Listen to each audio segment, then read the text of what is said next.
Chapter 1. The stink of rendered tallow and damp stone clung to everything in the Warren Thornwatch's underground market. But tonight, the air carried something sharper underneath. Wrong. I'd been breathing this particular rot for 8 years, and the back of my throat had never tightened like this before a deal. I slid the wrapped enchantment across the table anyway. 6 silver marks, I said. Same as last time.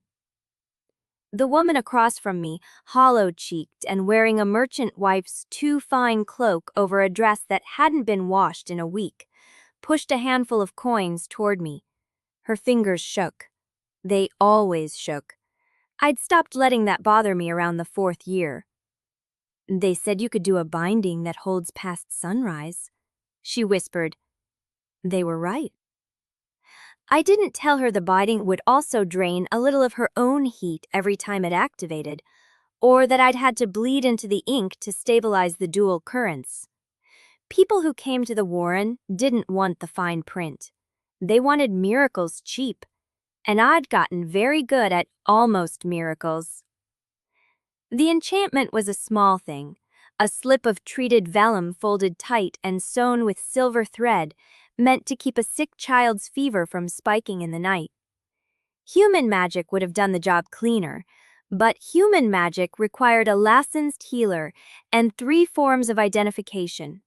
For people like this woman, the Warren was the only door that opened. For people like me, it was the only place that didn't ask what I was. I pocketed the silver and stood, already planning my exit. The Warren sprawled beneath Thornwatch's eastern quarter in a warren of tunnels, some old sewer, some older still, and the quickest route to my rented room took me through Weaver's Row, a straight shot if you moved fast and kept your head down. The air tightened again. Wrong, wrong, wrong. My left forearm throbbed. The small bronze scar there, a relic of the first time my magic had slipped its leash at 14, pulsed with a heat that wasn't mine. I stopped walking. Around me, the market continued its nightly business. A pickpocket I vaguely knew haggled with a fence over a stolen signet ring. 2 off-duty garrison soldiers traded dirty jokes near a piss-stinking corner. A fey blood runner, one of the court's cast-offs who'd washed up in Thornwatch a decade ago, slipped past me with a package wrapped in shadow silk and didn't meet my eyes. She never did. The fae who ended up here learned fast that recognition was dangerous. My scar flared again, sharper this time, and I bit down on a hiss. The light in the tunnel changed. It didn't dim, it died. One moment, the greasy glow of tallow lanterns filled the warren with its usual amber murk. The next, a wave of anti-light swallowed everything, a darkness so complete I couldn't see my own hands. Screaming started. Not the ordinary screaming of the warren, the occasional shriek of a deal gone bloody, or a thief getting a hand broken. This was the sound of people who had just watched something impossible tear through the world in front of them. The darkness shattered. A crack split the air maybe 50 feet from where I stood, a vertical wound in the tunnel wall that bled light the color of old bone. Dead light. Light that didn't illuminate so much as it haunted. It reached for the tear in the world and pulled, not closing it, but narrowing it, sealing the worst of the wound. The creatures still touring through slowed, their shapes less solid, their shrieks fading to something almost distant. And every single person in the warren saw me do it. The silver died in my hands. The tunnel fell silent except for the crackle of dying magic and the wet sounds of the wounded trying to breathe. One of the garrison soldiers, the one who hadn't been eaten, was staring at me with an expression I'd seen only once before. 8 years ago, on the face of the man who'd dragged my father out of our house. Riftborn, he breathed. The word hit the air like a hammer. I ran. Behind me, the soldier was already shouting, but the warren had taught me exits. I hit the side passage at a sprint, boots skidding on damp stone, and took the left fork toward the old cistern. The ceiling dropped low enough that I had to duck, but speed mattered more than comfort. My heart punched against my ribs like it was trying to break free and save itself. Stupid. Stupid. You should have let her die. You should have let them all die. 8 years of hiding, and you threw it away for a woman whose name you don't even know. The cistern gave way to a ladder, rusted iron rings bolted into the stone. I climbed fast, ignoring the ache in my arms, and shoved the trapdoor open onto a narrow arrow in the tanneries district. The reek of curing hides hit me, almost welcome after the dead-like stench in the warren. I didn't stop running. The streets of Thornwatch twisted around me, familiar as my own scars. I took the back ways, the rooftop paths where I could, the little gap between buildings that the watch never bothered to map. Behind me, the city was waking up in the worst way. Horns sounded from the garrison. Someone was ringing the alarm bells at the sunlit gate. I heard hoofbeats, too many for a patrol. They were sealing the district. I dropped into a courtyard behind a collapsed tannery and pressed my back against the wall, breathing hard. My hands still tingled with the residue of silver flame. The veins along my wusks pulsed faintly silvery under the skin, a trace I couldn't hide until my body calmed down. Think. You can still get out. Get to Mira's. She'll have a way through the cordon. I pushed off the wall and made it 3 steps before the shadows at the courtyard's edge detached themselves from the darkness and became something else entirely. Fae. 3 of them, tall and lean and wrapped in the kind of stillness that only came from centuries of practice. Their armor was Nightveil make, black and silver, and their eyes caught the faint torchlight from the street beyond like polished mirrors. The one in the center, a woman with close-cropped pale hair and a thin scar bisecting her left eyebrow, smiled at me with no warmth at all. "Lyra Voss," she said. Not a question. "You've been difficult to locate." I had a knife in my hand before I remembered drawing it. "Try me." The Fey woman's smile didn't waver. "The breach you sealed was detected at court.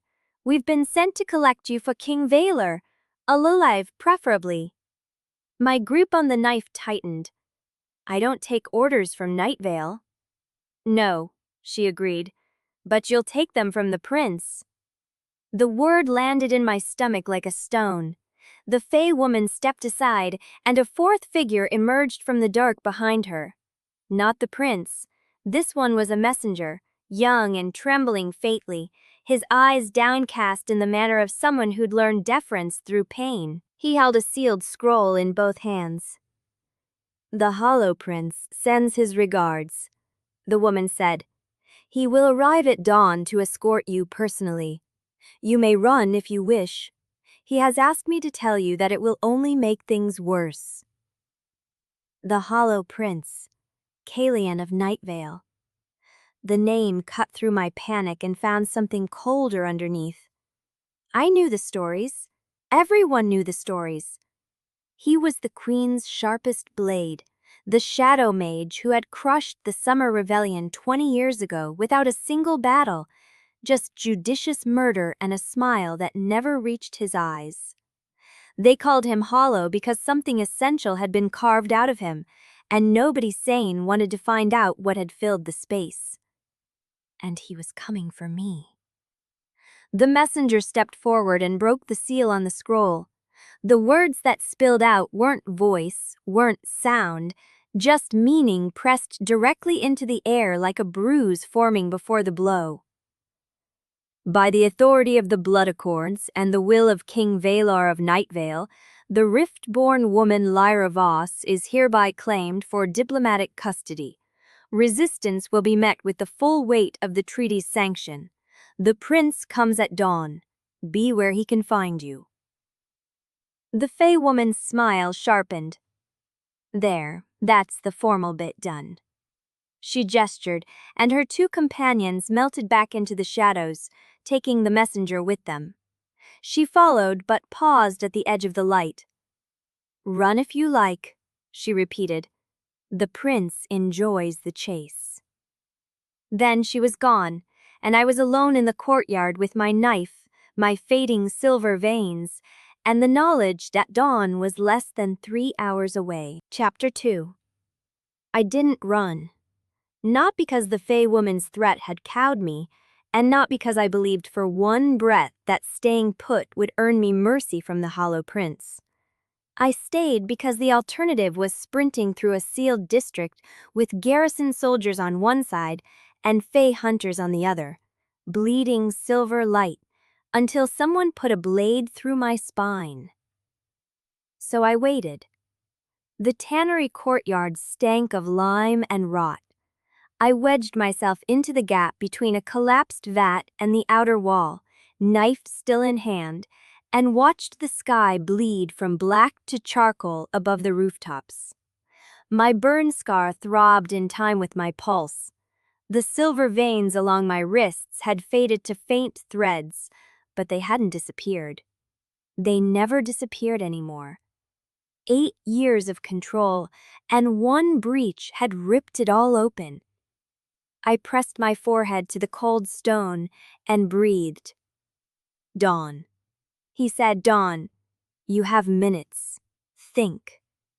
But thinking had never been the problem. The problem was that every option led somewhere worse. If I bolted, the garrison would shoot me before I cleared the district. If I fought, 3 Fey soldiers and the scarred commander would take me apart. If I surrendered, I walked into Nightveil under the protection of a prince whose name was a byword for calculated cruelty.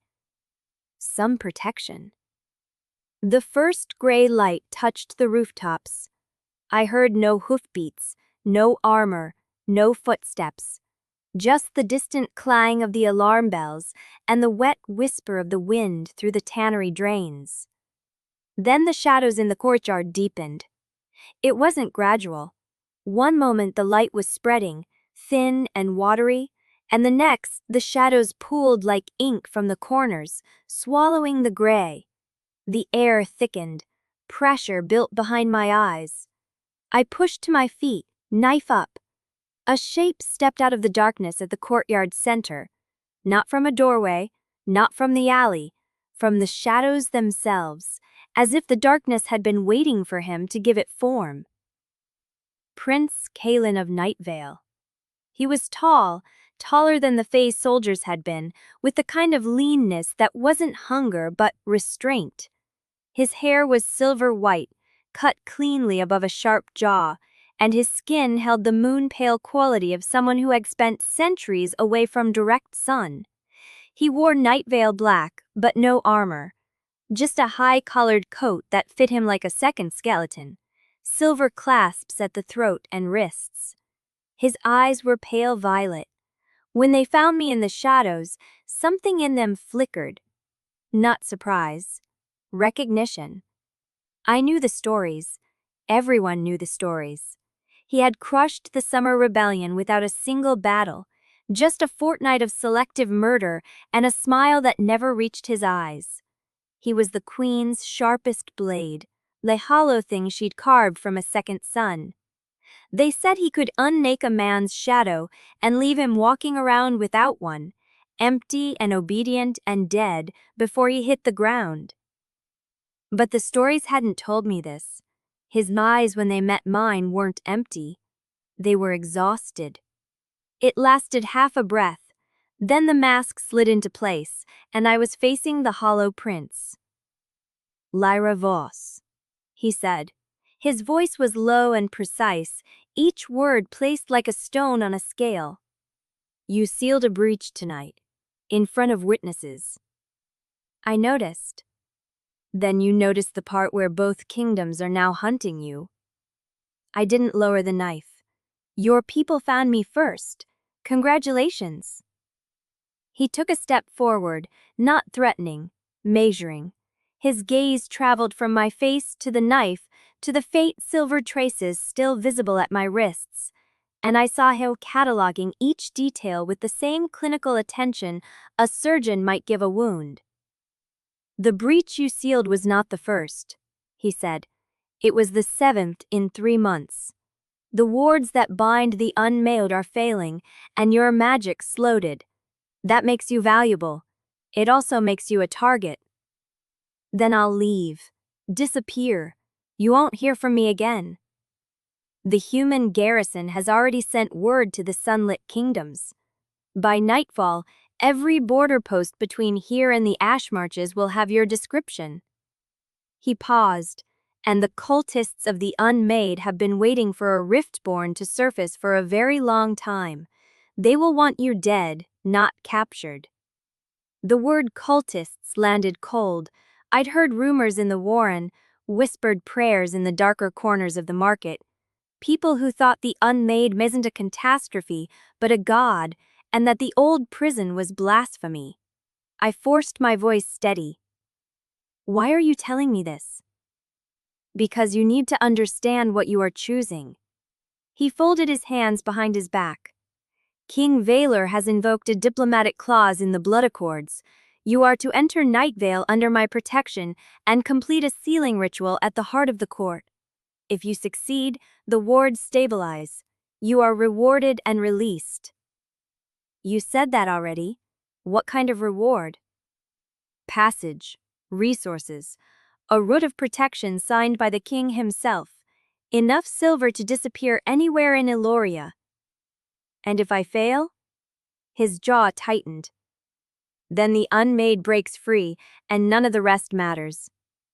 I stared at him. The knife had stopped shaking. I didn't know when that had happened. "You're very good at this," I said quietly. "At what?" "Making the cage sound like a choice." He didn't flinch, but something in his posture shifted, and I saw it again, that flicker beneath the mask. Not exhaustion this time, something closer to recognition.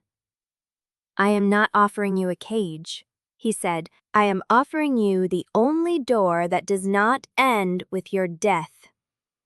We stood in the gray dawn, 5 paces apart, and I realized with sudden clarity that he believed what he was saying. He believed this was mercy. Maybe it was, by Nightveil standards. "I want terms," I said. "Name them." "Public performance only. No private claims, no touching without warning, no lies about immediate threats." I held his gaze. "And if I choose to walk away after the ritual, you don't stop me. Not you, not your queen, not the whole damn court." Caelion considered me for a long moment. The pressure in the air hadn't lessened, but it had changed, become something more attentive. "Acceptable," he said, "with one condition of all own." "Which is?" "You will not sabotage the ritual out of spite." His voice dropped, just enough to feel like a blade sliding between ribs. "You've spent 8 years hating my people. I don't require you to stop. But if you let that hatred doom Eloria because you'd rather burn us both, then every death that follows is on your hands. Not just Fae deaths, human ones too." I opened my mouth, closed it, because he was right. Because spite would be easy, would be satisfying, would taste like revenge for 8 years of hiding and loss and fury. And it would cost the world. "Fine," I said. "I'll fix your wards, then I'm gone." "Then we have an accord." He extended his hand. I looked at it. Long fingers, pale skin, a thin scar running across the knuckles. A killer's hand. A prince's hand. I didn't take it. "What happens at dawn?" I asked. "The commander and her soldiers escort us to the Nightveil gate. From there we ride to court." Us. The word felt foreign, wrong, like a stone sewn into the lining of a coat. "And if someone notices that we can't stand each other?" For the first time, something resembling humor flickered at the corner of Caelion's mouth. It wasn't warm, it wasn't kind, but it was there. Then we will both have to become better liars. He dropped his hand, turned toward the courtyard's edge. The soldiers will arrive in 10 minutes. I suggest you clean the blood off your knife before they see it. You've already given them enough to talk about. Then he stepped into shadows, and the shadows took him, and I was alone again with the stench of lime and the cold realization that I had just agreed to bind myself to the most dangerous fae in the borderlands. The sun cleared the rooftops. The silver veins on my wrists flared once, bright as a brand, and faded. Dawn, Chapter 3. The boots came exactly when Caelion said they would. I heard them from 3 streets away, the particular rhythm of soldiers who didn't need to hurry because nothing in Thornwatch could threaten them. My knife was clean, my hands were steady. The blood had dried to rust brown in the crevices of my palm, and I'd scrubbed it off with water from a broken cistern until my skin felt raw. The silver veins on my wrists had faded to faint threads, barely visible. I pulled my sleeves down anyway. Caelion reappeared the way shadows lengthen when you aren't watching. One moment the doorway was empty, the next he stood in it, his coat immaculate despite the hour he'd spent in a tannery courtyard that stank of quicklime and old blood. "They're early," I said. "They're punctual, there's a difference." "Not from where I'm standing." He didn't answer. His gaze tracked across the courtyard, cataloging the blood on the stones, the scorch marks where my silver flame had caught the wall. Whatever calculation ran behind those pale eyes, it didn't reach his face. "There are things we need to establish before they arrive," he said. "Such as?" "How we address each other, where you stand, what you do with your hands." I laughed. It came out sharper than I intended. "You want to choreograph this?" "I want to survive it." The words landed flat and cold. "The court will be watching for cracks. Every glance, every hesitation, every inch of distance between us will be measured and interpreted. If we cannot convince the escort, we will not convince the queen." The queen, his mother, the woman who'd ordered the purge that killed my father. Something must have shown on my face because Caelion's expression tightened. "I am not asking you to forgive her," he said. "I am asking you to perform." "Fine." I crossed my arms. "What do you need me to do?" "For a start, uncross your arms." I didn't move. "You're closed off," he said. "Defensive. You look like a prison bracing for interrogation, not a woman who's agreed to marry me."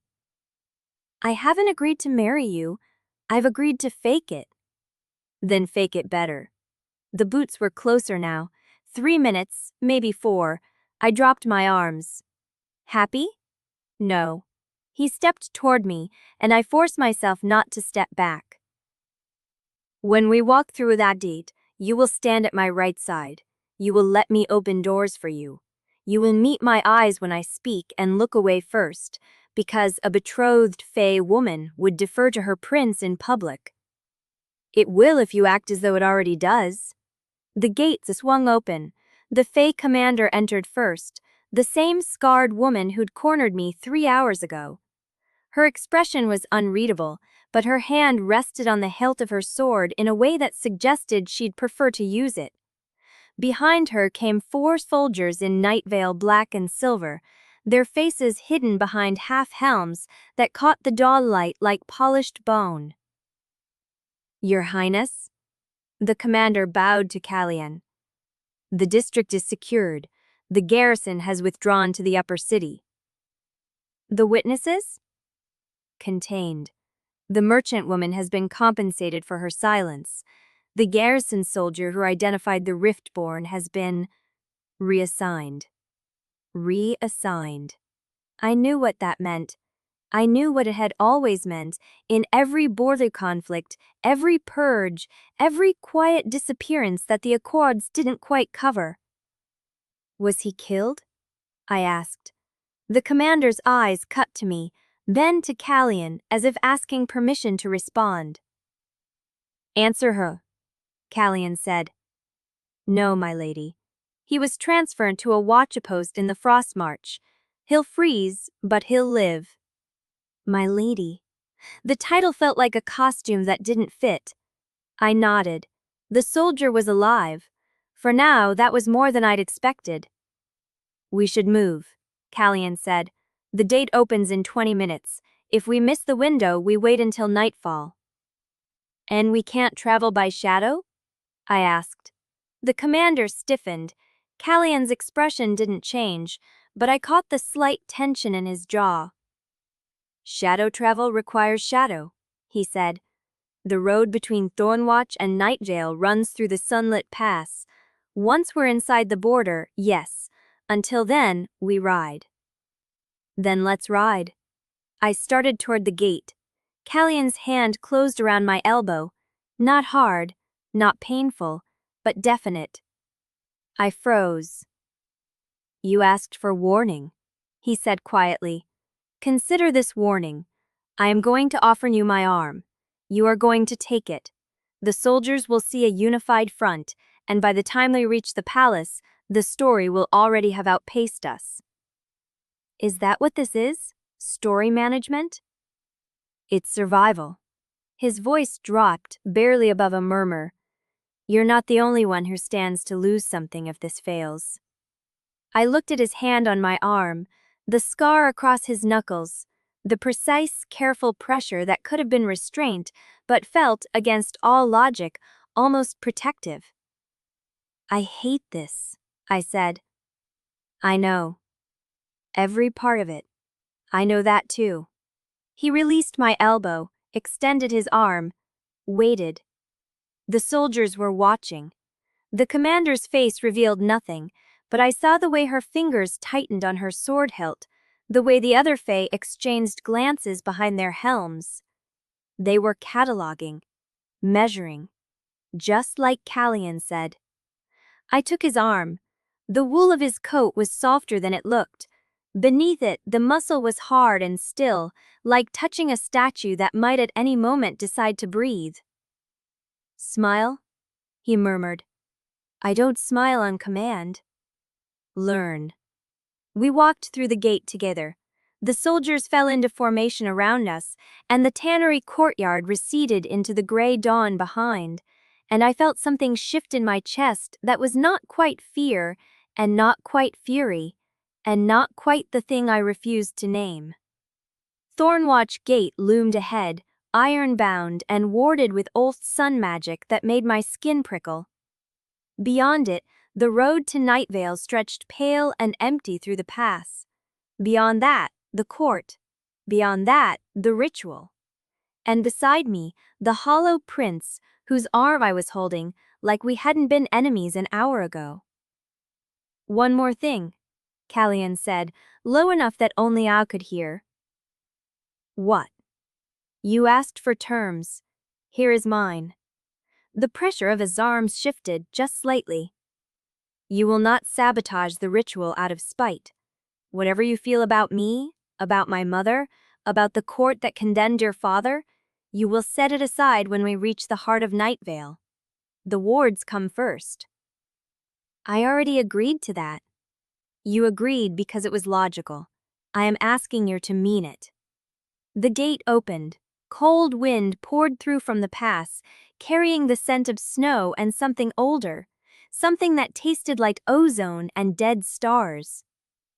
Meaning, it isn't something I can promise, I said.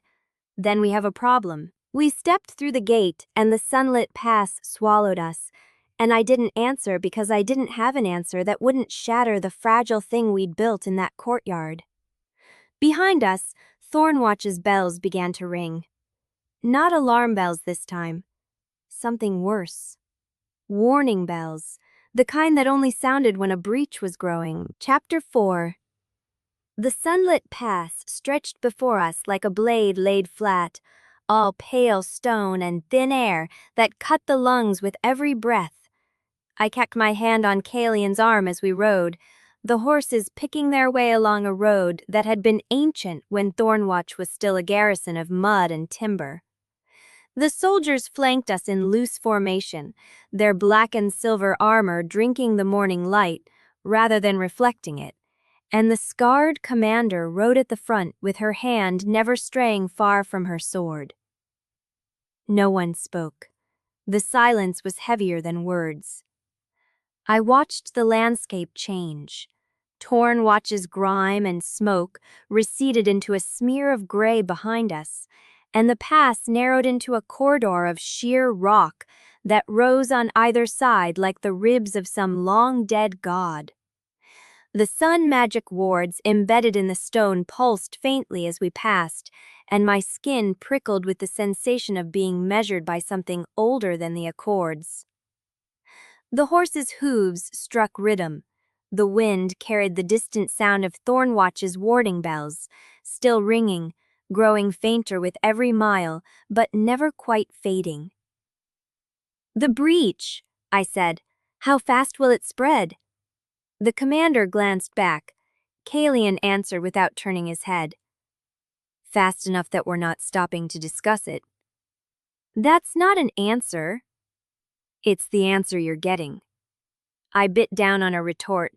His arm had gone rigid under my hand since we'd passed the first set of wards, and I saw the tension in his jaw, the way his pale violet eyes tracked the cliffs above us as though expecting something to drop from the sky. Not fear, readiness. Whatever he was watching for, he didn't share it. The pass ended without warning. One moment we were hemmed in by stone, and the next the walls fell away, and the world opened into a bowl of twilight that should not have existed at mid-morning. Nightveil. I had read descriptions. I had heard traders' tales, border songs, the kind of stories people told to frighten children or justify hatred. None of them came close. The land fell away in folds of silver and violet, forested slopes descending toward a valley that shimmered with its own internal light. The trees were not green but deep blue-black, their leaves catching the perpetual dusk like mirrors polished to a bruise. Rivers ran through the valley in threads of mercury, and the air tasted of cold honey, and something sharp beneath, ozone and petrichor, and the faint metallic tang that follows lightning. And above it all, crowning the far ridge like a threat carved from obsidian and moonstone, the palace of Nightveil rose against a sky that held no sun. It was beautiful. It was terrible. It was the kind of place that did not merely house predators, but bred them, shaped them, taught them to smile before they bit. "There," Caelion said, and his voice was different now, lower, more careful. "That's where we're going." Is that supposed to be reassuring? It's supposed to be a warning. The horses began their descent. The road twisted down through the dark forest, and the moment we crossed the border marked by a standing stone etched with fey script, the sunlight died. Not faded, died. As though a hand had snuffed a candle, replaced by a moonsglow that seemed to emanate from the air itself, silver and steady and utterly alien. I felt the shift in my magic before I understood it. My burn scar throbbed. The silver veins along my wrists pulsed once, twice, then dimmed. Caelion's arm loosened under my hand, and I realized he had been holding tension against the sun magic wards for the entire ride through the pass. Here, in his own element, some of the stiffness drained from his shoulders. Not all of it, but some. "Shadow travel," I said. "It works now." "Now we're inside the border, yes." "Then why aren't we using it?" "Because you're not ready." "For what?" He turned his head, and for the first time since we'd left the courtyard, he looked at me directly. His eyes were the same pale violet, but they caught the moonglow differently here, deeper and more guarded. For being seen. The forest swallowed us after that. The road narrowed again, winding between trees that whispered without wind, and I became aware of eyes watching from the dark. Not hostile, not friendly, just watching, the way a cat watches a mouse it hasn't decided to kill yet.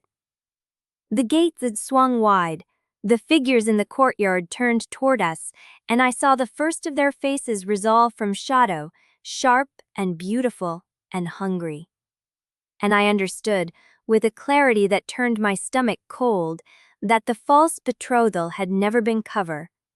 It was theater, and the stage was already set for blood. I lifted my chin. I let my lips curve into something that wasn't quite a smile and wasn't quite a snarl. Then let's give them a show. We rode through the gates, and Nightveil closed around us like a fist. Chapter 5. The courtyard swallowed sound the way deep water swallowed light. Every hoof fall on the pale stone seemed to die before it traveled, and the figures waiting in the silver dark did not move as we approached. They watched, they measured, and I understood, with the part of my mind that had spent 8 years reading threats in alley shadows, that this silence was not deference, it was dissection. Caelion's hand still covered mine, warm and steady and wrong. I did not pull away.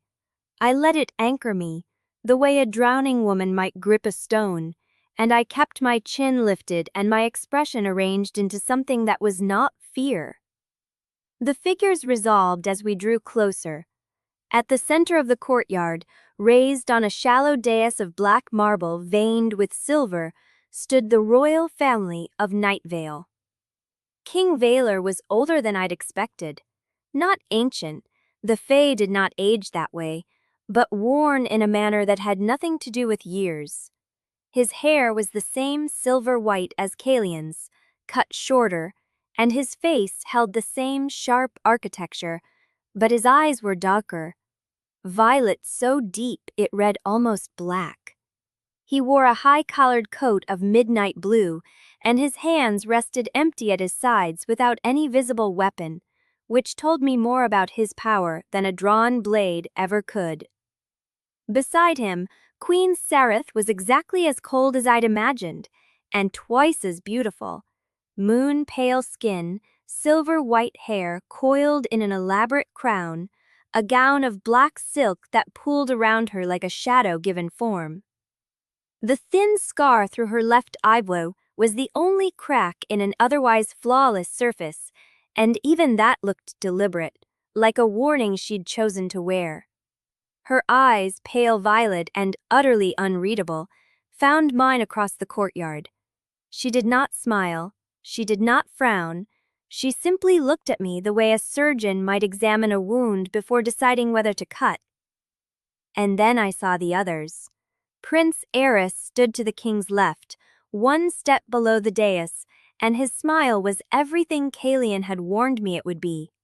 Warm, easy, reaching his eyes in a way that made you want to trust it, even when you knew better.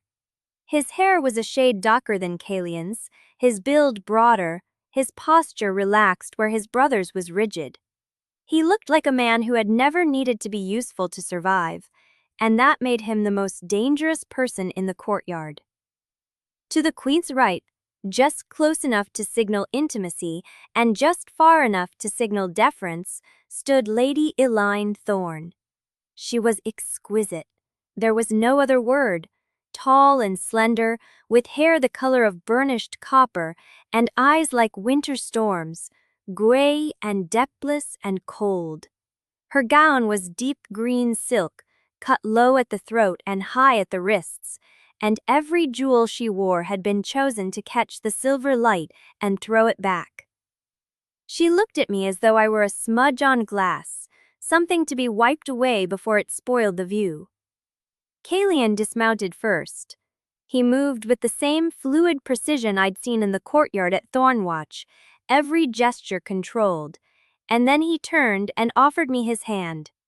I took it, let him help me down from the horse, let my palm rest against his a fraction longer than necessary, the way a woman in love might forget herself. The performance had begun. "Your Majesties," Caelion said, and his voice carried across the courtyard with the formal weight of ritual. "I present Lady Lyra Voss, claimed under the diplomatic protections of the Blood Accords, and delivered to Nightveil as my betrothed." The silence that followed was absolute. Then King Vaylor spoke. "Lady Voss." His voice was deeper than Caelion's, rougher at the edges. "You are welcome in Nightveil." The words were correct, the tone was not. I curtsied, because Caelion had made me practice until my legs ached.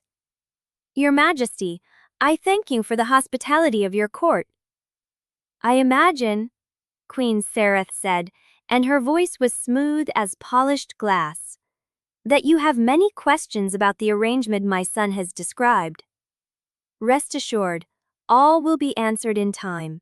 For now you must be exhausted from your journey." Every word was perfectly civil, every syllable was a blade sheathed in silk. "The journey was long," I said, matching her tone exactly, "but I would not wish to delay any matters of importance." Serlith's pale eyes flickered, just once, just enough. "Importance is a matter of perspective, Lady Voss, and perspective, like trust, must be earned." Before I could answer, Lady Elaine Thorne stepped forward. Her movement was so graceful it seemed to happen without decision, as though the air itself had parted to make way for her. "Lady Voss," she said, and her voice was honey poured over crushed glass. "What an extraordinary dress! Is that Warren stitching? I have heard the border markets do remarkable work with limited materials." She let the pause fall exactly where it would cut deepest. Limited materials, limited breeding, limited right to stand in this courtyard at all. I smiled, not the snarl I wanted to give her, but something softer, something that could pass for graciousness on a face that had learned to lie. "The Warren teaches resourcefulness, my lady. I imagine a woman of your refinement might never have needed to learn it." Eris laughed, a short sound, surprised and genuine, and I saw Eileen's perfect composure fracture by a single degree. "Resourcefulness," the prince said, stepping forward, "an undervalued quality at court. I suspect my brother finds it refreshing." His eyes moved to Caelion, and something passed between them that I couldn't read. Though refreshing things have a habit of becoming complicated. "Brother?" Caelion's voice was flat. "Your concern is noted." "Concerned? I'm delighted. It's not every day the Hollow Prince returns with a bride." Eris turned his smile on me, and it was bright enough to hurt. "Welcome to the family, Lady Voss, such as it is." Queen Sereth raised one hand, and every voice in the courtyard stopped as though a door had slammed shut. "Enough. Lady Voss will be shown to her chambers. There will be a formal audience at the hour of moonrise, at which time the terms of the betrothal will be discussed." She looked at me and her eyes were not cold now. They were curious. "I am most eager to understand you better." She did not wait for my response. She turned and the movement flowed through the courtyard like a signal, servants stepping from the shadows, guards shifting position, the whole court machine grinding into motion around her departure. Eileen lingered, just long enough to let her gaze travel from my face to my hands to the silver veins that I knew were still faintly visible at my wrists. "Until moonrise, Lady Voss." Her smile was a wound that hadn't started bleeding yet. "I do hope you'll find Nightveil accommodating." Caelion's hand found the small of my back. The touch was light, proprietary, and I felt the heat of it through the fabric of my dress like a brand. "Eileen," he said, "nothing else. Just her name, delivered in a tone that could have frozen Mercury. She curtsied with poisonous precision and walked away. The courtyard emptied by degrees. Servants flanked us, hands folded, eyes downcast, and somewhere behind my ribs my heart was beating too fast, and my silver magic was pressing against the inside of my skin like a scream that hadn't found its mouth yet. "You did well," Caelion murmured, too low for anyone else to hear. "Eileen's going to try to gut me."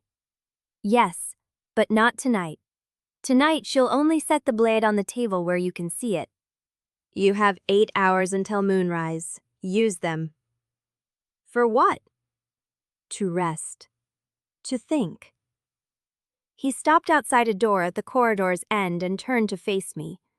The silver light from the high windows caught the hollows beneath his eyes, and I saw again that crack in the mask, the exhaustion that he never quite managed to hide. "My mother will ask you questions at the audience. She will frame them as courtesy. They will not be.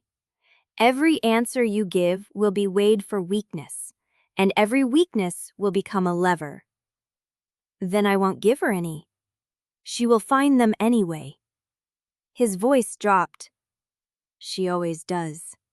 The trick is knowing which weaknesses to offer her, so she stops looking for the real ones."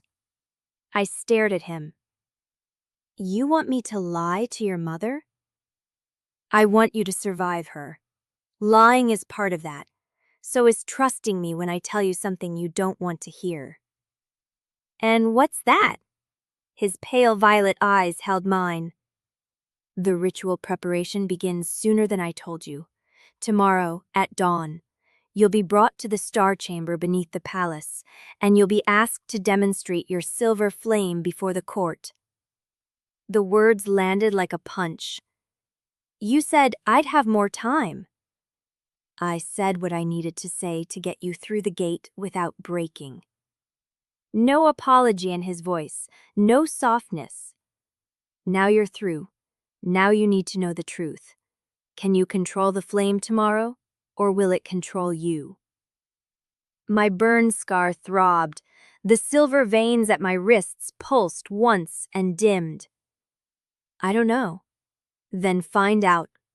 He stepped back and his hand went to the door's latch. 8 hours, Lyra. I'll come for you at moonrise." He opened the door, and beyond it was a chamber of black marble and silver velvet, a bed draped in midnight silk, and a window that looked out over the terraced city where 100,000 fae lives, burned like cold stars in the dark. I stepped inside. The door closed behind me with a sound like a lock turning, even though I knew no key had been used. And I understood, standing alone in the heart of Nightveil with 8 hours to learn how to weaponize a magic I'd spent 8 years hiding, that the performance had only just begun. Chapter 6. The 8 hours passed like sand through a cracked glass. I sat on the edge of the bed in my chamber of black marble and silver velvet, staring at my wrists.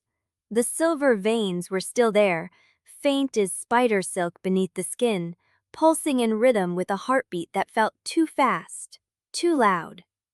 I tried to summon the flame, tried to coax it out with memory, the breach in the warren, the dead light, the creature unraveling. Nothing. My power stayed coiled somewhere behind my ribs like an animal that had learned to hide. I tried anger next. Sherilith's cold smile, Eileen's warren stitching, Caelion's voice saying, "I said what I needed to say to get you through the gate without breaking." The veins brightened for half a breath and then dimmed again, and my scar throbbed sharp enough to make me suck air through my teeth. Unreliable. Unpredictable. And at dawn, I'd have to wield it before a court that wanted me to fail. A knock at the door. I rose, smoothed the dark blue gown a silent servant had left outside my door, Nightveil colors, silver threading at the cuffs, a fitted bodice that felt like wearing armor, and opened it. Caelion stood in the corridor in a high-collared coat of deep charcoal, his pale hair brushed back, his face a mask of perfect composure. None of the exhaustion I'd glimpsed before, none of the crack. "Moonrise," he said. "I know. You're ready." It wasn't a question. I stepped into the corridor and pulled the door shut behind me. "What questions will she ask tonight?" "My mother? She'll ask about your childhood, your magic, your father."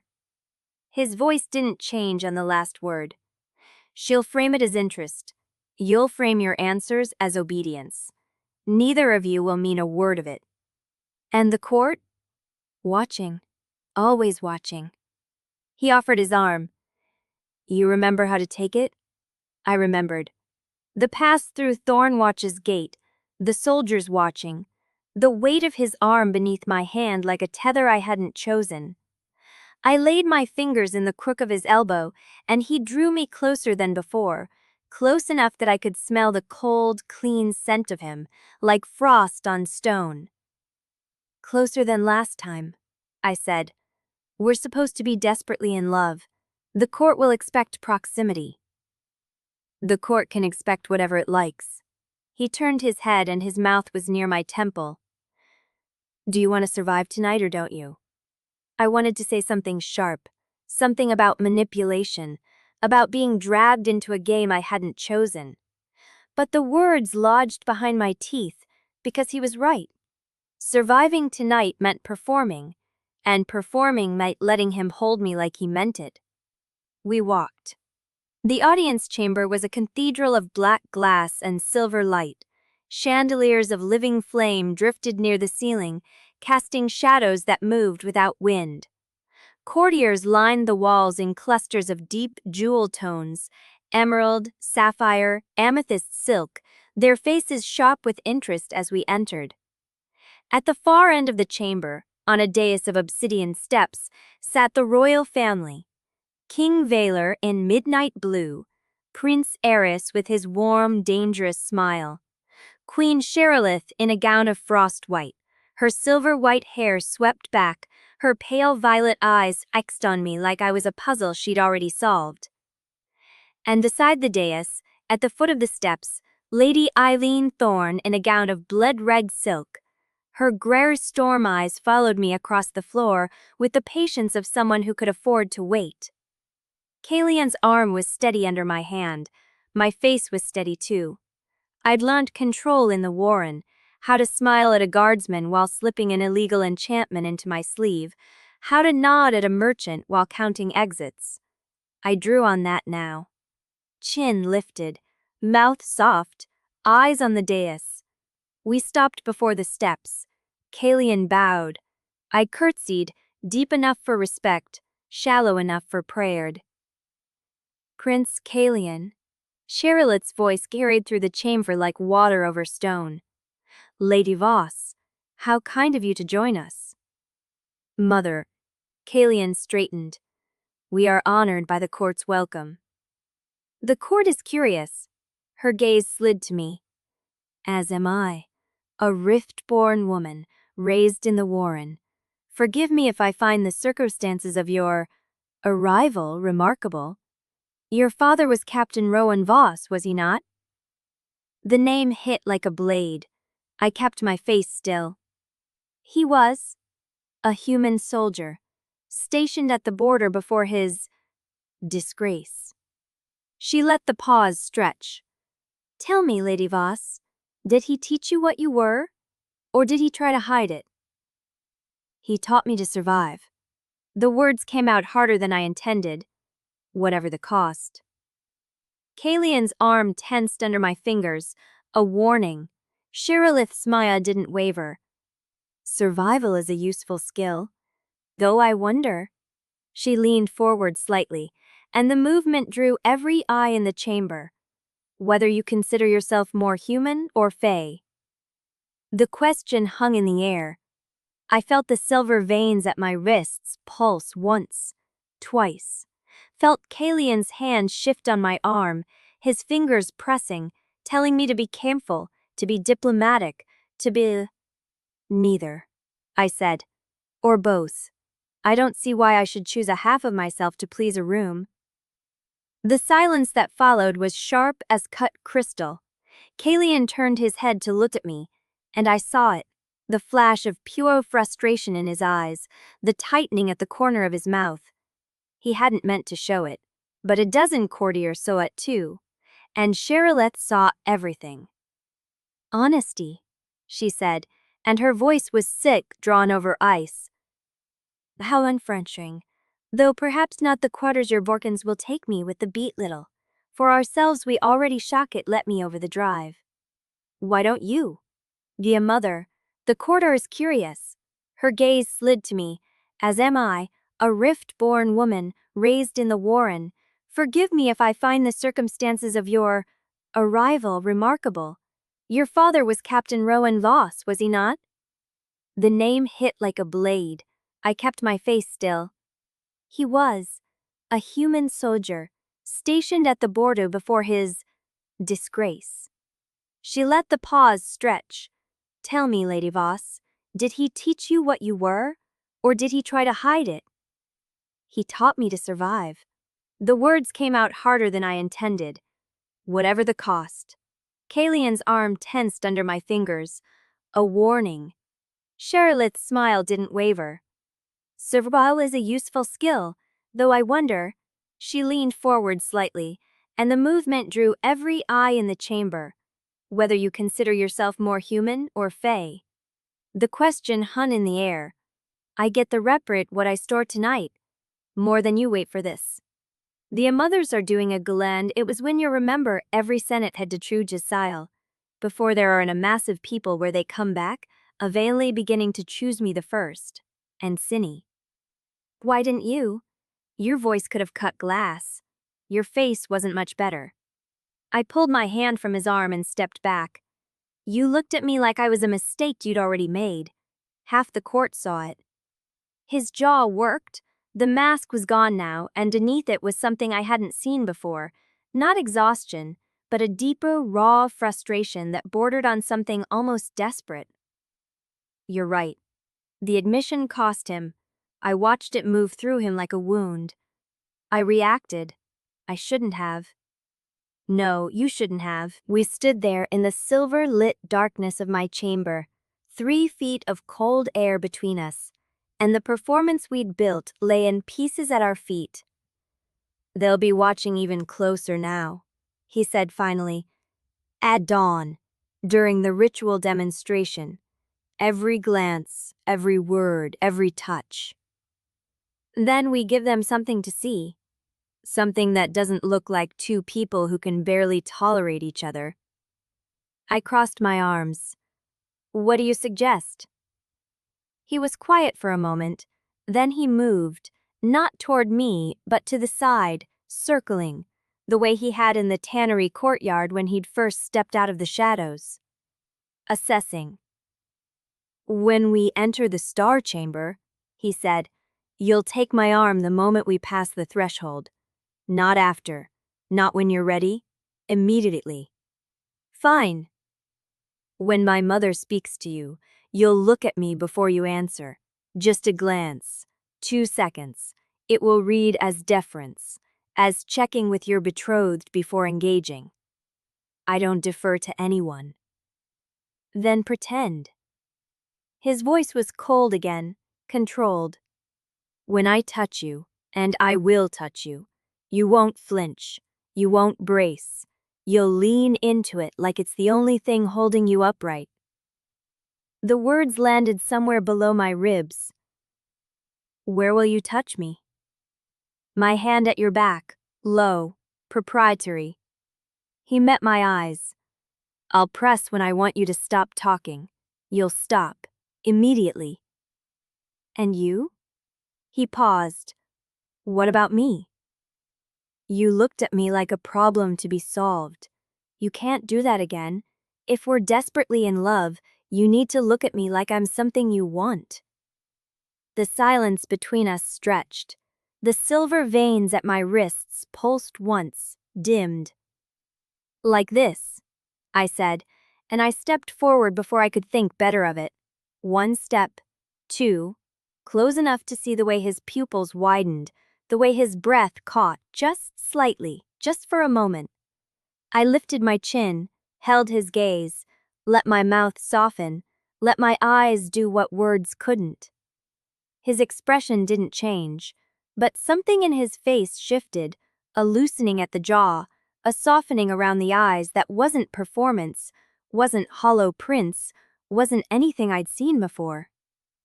"You look at me," I said quietly, "like I'm the only person in the room." He held my gaze. 3 seconds, 4. The air between us felt thinner, charged, like the moment before a silver flame caught. Then he stepped back. "Like that," he said. His voice was rougher than before. "Yes." I let out a breath I hadn't known I was holding. "Then we have an act." "We have an act?" He moved toward the door, paused with his hand on the latch. "Get some sleep. Dawn comes early in Nightveil." "What about you?" He didn't answer, but I saw it then, in the line of his shoulders, in the way his knuckles whitened on the latch, the exhaustion he'd been hiding all evening, the crack he couldn't quite seal. "I'll post a guard outside your door," he said. "Eileen won't try anything tonight, but my mother might." Then he was gone, and the door closed behind him with that same sound, like a lock tuning, even though no key had been used. I stood alone in the darkness of my chamber, the silver veins still pulsing at my wrists, the memory of his face softening burned into my mind like an afterimage, and I realized with a cold certainty that settled into my bones that I had no idea whether the lick he'd given me had been part of the act or not. Neither did he. Chapter 7. I didn't sleep. The hours between Caelion's departure and the gray false dawn that passed for morning in Nightveil stretched like a held breath. I lay in the black marble chamber with my eyes open, tracing the silver veins on my wrists as they pulsed, keeping time with a heartbeat that felt too fast, too shallow, too aware of the door and what waited beyond it. When the knock came, I was already standing. Caelion didn't wait for an answer. The door swung open and he filled the frame, high-collared coat immaculate, jaw set, eyes already scanning me the way a strategist scans terrain before a battle. "You're dressed." Observant. He stepped inside, closed the door behind him with that sound I was beginning to hate. The click of something locking into place that couldn't be unlocked from my side. "We have an hour before the Star Chamber. Maybe less if my mother decides to arrive early." "Then we should go." "Not yet." He moved into the room and I saw it now, the difference in him. The exhaustion from last night hadn't lifted. It had settled deeper, carving shadows beneath his eyes, tightening the corners of his mouth. But his voice was steady, clinical. "We're going to rehearse." "I thought we already?" "You gave me a lick. I gave you one back. That's not enough." He stopped 3 feet from me, precisely the distance we'd kept last night, and something in his posture told me he'd measured it deliberately. "The court will be watching for flaws. My mother will be watching for anything she can use.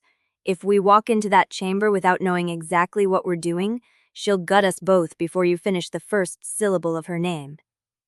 I crossed my arms. "Then teach me." "I intend to." He didn't move at first. He just stood there, those pale violet eyes traveling from my face to my shoulders to my hands, cataloging, calculating. "When we enter," he said, "you'll be on my right, your left hand on my forearm, here." He lifted his arm, indicating the spot just below the elbow. Not the wrist, too casual. Not the shoulder, too desperate. The forearm reads as trust. I know how to take a man's arm. You know how to take a sager's arm. This is different. He waited. Show me. I stepped forward and laid my hand on his forearm. Light, controlled, the way I'd done it at the gate yesterday, functional and brief. No. No? He reached down and adjusted my hand, his fingers cool against my knuckles, shifting my grip higher, pressing my palm flatter against the fabric of his sleeve.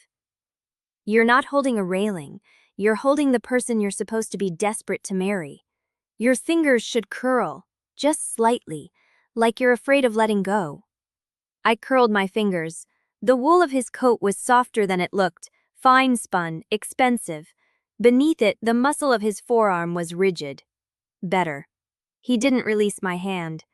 Now, when I walk, you match my pace, not half a step behind like a servant, not half a step ahead like you're leading. Beside me, like an equal. We're not equals. In the performance we are. His jaw tightened. That's the whole point of the lie, Lyra. We're selling a partnership. If you walk like a prisoner, they'll see it. I matched his pace as he walked me toward the far wall. 4 steps, 5. My hand still curled on his arm, his sleeve warm now under my palm. Good, he said. Now stop. I stopped. He turned to face me, and the sudden nearness of him caught me off guard. In the silver half-light of the chamber, his eyes were the color of winter dusk, and I could see every line exhaustion had carved into his face, the faint shadow of stubble along his jaw, the way his pulse beat visibly at his throat. My hand at your back, he said, lower than you'll expect. Here. His palm settled against the curve of my spine, just above the waist. Not grabbing, not demanding, just there. A steady pressure that sent something sharp and unwanted through my ribs. When I press, he said, you stop talking. Immediately. No hesitation, no finishing your thought. You trust that I'm saving you from something. From what? From yourself, mostly. His voice was dry, but his hand didn't move. From the moment you start answering one of my mother's questions honestly. I drew a breath. The pressure of his palm against my back felt like a brand. And when you want me to speak? I'll lift my hand, like this. The pressure vanished. Then you'll know it's safe. What if I don't think it's safe? Then we're already dead. He said it without humor. But that's a problem for later. We're not there yet. Lean. What? Into me. Just slightly. Like I'm the only thing keeping you upright in a room full of people who want you on your knees. The words were clinical. The instruction was precise. But something in his voice cracked on the last syllable, barely perceptible, a hairline fracture in the hollow princess' composure. I leaned, just slightly, just enough that my shoulder brushed his chest, that I could feel the heat of him through his coat, that the scent of night-blooming flowers and cold air and something sharper beneath it filled my lungs. His hand came back to my spine, steadying himself. I couldn't tell. How long do I hold your gaze? I asked. My voice came out quieter than I intended. 3 seconds, no more. If you hold it longer, it becomes a challenge. If you look away faster, it reads as fear. And if I don't want to look at you at all? Something flickered in his eyes. Not anger, not hurt, something closer to recognition. Then pretend, he said, echoing his own words from last night. That's what we're doing. We practiced the glance. 3 seconds of eye contact, then away, then back, then away again. The rhythm of it felt like a dance I'd never learned. One where every step was measured, every breath counted, every touch scripted down to the placement of his fingers and the angle of my chin. When I take your hand, he said, and he took it now, his palm cool against mine, his fingers lacing through my fingers with deliberate care. You don't pull back. You don't tense. You let me hold it like it's the only thing I've wanted to do all evening. I didn't pull back. I didn't tense. But my pulse jumped against his knuckles, and I knew he felt it. Lyra. What? Look at me. I looked. 3 seconds. 4. I lost count. His face was close enough now that I could see the faint fang of darker violet around his irises, the way his pupils had expanded in the dim light, the small spar at the corner of his mouth I hadn't noticed before. His hand tightened on mine, just fractionally, just for a breath, and then his control slipped. Not much, not enough for anyone else to notice, but I saw it. The way his jaw loosened, the way his breathing hitched, the way his thumb moved across my knuckles in a motion that wasn't scripted, wasn't practiced, wasn't part of the act at all. He looked at me like I was the only person in the room.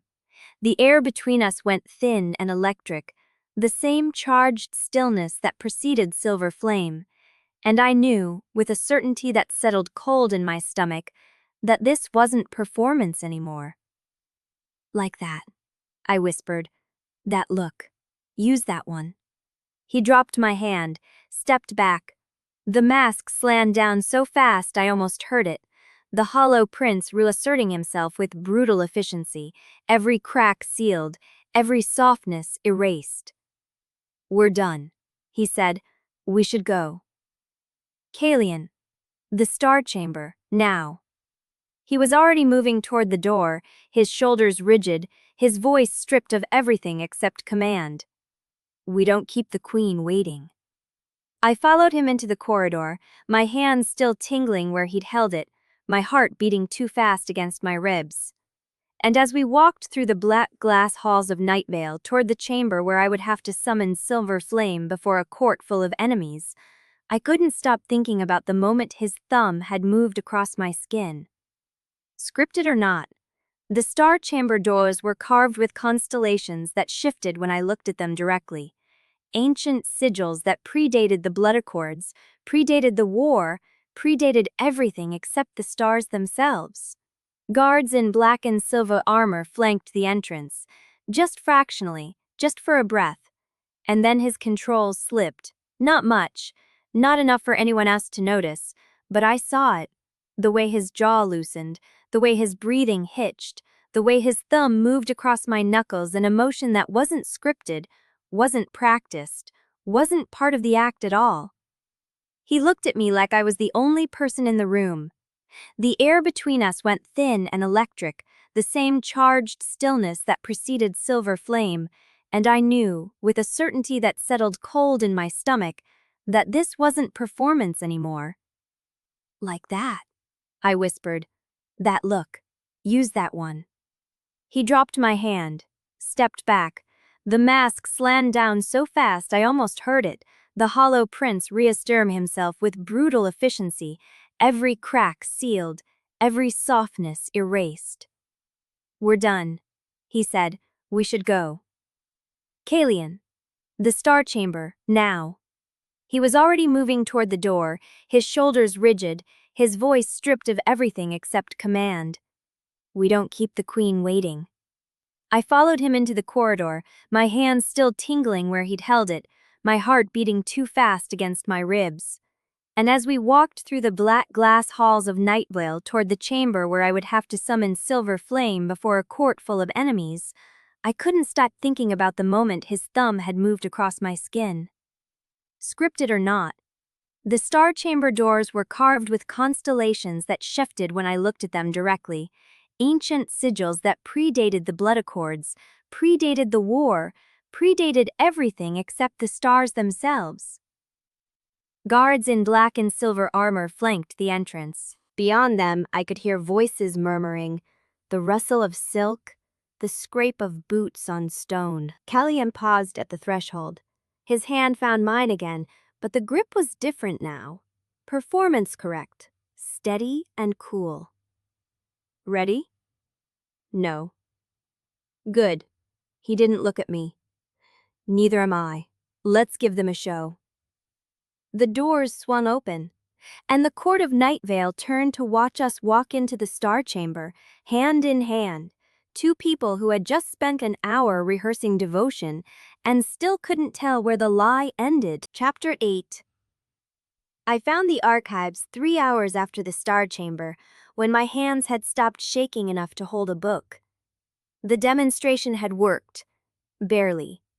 Silver Flame had answered my call in a sputtering, reluctant thread, enough to light the ancient wards carved into the chamber floor, enough to make the court murmur and Saraloth's pale violet eyes narrow with something that looked less like satisfaction than confirmation.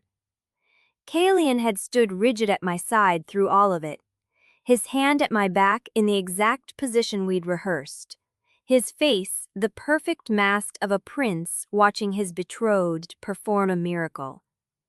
When my flame guttered out and left me swaying, he caught my elbow before I hit the floor. The court saw devotion. I felt his fingers dig in hard enough to bruise.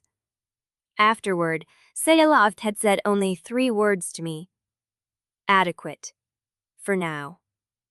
Then she'd walked out, and Caelion had released my arm without meeting my eyes, and I'd been left standing in the center of the star chamber with constellations shifting under my feet, and the absolute certainty that something had gone wrong in there.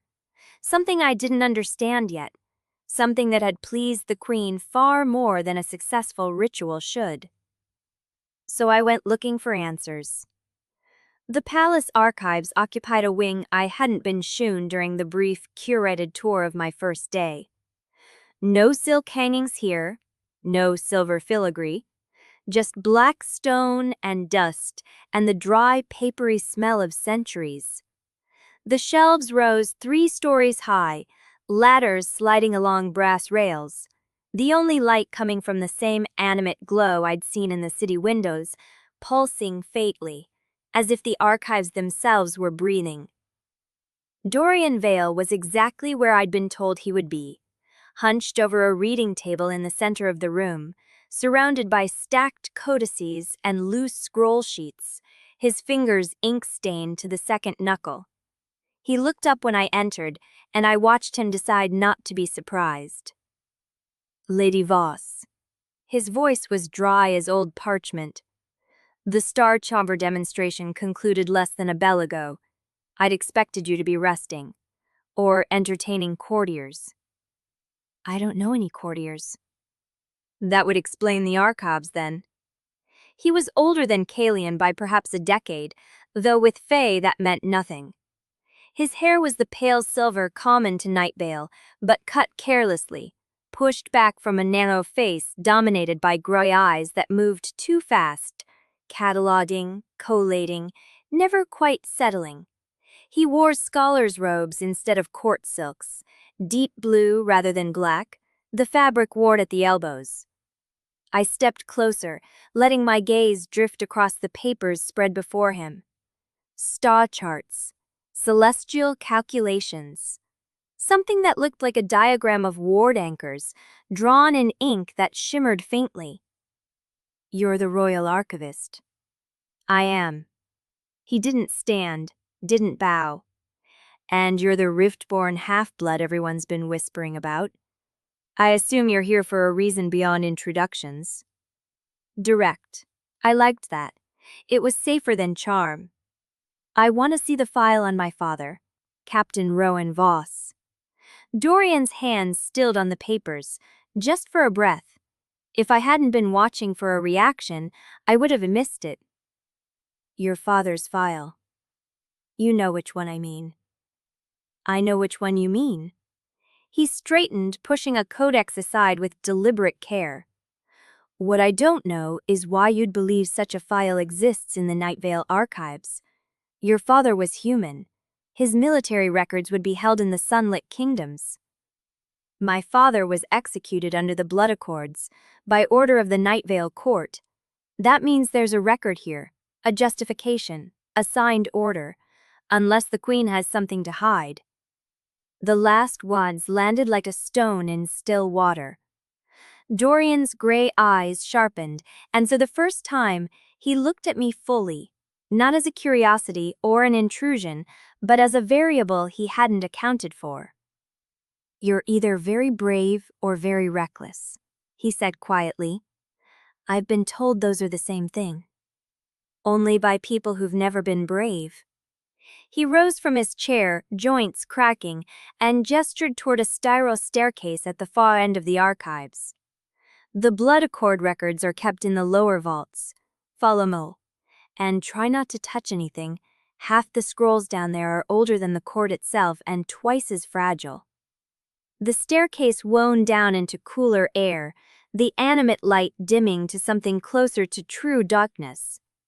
I kept one hand on the wall, my fingers trailing over stone that felt older here, rougher, less shaped by craft than by time.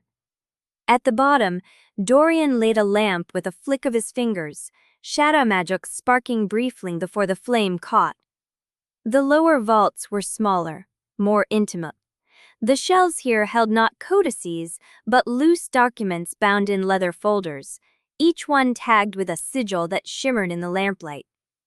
Dorian moved with the efficiency of long practice, pulling a folder from a shelf marked with a symbol I didn't recognize. Crescent and star, and something that looked like a broken circle. Rowan Voss, he said, setting the folder on a reading table. Former captain, Thornwatch, garrison. Discharged for insubordination. Executed 16 years ago under Blood Accord Article 17, unauthorized concealment of riftborn progeny. He paused. That would be you. I didn't answer. My eyes were on the folder. It was thinner than it should have been. This is everything? This is the official record. His emphasis on the word official was barely perceptible. Captain Voss's service history, the charges against him, the signed execution warrant, and a follow-up report conferring the subject was not located at the time of the father's death. He met my eyes again. The subject being you. 16 years. They'd been looking for me for 16 years, and the file documenting my father's death was half the thickness of a patrol report. I reached for the folder. Dorian's hand moved, not quite blocking mine, but close. Before you open that, he said, there's something you should know. The lamplight caught the lines around his mouth, deepening them. He looked like a man who'd spent too many nights reading things he wasn't supposed to know. I've been the archivist here for 43 years, he said. In that time, I've cataloged every accord document, every sealed testimony, every warrant, every execution record. I know what's here and what isn't here. Lyra Voss is about a dozen pages that were in your father's file the last time I handed it. My pulse kicked. When was that? 2 months ago, before the breach in Thornwatch. Before anyone in this court had reason to believe a living riftborn might still exist. I stared at him. The implications stacked faster than I could process them. Someone in Nightveil had known, or suspected, or been preparing for my existence before the breach ever tore open in Warren. Someone had been erasing evidence. Who else has access to these files? The royal family, the Accord jurists, and anyone with a queen's seal. His voice went very dry on the last words, which narrows it down to perhaps a dozen people, none of whom would appreciate my sharing this observation. But you're sharing it anyway. Yes. He didn't elaborate, didn't explain. He just watched me with those two quick gray eyes, weighing my reaction, and something in his expression made me think of Caelion. The way he'd looked at me in rehearsal, the unscripted moment before the mask came down. Dorian Vale was measuring risk against necessity. I knew the expression because I'd worn it myself for 8 years. I am. A pulse of heat along my forearm that had nothing to do with magic and everything to do with the cold certainty settling in my chest. Saraith had known. Before the breach, before the summons, before Caelion ever rode into Thornwatch, someone in Nightveil had been watching for a riftborn. And my father's execution was part of a pattern, not an isolated cruelty. What was in the missing pages? I can't tell you what I don't remember with certainty. But his hand moved as he spoke, sliding a small scrap of paper across the table toward me, half hidden under his palm. However, if you were interested in researching the original sealing, the one that predates the blood accords, I might suggest starting with the Star Shrine records. Section 12, Alile 4. The filing system is chronological, but the relevant documents have been misfiled under a classification code that doesn't exist in our current registry. I took the paper. It was folded so small it disappeared into my palm, rough against my skin, the ink barely dry. The classification code? It's written there. He straightened, stepping back from the table. I've said too much already. Take your father's file. Read it. But know that what's missing may matter more than what remains. Footsteps echoed on the spiral staircase. Dorian's face went blank in the space of a breath, the scholar's openness sealing over into careful neutrality. He turned toward the stairs, positioning himself between me and whoever was descending, and in the lamplight I saw his shoulders square, bracing. Lady Voss, he said, his voice pitched to Carrie. I trust you found what you needed. The archives close at the second moonrise. The footsteps drew closer, deliberate, unhurried, the kind of pace that belonged to someone who knew they didn't need to rush. Dorian met my eyes. His expression said nothing, but his hand, half hidden at his side, made a small gesture, fingers curling inward, closing around an invisible object, then pressing down. Hide it. I slipped the paper into my sleeve just as the lamplight caught burnished copper hair and a gown of deep green silk. Lady Eileen Thorin stepped into the vault. Her winter store eyes swept the room, found me, found the folder on the table with my father's name facing up. Her smile was a blade drawn slow. Well, she said, his voice pitched to Carrie. I trust you found what you needed. The archives close at the second moonrise. The footsteps drew closer, deliberate, unhurried, the kind of pace that belonged to someone who knew they didn't need to rush. Dorian met my eyes. His expression said nothing, but his hand, half hidden at his side, made a small gesture, fingers curling inward, closing around an invisible object, then pressing down. Hide it. I slipped the paper into my sleeve just as the lamplight caught burnished copper hair and a gown of deep green silk.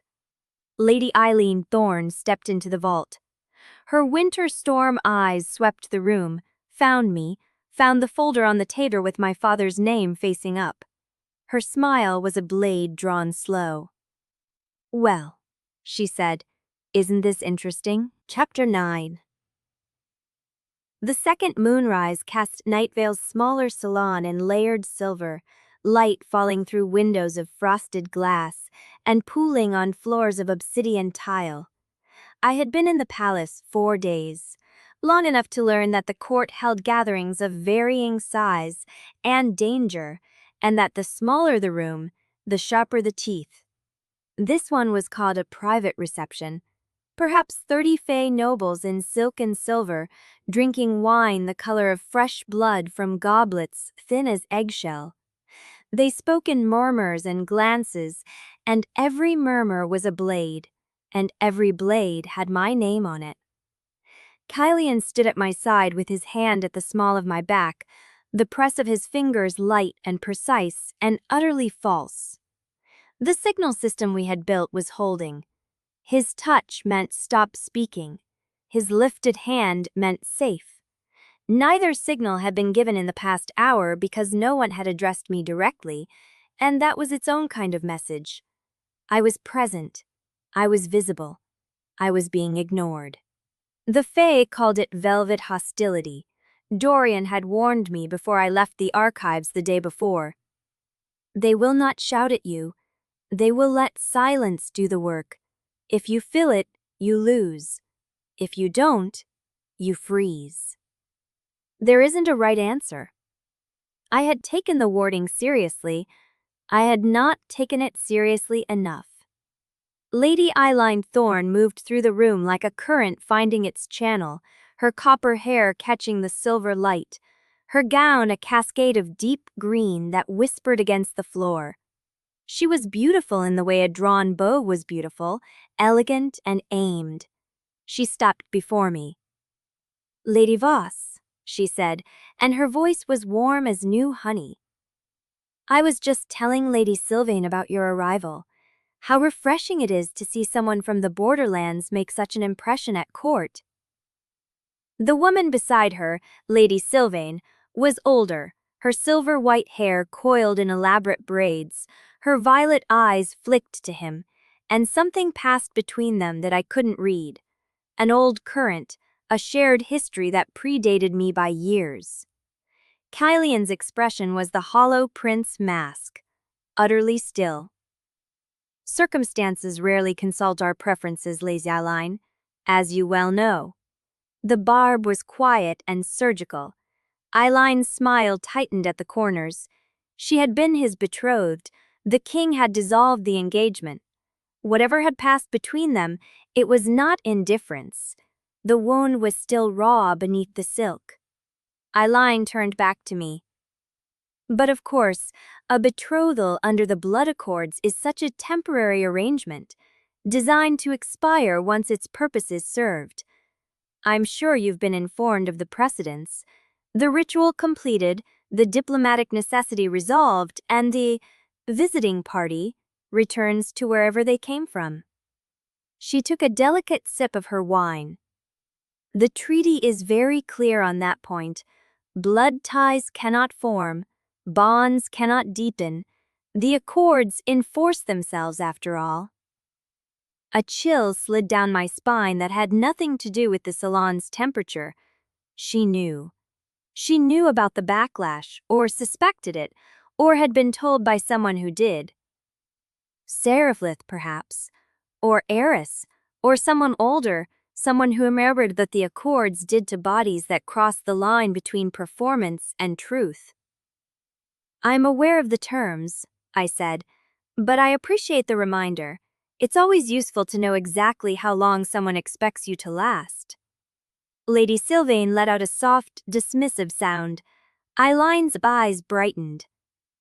"Oh, I don't think anyone expects you to last at all," she said, and her voice was still honey-warm even as the words bit. "That's rather the point. You're a necessity, Lady Voss, a tool, and tools are discarded when the work is done." The silver veins along my wrists pulsed. I felt it before I could stop it, the heat rising under my skin, the flicker of something bright and dangerous responding to anger I hadn't given it permission to feel. My burn scar throbbed. Once.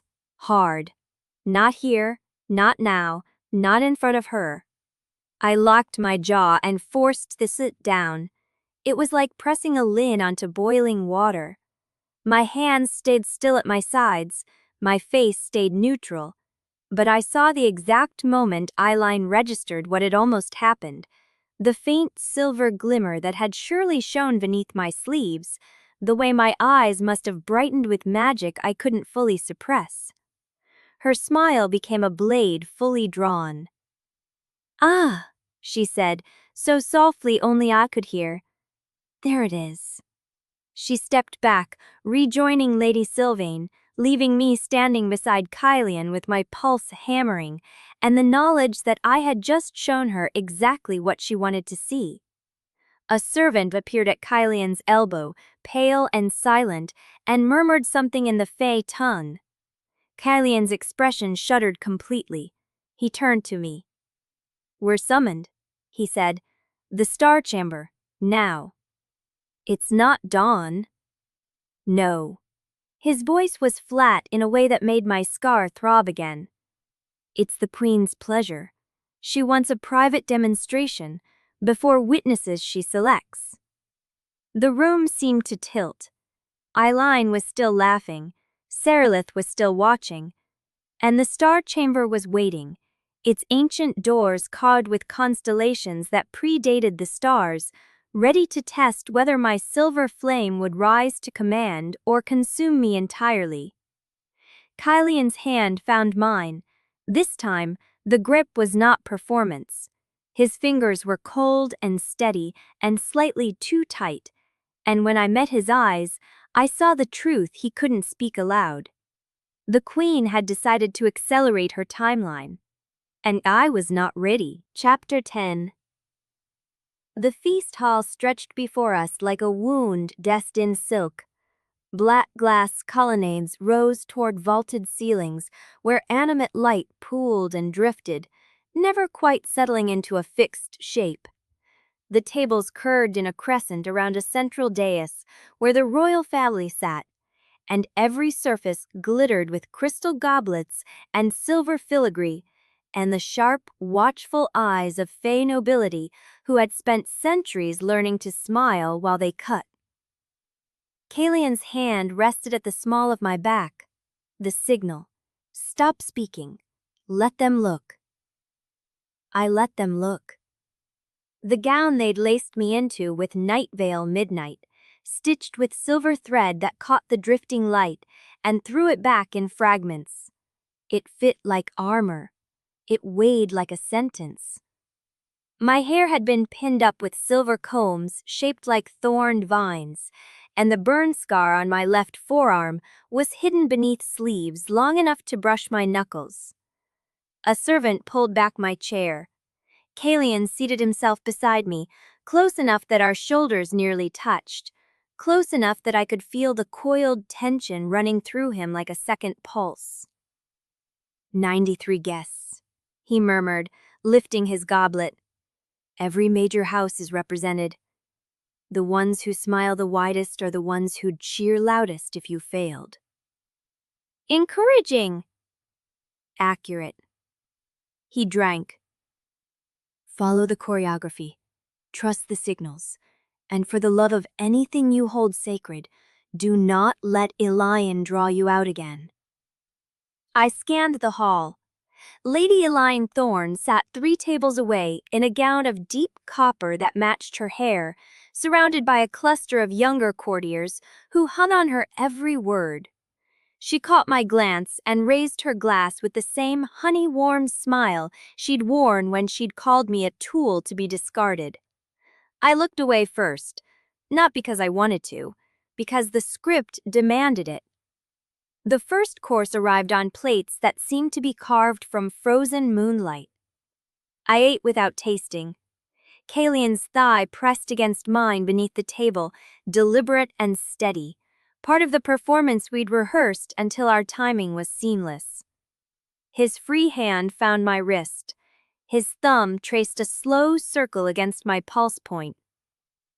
Look at me, the gesture said, only at me. I turned my head. His eyes met mine, pale violet catching the drifting light, and for 3 seconds exactly, not 4, not 2, I held his gaze with an expression I'd practiced until my face ached. It was supposed to look like devotion. It was supposed to look like a woman so desperately in love that she'd forgotten the room existed. It was supposed to be a lie. His thumb stilled against my wrist. You're doing well. So are you. The hard part hasn't started. A bell chimed. The music shifted into something slower, more intimate, and couples began rising from their tables to fill the space between the colonnades. Caelion stood and offered me his hand. Dance with me. It wasn't a question, but his voice had dropped half a register, and something in the way he looked at me made my sky throb once before I could stop it. I took his hand. He led me onto the floor with the kind of precision that looked like grace and felt like control. His right hand settled at my waist. His left cradled my fingers, thumb resting against my knuckles, in the exact position we'd drilled. We moved together through the first turn, the second, the third, and somewhere around the fourth I realized I'd stopped counting the steps. The hall blurred at the edges. The watching faces became a smear of pale skin and dark silk and bared teeth. I was aware of them only as pressure, as threat, as the reason every gesture had to be perfect. Caelion's hand slid higher on my waist, his palm pressed flat against my spine. Stop speaking. I hadn't been speaking, The signal meant something else now. It meant, trust me, or this is the moment, or they're watching closer than before. His face was close enough that I could see the small scar at the corner of his mouth. I hadn't noticed it before the rehearsal. Now I couldn't stop noticing it. They're convinced, he said, voice barely above a breath. All of them. Even Eileen has stopped smiling. Is that good? It's dangerous. His hand tightened almost imperceptibly. You look like you mean it. The music swelled. He turned me, brought me back, and when I settled against him again, his fingers found the curve of my jaw. The touch was new, unrehearsed. His thumb traced the line of my cheekbone again. This is not a signal. The room went quiet. Not the actual room. The music still played, and the dancers still turned, and the nobles still murmured their poison-sweet nothings. But something inside me went so quiet I could hear my own pulse hammering against my ribs. I believed him. That was the mistake. That was the trigger. I believed the tenderness in his voice. I believed that the careful pressure of his hand at my jaw meant something real. I believed for one suspended breath that the hollow prince was not hollow at all, and that the woman wearing his ring was a tool to be discarded when the work was done. Pain ripped through me. It started in my chest, a hook of white-hot agony that dragged upward through my throat and burst behind my eyes. Silver flame erupted beneath my skin, not controlled, not contained, but blazing along the veins of my wrists and forearms in jagged, visible threads. My burn scar screamed. Caelion's hand jerked away from my jaw. Shadow exploded from his grip. Not the controlled darkness I'd seen him wield before, but something wild and reactive, something that shattered the goblet on the nearest table and sent crystal shards spinning across the floor. Someone gasped. A woman shrieked. The music faltered. I locked my jaws so hard I thought my teeth might crack. The silver flame was still flickering under my skin, bright enough to show through the midnight gown, bright enough that anyone looking closely would see exactly what I was and exactly what had just happened. Caelion moved. In the space between heartbeats, his body blocked mine from the room's view. His hand found my wrist, not gentle now but grounding, his grip tight enough to anchor me to the present moment. Breathe. The command was barely a whisper. 1 breath. 2. Force it down. I know you can. I forced it down. It was like pressing a lid onto a cauldron of molten silver. Every instinct screamed at me to let go, to let the flame consume whatever it wanted to consume, to stop fighting a power that had never once asked permission to exist. But I had spent 8 years learning to hide. 8 years surviving by control. 8 years proving that the thing inside me was not the master of what I chose to do. The silver light guttered, dimmed, faded back into my skin until only the faintest trace of veins remained, pulsing like a fading heartbeat. The music resumed. The dancers kept dancing. The nobles at the nearest tables exchanged glances that were too quick, too sharp, but no one was pointing. No one was shouting. Not yet. Caelion's grip on my wrist eased. He turned back to face the room, his expression smoothed into the hollow prince mask, and when he spoke, his voice carried the dry, dismissive tone of a man who had merely suffered a minor embarrassment. A spilled goblet, he said, loud enough for the nearest tables to hear. Clumsy of me. Please, continue. The servants descended like carrion birds, sweeping crystal and wine away in seconds. The hum of conversation returned, tentative at first, then swelling as the Fey nobles chose to accept the explanation they'd been given. But Eileen was watching. From 3 tables away, her copper eyes had not moved from where Caelion's hand still circled my wrist. Her smile was back, and it was worse than her anger had ever been. Queen Saralith sat motionless on the central dais. Her goblet was still raised, the same private toast she'd given me at the salon, and her pale violet eyes held mine with the serene satisfaction of a predator who had just watched her prey stumble. She had seen. She understood exactly what had happened. The blood accords had struck. Not because Caelion had touched me.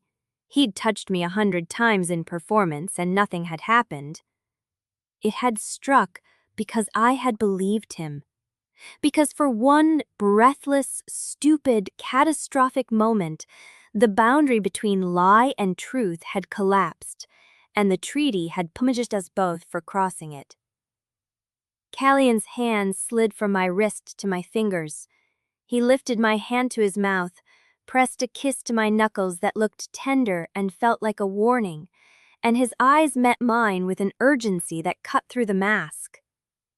"We need to leave," he said. "Now, before anyone asks the right question." I nodded. My voice had deserted me. My body still hummed with the echo of the backlash, silver and shadow tangled together in a pain I couldn't name and couldn't forget. We walked together toward the side entrance, matching pace, matching breath, matching the lie that we were merely a betrothed couple departing early for private reasons. His hand was at my back. The signal. "Keep walking. Don't look back. They're still watching." But as we reached the archway, I looked back anyway. Queen Seralath lifted her goblet one final time, and her smile was the first genuine thing I had ever seen on her face. Chapter 11. Caelion's chambers were not what I expected. I had braced for more black glass and silver filigree, more of Nightveil's predatory splendor. Instead, the room was spare. A single low couch draped in gray velvet, a table with one chair, a narrow window that looked out onto nothing but the terraced ridge and the animate lights of the capital below, winking like held breath. He released my wrists the moment the door closed behind us. I stood in the center of the room, still humming with the echo of the backlash, my burn scar pulsing in time with a heartbeat that felt too fast. The silver veins along my wrists had faded to faint threads, but I could still feel the flame beneath my skin, coiled and waiting. Caelion crossed to the window. His back was to me. His shoulders, always so precisely squared in public, had dropped half an inch. "How bad were you hurt?" Not a question, a demand. I forced it down. "That is not what I asked." I flexed my fingers. The joints ached. The skin on my left forearm felt raw, as though the burn scar had reopened, though when I pushed back my sleeve, the scar was still sealed, still silver pale against olive skin, just throbbing. "It felt like being unmade," I said, for about 3 seconds, like the flame was going to burn through me and not stop. He turned. His face was the hollow prince again, all clean angles and control, but his eyes were wrong. The violet was too dark, the pupils blown wide, and his right hand was still trembling. He was not bothering to hide it. "Shad was still London," he said. "I did not summon it. I did not reach for it.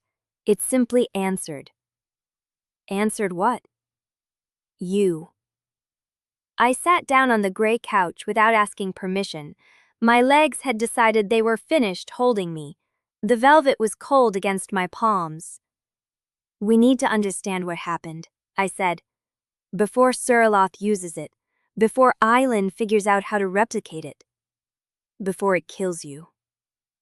The words landed between us like a thrown blade. Caelion did not move to soften them. He did not look away. "My mother saw the full incident," he continued.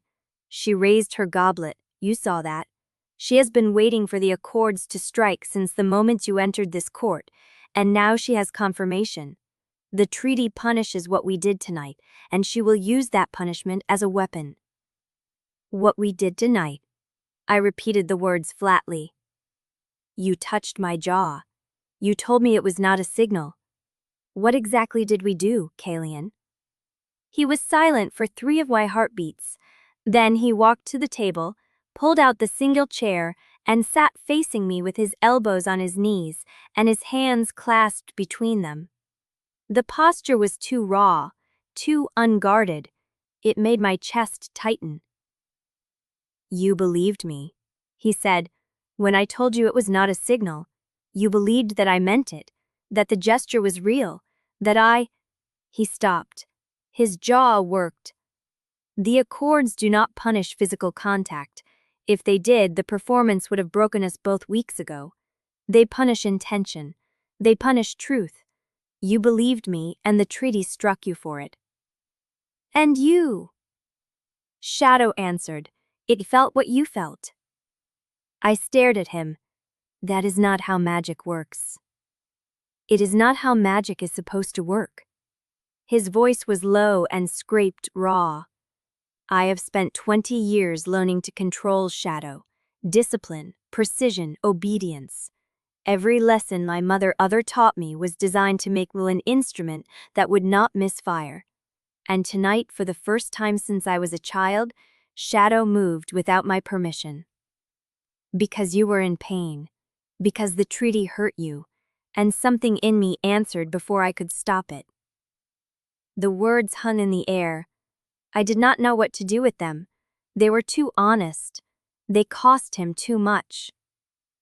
The Accords are alive, I said slowly. That is what we learned tonight. They are not a set of rules. They are a living magic that can tell the difference between a lie and truth, between performance and what? I looked at my hands. The silver veins had faded completely. My wrists looked ordinary again, pale olive skin, calloused fingers, a small scar on the knuckle of my thumb from an alchemical burn 3 years ago. And whatever this is becoming. Caelion stood. He walked back to the window and braced one hand against the frame, looking out at the city. His reflection in the black glass was a ghost, pale and hollow-eyed. Left is my husband. Then we stop it, he said. We rebuild the distance. No more unscripted gestures. No more... I know what distance means. My voice came out harder than I intended. I have been building distance my entire life. I know how to keep people out. Do you?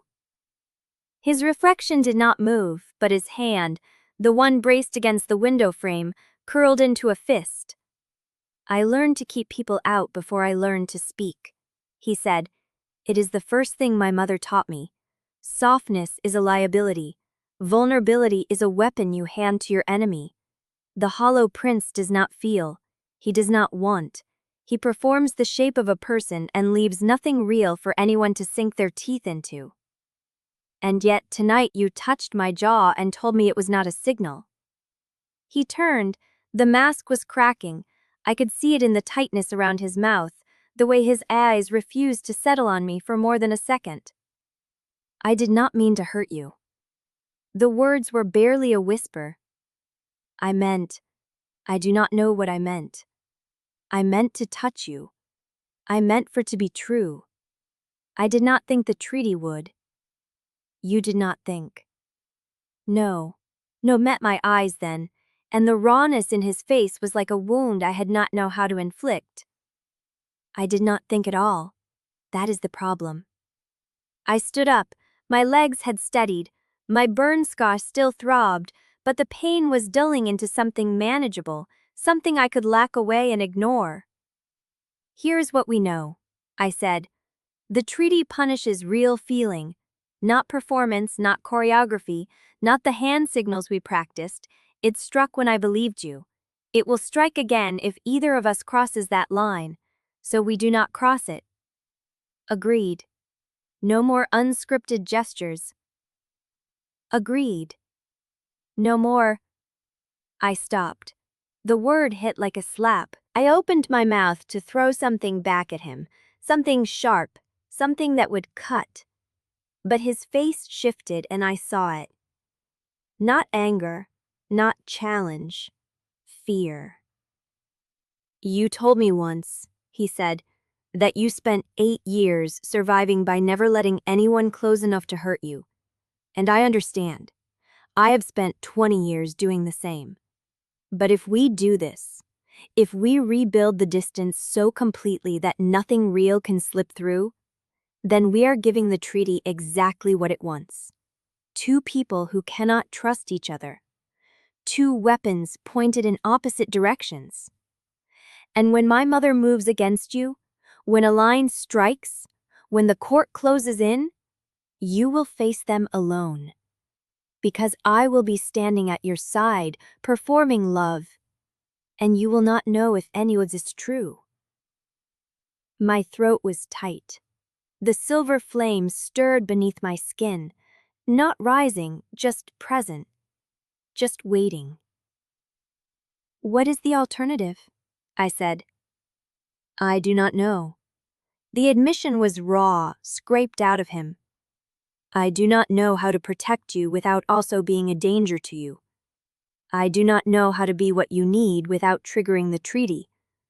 I have spent my entire life being shaped into a weapon, and the first time I tried to be something else, I hurt you. You did not hurt me. The treaty did. I did not stop it. Neither did I. The words hung between us. He was close enough that I could feel the cold that radiated from his skin, the shadow magic chill that never quite left him. Close enough that if I reached out, I could touch the hollow scar at his sternum, the one he always pressed when his mother gave him an order. I did not reach out. Distance, I said, in private, as much as we can manage. And if the walls slip, if something real gets through, we catch it, we stop it, we do not let it happen again. And if we cannot catch it in time, then the treaty takes what it takes, and we survive anyway. Caelion looked at me for a long moment. His eyes were still too dark, his face still too raw, but something in his posture shifted. Not acceptance, resolve. Agreed, he said, but I will make you one promise, and it is not a signal, and it is not a performance, and if believing it triggers the treaty, then so be it. Caelion, I will not let her use you. My mother, I will not let her turn you into a sacrifice. Whatever I have to do, whatever it costs me, I will stop her. That is not a lie. That is not a performance. That is the truth, and you can believe it or not, but I am saying it anyway. The silver flame flickered, just once, a brief pulse of heat beneath my ribs, but the backlash did not come. I did not know if that meant I had not believed him, or if it meant something else entirely, something I was not ready to name. We should sleep, I said. Dawn will come. The court will be watching. I know. I walked to the door. My hand was on the handle when his voice stopped me. Lyra? I did not turn. The thing you said at the salon, about selling enchantments, about people paying to hold broken things together? His voice was barely audible. You were not just describing the enchantments. I stood very still. No, I said. I was not. The door closed behind me. My chambers were 3 corridors away, through halls of shifting black glass and silver that watched me pass with carvings that moved at the edge of vision. I walked with my head up and my pace steady, the performance still in place, because the court was always watching. The walls had eyes, the shadows had ears. But when I reached my room and bolted the door and pressed my back to the cold stone, my hand was shaking. He had made me a promise. He had said he would stop her. He had said it was the truth. And I did not know which was worse, that I believed him, or that the treaty this time had let me. Chapter 12. The procession wound through the palace moon gardens like a serpent dressed in silk. Overhead the sky was the deep bruised purple of Nightveil's perpetual twilight, and the moon hung fat and silver-white above the terraced beds of night-blooming flowers that opened only under its light. The petals were black and pale blue, and the color of old blood, and their scent was cloying, sweet, thick enough to taste. I walked at Caelion's left, my hand resting on his forearm in the precise grip he had taught me. Not too tight, not too loose. The grip of a woman who trusted her betrothed implicitly and had nothing to fear from the court that watched her. The court walked behind us in a slow river of dark velvet and jeweled hair and eyes that missed nothing. Eris strolled near the front with a cluster of laughing nobles. Eileen was somewhere in the middle, her copper hair catching the moonlight like a blade. Surlath led the procession at its head, her frost-white gown ghosting over the crushed stone path, and beside her King Vaylor moved with the heavy silence of a man who had not spoken in public for 6 years. The moon gardens were the queen's pride. Every flower was a hybrid of shadow and something else, something that should not grow, and the fountains ran with water that gleamed without reflecting anything true. It was a place designed to remind visitors that Nightveil answered to different laws than the sunlit world. It was also, I realized as the path curved between 2 hedges of black thorn, a perfect place to die. Caelion's hand pressed to my lower back. Stop speaking. I had not been speaking. I glanced up at him and found his face set in that cold, clearful mask, but his eyes were moving, scanning the hedges, the fountains, the shadows between the flowery trees. What is it? I breathed. Nothing yet. That is not reassuring. It was not meant to be. The procession slowed as the queen paused before a fountain shaped like a coiled serpent with water pouring from its open jaws. Surlath turned to address the court, her voice carrying with that peculiar clarity that needed no amplification, and the nobles arranged themselves in a loose semicircle to listen. I did not hear her words. I was watching the shadows. They were not moving right. The moonlight in Nightveil was not like sunlight. It did not banish darkness so much as press it flat, layer it beneath the silver glow, and the shadows that pooled at the base of the thorn hedges should have been still. They were not still. They were breathing. Caelion? I see it. His voice was tight. His hand had not moved from my back. The first knife came out of the ceremonial light. It was not shadow-forged. It was steel, plain and human-made, and it caught the moonlight as it arced toward the queen's unprotected back. Someone screamed. Surlath turned with a speed that should not have been possible in those heavy skirts, and the knife missed her throat by the width of a finger. Then the shadows erupted.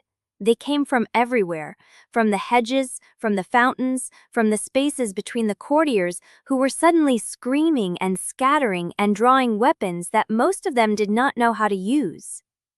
I counted 6 attackers in the first heartbeat. 7. 8. They wore no house colors, no sigils, nothing that marked them as anything but bodies with blades, and they moved with the coordinated precision of people who had trained together.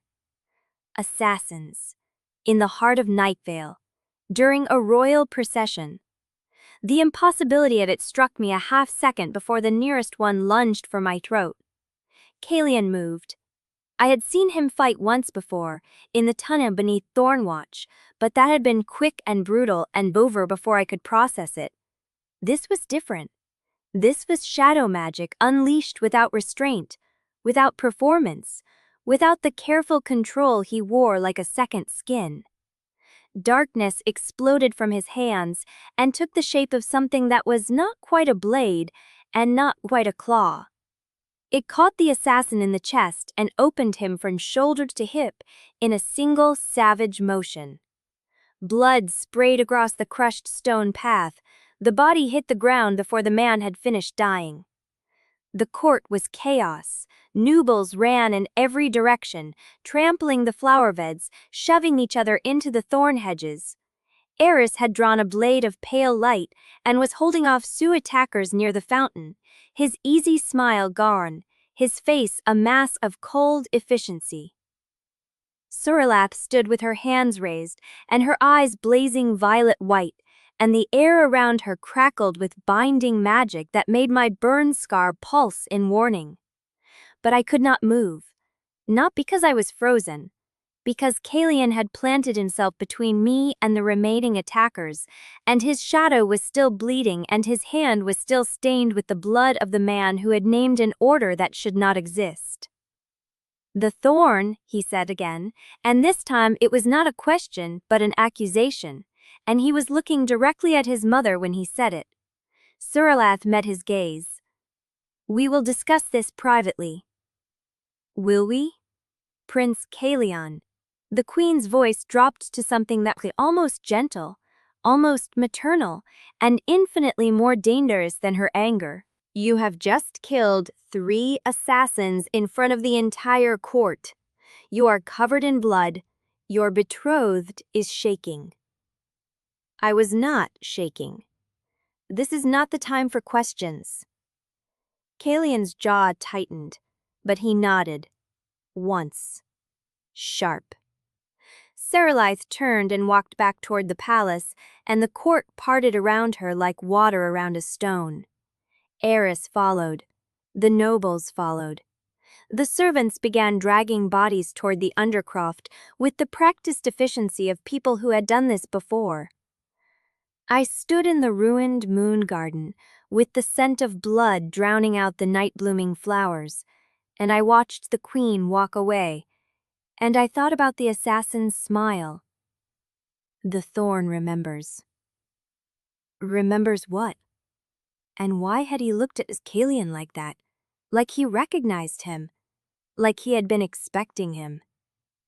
Caelion turned to me. His shadow had finally stopped bleeding, but his eyes were still too dark, and when he spoke, his voice was raw in a way that had nothing to do with the fighting. "We need to go." "Where?" "The archives, before she locks them down." He caught my wrist, not in the performance grip, but something harder, something urgent. That man knew my name. He knew who I was, and he died smiling because he thought he had found me. "Caelion. The thorn is a death cult, Lyra. It was supposed to have been purged before I was born. If it still exists, if it has infiltrated the court, then everything my mother has done, everything she has hidden, every lie she has told, it is worse than we thought." He was breathing too fast. "Worse than I thought." The moonlight pressed down on us like a held breath. In the distance, the palace windows glowed with their animate light, and somewhere inside, the queen was already planning her next move. "The assassin called you the prince who was promised," I said. "What did he mean?" Caelion's grip on my wrist tightened. His face was pale beneath the blood. "I do not know," he said, "but I am going to find out before my mother decides to tell me." Chapter 13. The court was already talking before we reached the palace doors. I felt their stares like fingers on my spine. Noble who had scattered during the attack were regrouping in the torchlit corridors, their gowns crushed, their faces bright with the particular hunger that follows violence survived. They watched Caelion pass with something new in their eyes. Not the old wariness, not even fear. Calculation. The Hollow Prince had killed 3 assassins with shadow that answered no leash. The Hollow Prince had stood between a half-blood and the queen herself. The Hollow Prince had bled, and he had done it publicly, and he had done it for her. The math of the court was shifting. I could hear it in the whispers that trailed us like smoke. "You saw his shadow. It was not controlled. She should have died. Why did the thorn want her? He held her. After. He held her." Caelion's grip on my wrist had not loosened. His pace was too fast, his breathing too shallow, and the blood on his jaw had dried to a dark smear that caught the light from the windows. We turned a corner and the whispers faded, but the weight of them did not. We were not going to the archives. That much I understood when he pushed open a door that led not to the lower vaults, but to his chambers. The door closed behind us.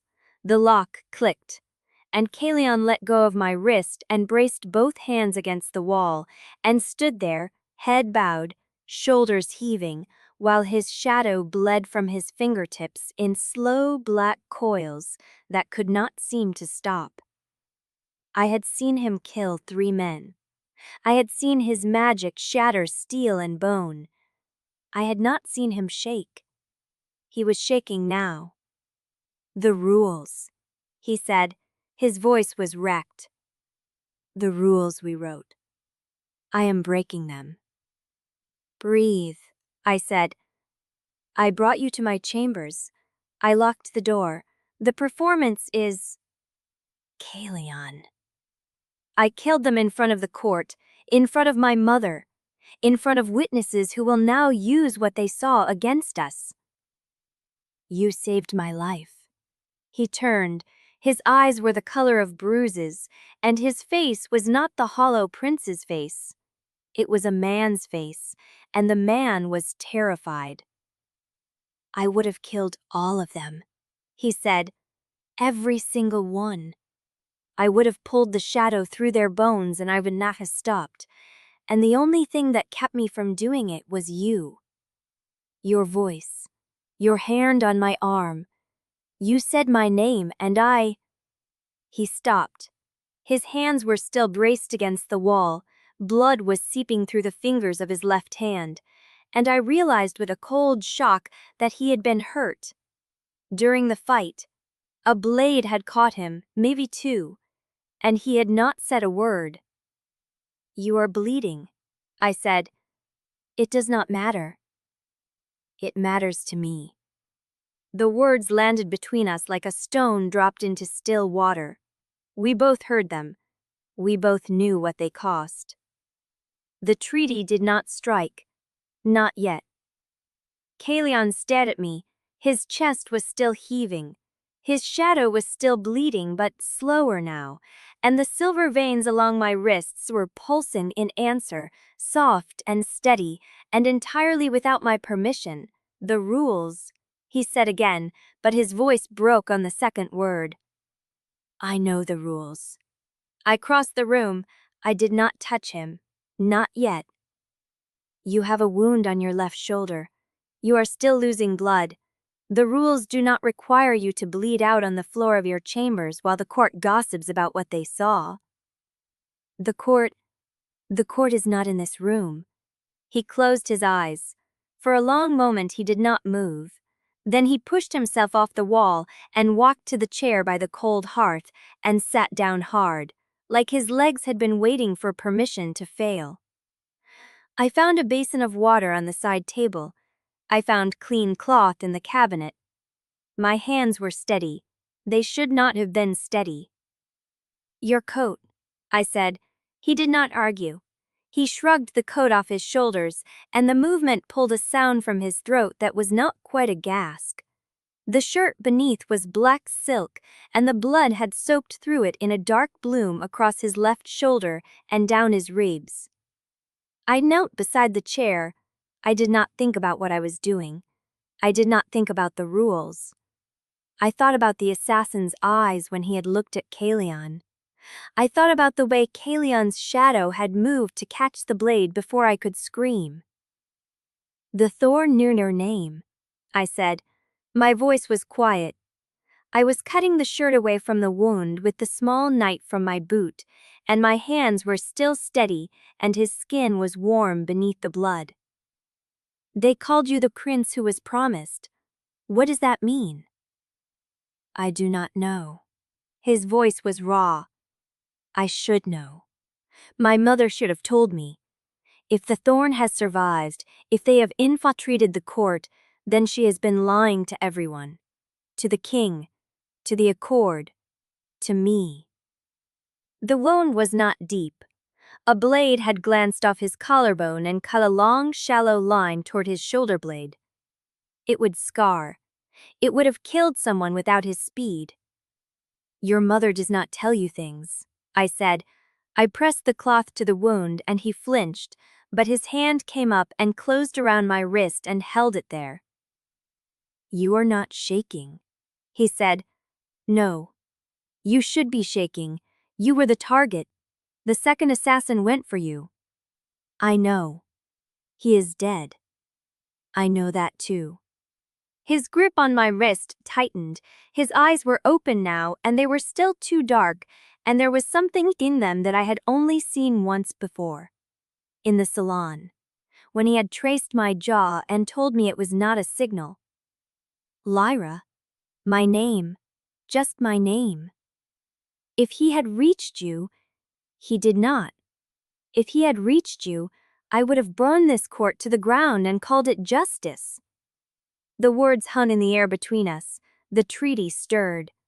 I felt it like a pressure at the base of my skull, a warning, a held breath, but it did not strike. "Why?" I whispered. "Why did it not strike? That was not performance. That was not—" "I do not know."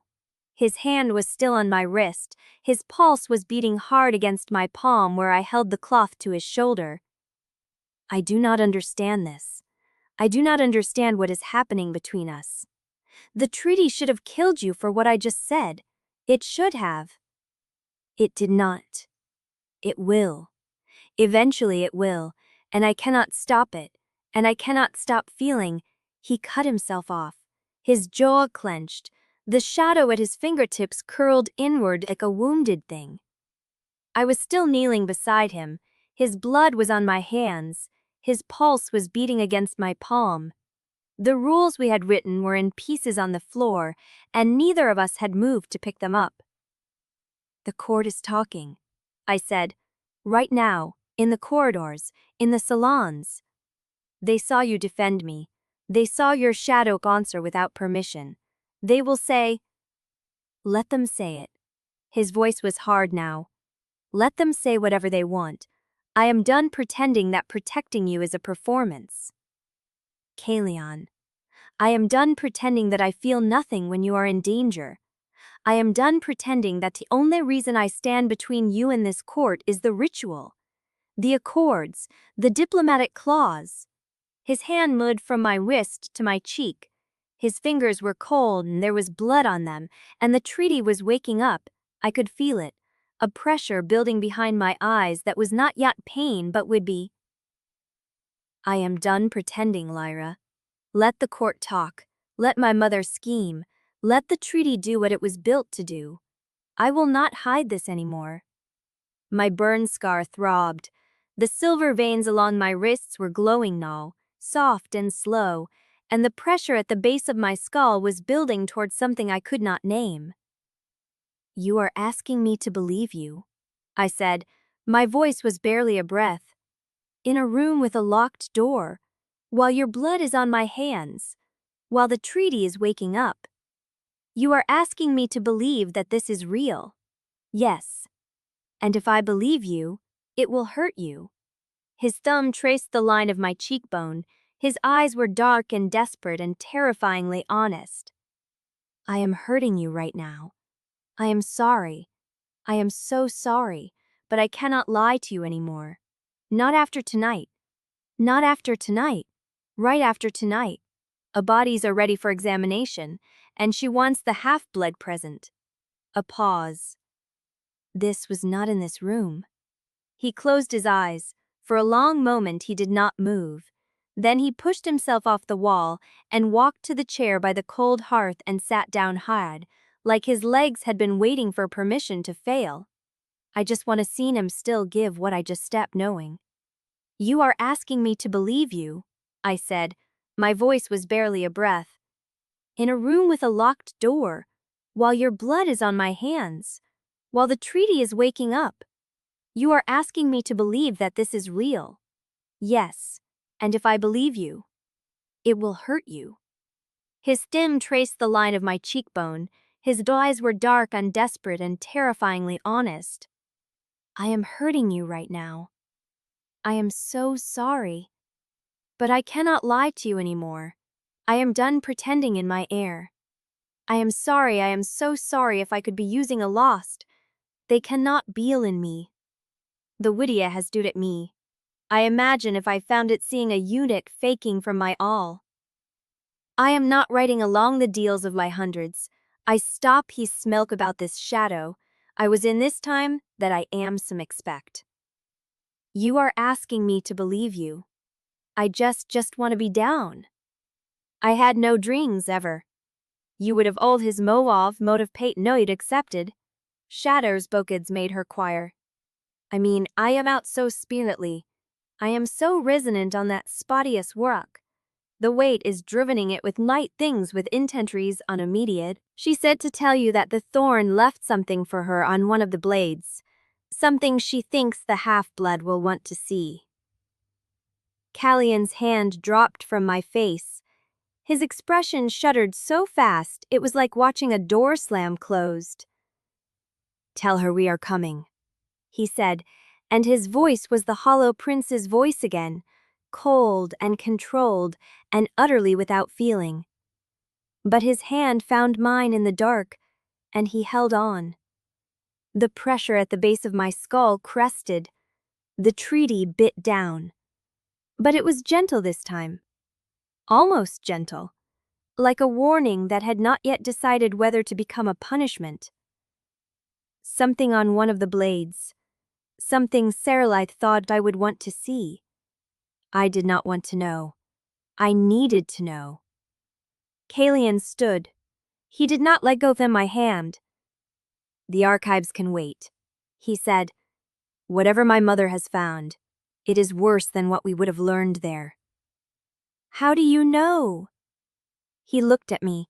His eyes were still too dark. His blood was still drying on my fingers. Because she sounded pleased, he said. And my mother is never pleased unless someone else is about to bleed. Chapter 14. The undercroft smelled of cold stone and old blood.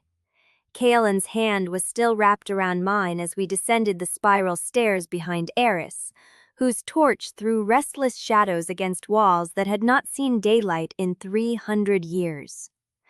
The steps were worn smooth in the center, grooved by centuries of fey boots carrying bodies down into the dark. My burn scar pulsed with every step, a low throb that matched the rhythm of my heart. Eris did not look back. He did not speak. His silence was heavier than his words had ever been. The steps ended at an iron door banded with silver runes I did not recognize. Every record burned, every member executed, every shrine reduced to ash. They were meant to be a footnote, a cautionary tale told to children about the dangers of worshipping what should remain chained. And yet they are here, Caelion said, has beginning to think you had gotten lost. Caelion dropped my hand. The loss of his grip was a physical thing, a cold that spread from my fingers up through my wrist.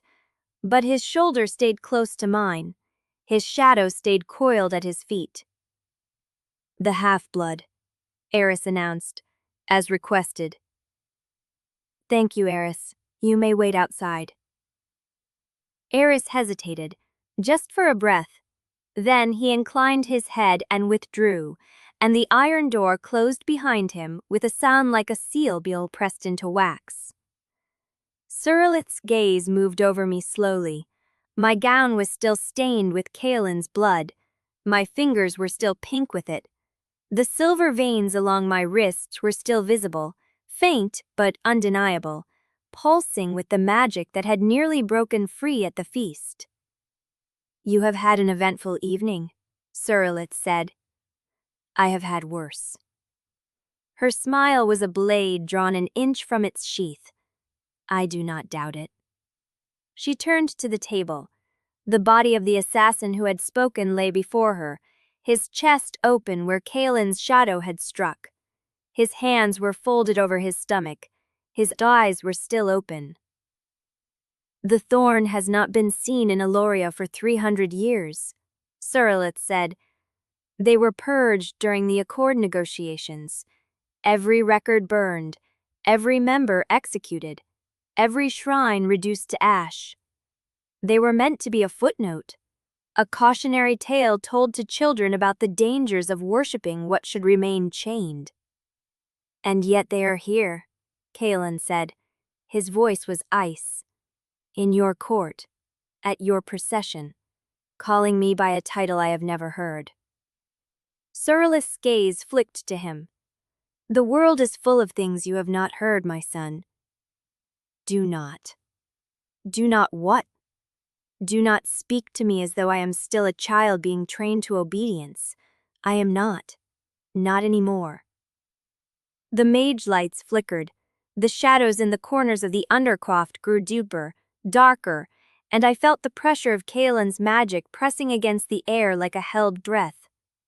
Surlith studied him for a long moment. Then she looked back at the body. "The blade," she said. "The one meant for you." She was speaking to me. I stepped forward.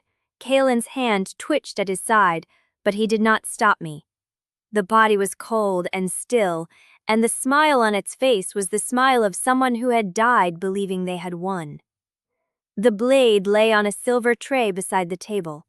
It was human-made steel, plain and unadorned, the kind of knife that could be bought in any market from Thornwatch to the sunlit kingdoms. Nothing about it should have been remarkable. But my burn scar screamed. The pain was sudden and sharp, a white-hot line of fire racing up my left forearm. I gasped before I could stop myself. My hand flew to my arm, and Caelion was beside me in an instant, his body between me and his mother. "What is it?" he said. "What is happening?" "The blade." My voice was strained. "There is something on the blade." Surlith watched me with her head tilted slightly, her expression unreadable. "Pick it up?" "She will not." "Caelion." I touched his arm. "It is all right. Let me see." He did not move. His shadow had risen, coiling around his ankles like a serpent preparing to strike, and the mage lights were flickering faster now. But I stepped around him. I reached for the blade. The moment my fingers touched the hilt, I knew. Dead light. It was woven through the steel like veins through marble, invisible to the eye but screaming to my magic. The same coid, the same wrongness, the same light that had bled from the bleach in the warren, that had poured from the Frennod-touched creatures, that had tried to unmake me while I sealed the tunnel wall. "No loyal court blade should carry this," I whispered. "Describe it." Surlith's voice was sharp now, intent. I did not trust her. I would never trust her. But she had called me here to see this. She had known I would recognize it. "Dead light," I said, "woven through the steel. It is unmade essence. The same thing that bleeds from the breaches. The same thing that infected the creatures in Thornwatch." I looked up at her. This blade was forged to kill something specific, something that dead light can unmake. Surlith's smile was slow and cold and satisfied. "Riftborn," she said. "This blade was forged to kill you." The word hung in the air between us. Caelion moved, a blur of shadow and fury, and suddenly he was between me and his mother. His hand raised, his magic surging. "You knew." His voice was barely human. "You knew what was on the blade before she touched it. You let her touch it." I let her identify it. There is a difference. There is no difference when her safety is at stake. Her safety is my concern as much as yours. Surlith's voice did not rise. It did not waver. "The thorn has blades that can unlike Riftborn. They have infiltrated my court. They have attempted to kill me, and they have attempted to kill her. Do you imagine I wanted any of this? I imagine you wanted exactly what you always want. Control." Surlith stepped closer to him. The mage lights steadied. The shadows did not. "You are angry," she said. "Good. Anger is useful. But do not let it blind you to the obvious. The thorn knows what she is. They knew before she arrived. They knew before the war in breach. Someone told them." The implication landed like a blow. "Who?" Caroline said. "I do not know yet, but I will." She looked past him to me. "You will leave with Lade here." His eyes were still too dark. His shadow was still bleeding at the edges. "Someone in this court forged that blade," I said. "Someone who knows the old magic. Someone who knew my father." The torchlight guttered in the stairwell. Eris was waiting at the top of the stairs, his expression unreadable. And somewhere above us, in the clean white undercroft, Queen Seriloth was still standing beside the body of the assassin who had smiled when he died. Because his blade had not killed me, not yet, but it had told me exactly what I needed to know. Chapter 15. We left Nightveil before the false dawn. The horses were waiting in the courtyard, 6 of them, their breath steaming in air that tasted of frost and old stone. Caelion rode at my side, his shadow pulled close around him like a second cloak. 4 face soldiers flanked us, their faces carved into expressions of bored competence. No Eris, no Seroleth, no courtiers to smile at our backs. The road unspooled away from the terraced city and climbed into country I had only seen from high windows. The perpetual twilight of Nightveil's border deepened as we rode east, the animate lights of the capital fading behind us until the only illumination came from the pale moss that clung to the standing stones along the path. The moss had been planted, Caelion told me, centuries ago, before the blood accords, before the war. A remnant of a Nightveil that had not yet learned to fear the dark. I did not ask him why that mattered. I was too busy watching. The landscape was not hostile exactly. It was indifferent.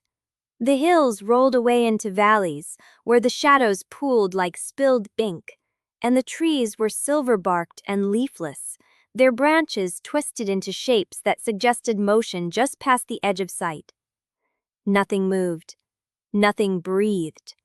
But the silence had texture, and it pressed against my ears like water. Caelion had not spoken since we passed the outer gate. His wound was hidden beneath his high-collared coat, the bandage pressed flat. But I had seen the way he shifted in the saddle when the road grew rough. The blade had cut deeper than either of us had admitted. "You should have let me stitch it," I said. The healer saw to it. The healer saw to it in 30 seconds while the queen waited in the corridor. That is not the same thing. His mouth tightened. Not a smile, the ghost of one. "She was listening," he said. "To everything, everyone. The entire palace is her ear." "I know." The horses climbed.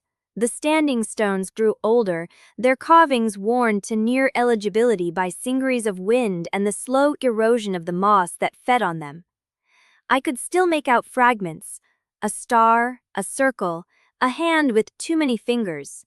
The old language, the star-shrine tongue. My burn scar throbbed once and was still. We stopped at a way station when the moss light began to dim. A low stone building with a single lantern burning in its single window. The soldiers dismounted first, checking the interior, then returned with terse nods.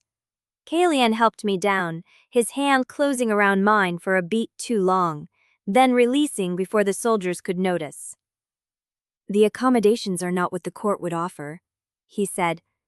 "I have slept in tanneries. I will survive." Inside, the way station was bare but clean.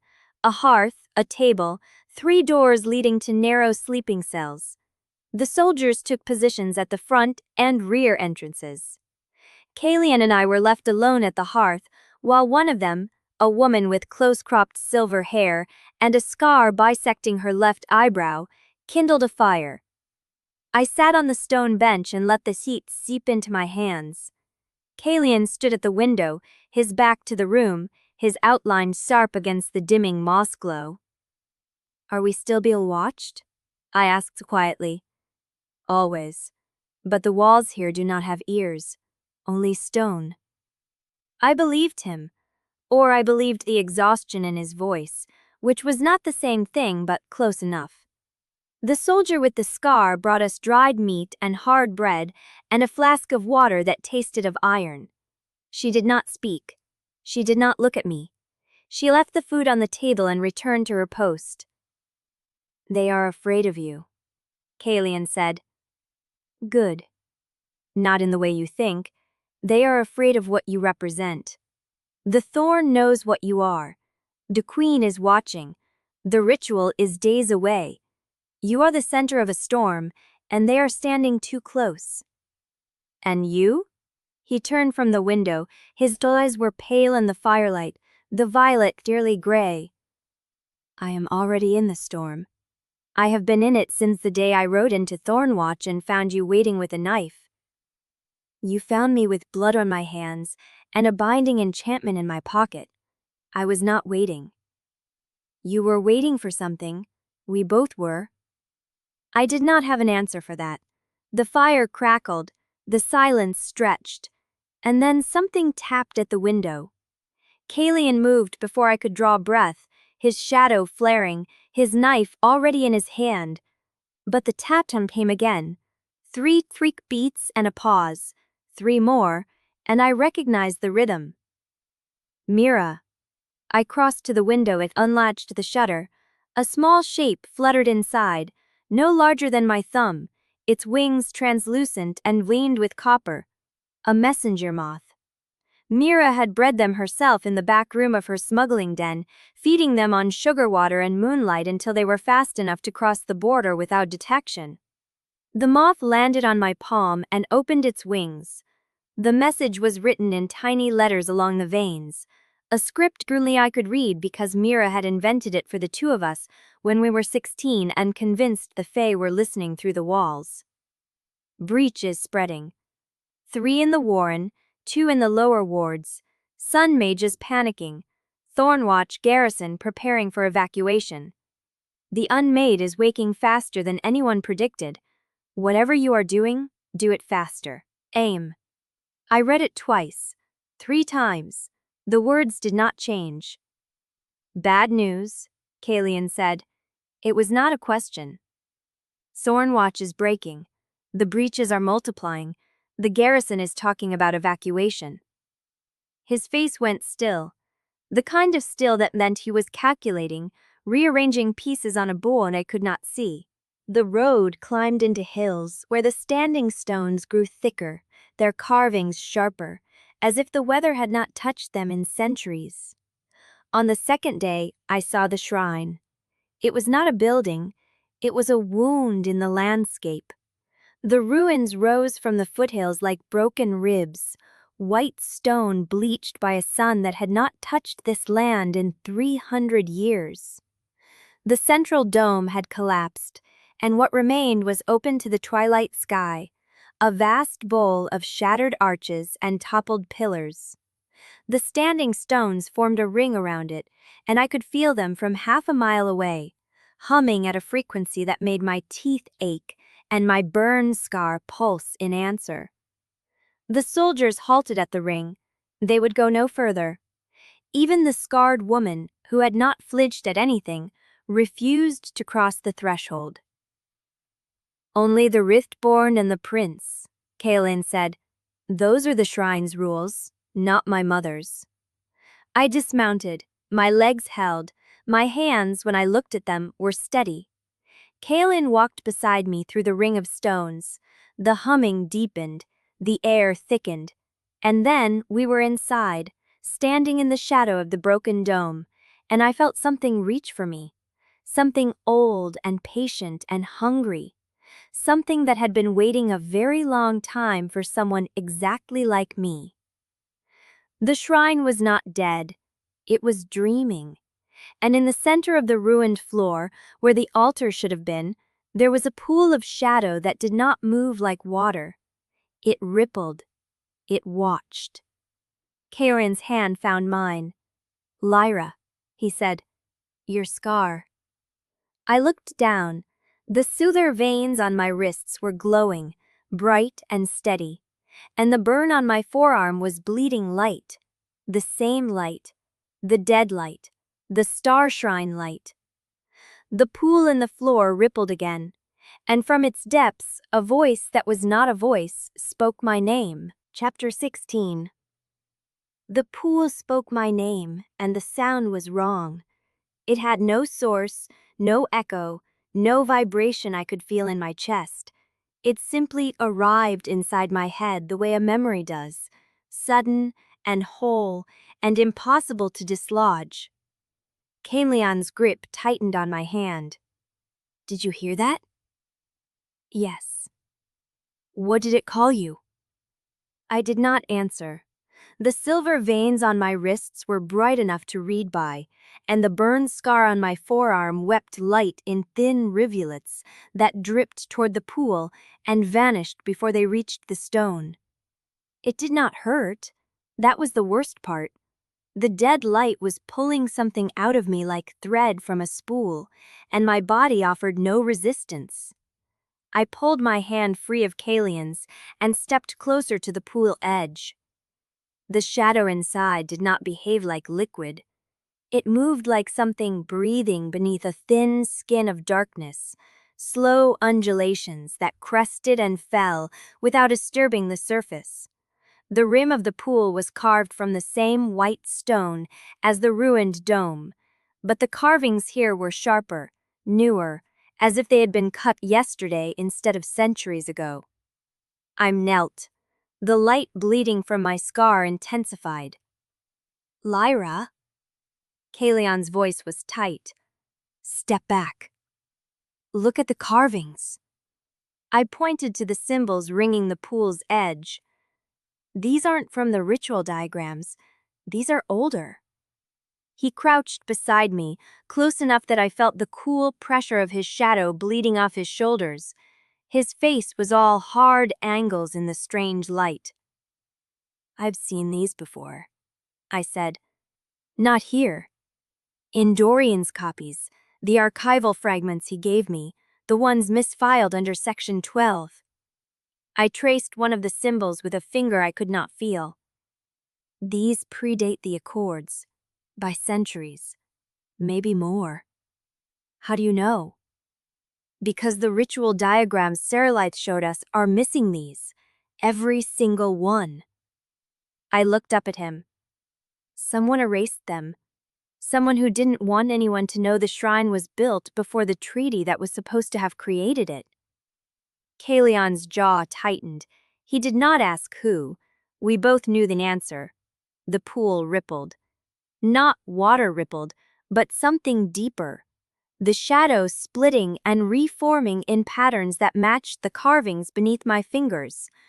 The voice that was not a voice spoke again, and this time it said something that was not my name. "You carry the hinge." I flinched. The words landed in my chest like a stone dropped into still water, and the ripples spread outward into my magic, into the silver flame that had been dormant since the feast, into places I had never felt it reach before. "What did it say?" Caelion asked. "You didn't hear that." He shook his head. "It said I carry the hinge." I pressed my palm flat against the carved rim. The symbols flared silver beneath my touch, one after another, lighting up in sequence like lamps being lit along a road I could not see. "I don't know what that means." But my body did.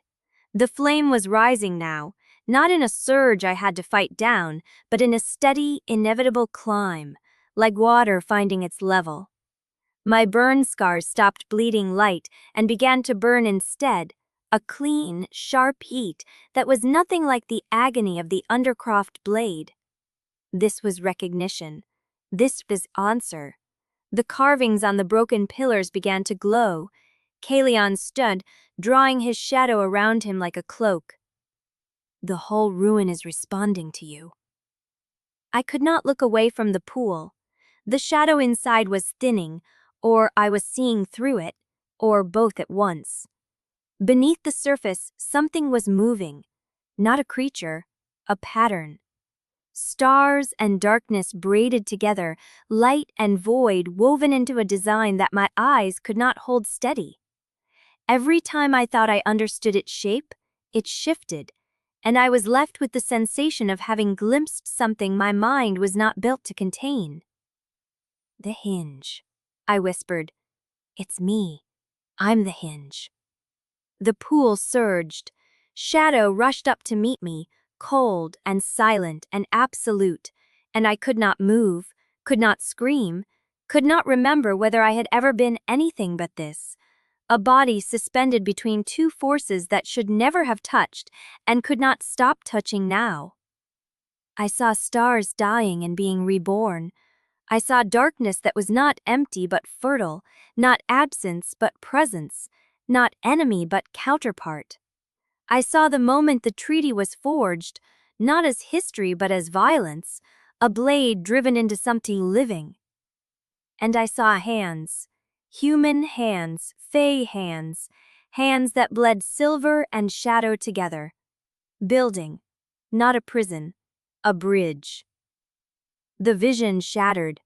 I woke on the cold stone floor with Caelion's hand wrapped around mine, and no memory of when I had taken it. His face was inches from my own, pale and sharp with fear he had not bothered to hide. Lyra? I'm here. My voice scraped. I'm here. You were gone for 6 minutes. 6 minutes. I pushed myself up onto my elbows. The pool was still again, the shadow thick and opaque, but the carvings on the pillars were still glowing, and the symbols around the pool's rim were still lit in silver sequence. And my burn scar was no longer bleeding light at all. Caelion. I looked at our joined hands. When did I take your hand? You didn't. His grip tightened, just for a breath. I took yours, when you started screaming. I didn't scream. You did, and then you stopped. And everything in this ruin went silent, and the shadow in that pool turned its attention to me, and I felt it. He swallowed. I felt it ask me a question. My heart was beating too fast. The silver veins on my wrists were dimming, but the flame beneath my skin was still there, closer to the surface than it had ever been, as if the vision had peeled something back that would not grow over again. What question? Caelion did not answer. He was looking at the pool, and his expression was not fear, not quite. It was the look of a man who had just been recognized by something he had spent his whole life pretending did not exist. It didn't ask me anything, he said slowly. It told me. It told me I was the seal. The words landed between us like a stone. I thought of the ritual diagrams, the ones Saralite had shown us, the ones that required a rift born and a prince. I thought of the carvings beneath my fingers, the symbols that predated the accords by centuries, and the hands I had seen in the vision, human and fey together, building a bridge. It knew you, I said. The shrine knew you. Yes. It's been waiting for both of us. Yes. The shadow in the pool rippled once. The voice that was not a voice rose from its depths, and this time Caelion heard it too, because his hand went rigid around mine, and his shadow surged up around us both like a wall. The hinge and the seal, the voice said. You have come at last, but the pattern is broken. Someone has been here before you. Someone has rewritten the lock. Chapter 17. The pool fell silent. The carvings around its rim dimmed, their ancient light guttering like candles in a draught, and the shadow inside thickened until it was only reflection again. Lyra's burn scar throbbed, the heat receding, but the image those words had burned into her, someone had rewritten the lock, kept beating behind her ribs. Caelion's shadow still fanned around them both, a dark wing they had not chosen to raise. "The seal," he said at last, his voice scraped bare. "What does that mean?" She could feel the question moving through him, through the hand still locked around hers, through the tremor she doubted he knew he was broadcasting. But she had no answer yet. The pool had spoken and then withdrawn, as if the effort of articulating across whatever distance separated it from them world had exhausted its strength. "It means we are not the first to come here seeking the ritual." She pulled her hand free, not out of anger. She needed to move, needed her body to be doing something while her mind spun. Standing helped. The stone floor was cold through her boots. Someone knew the pattern and changed it before we arrived. Someone who understood this place well enough to break it and cover their tracks. Caelion drew his shadow back into himself with a visible effort.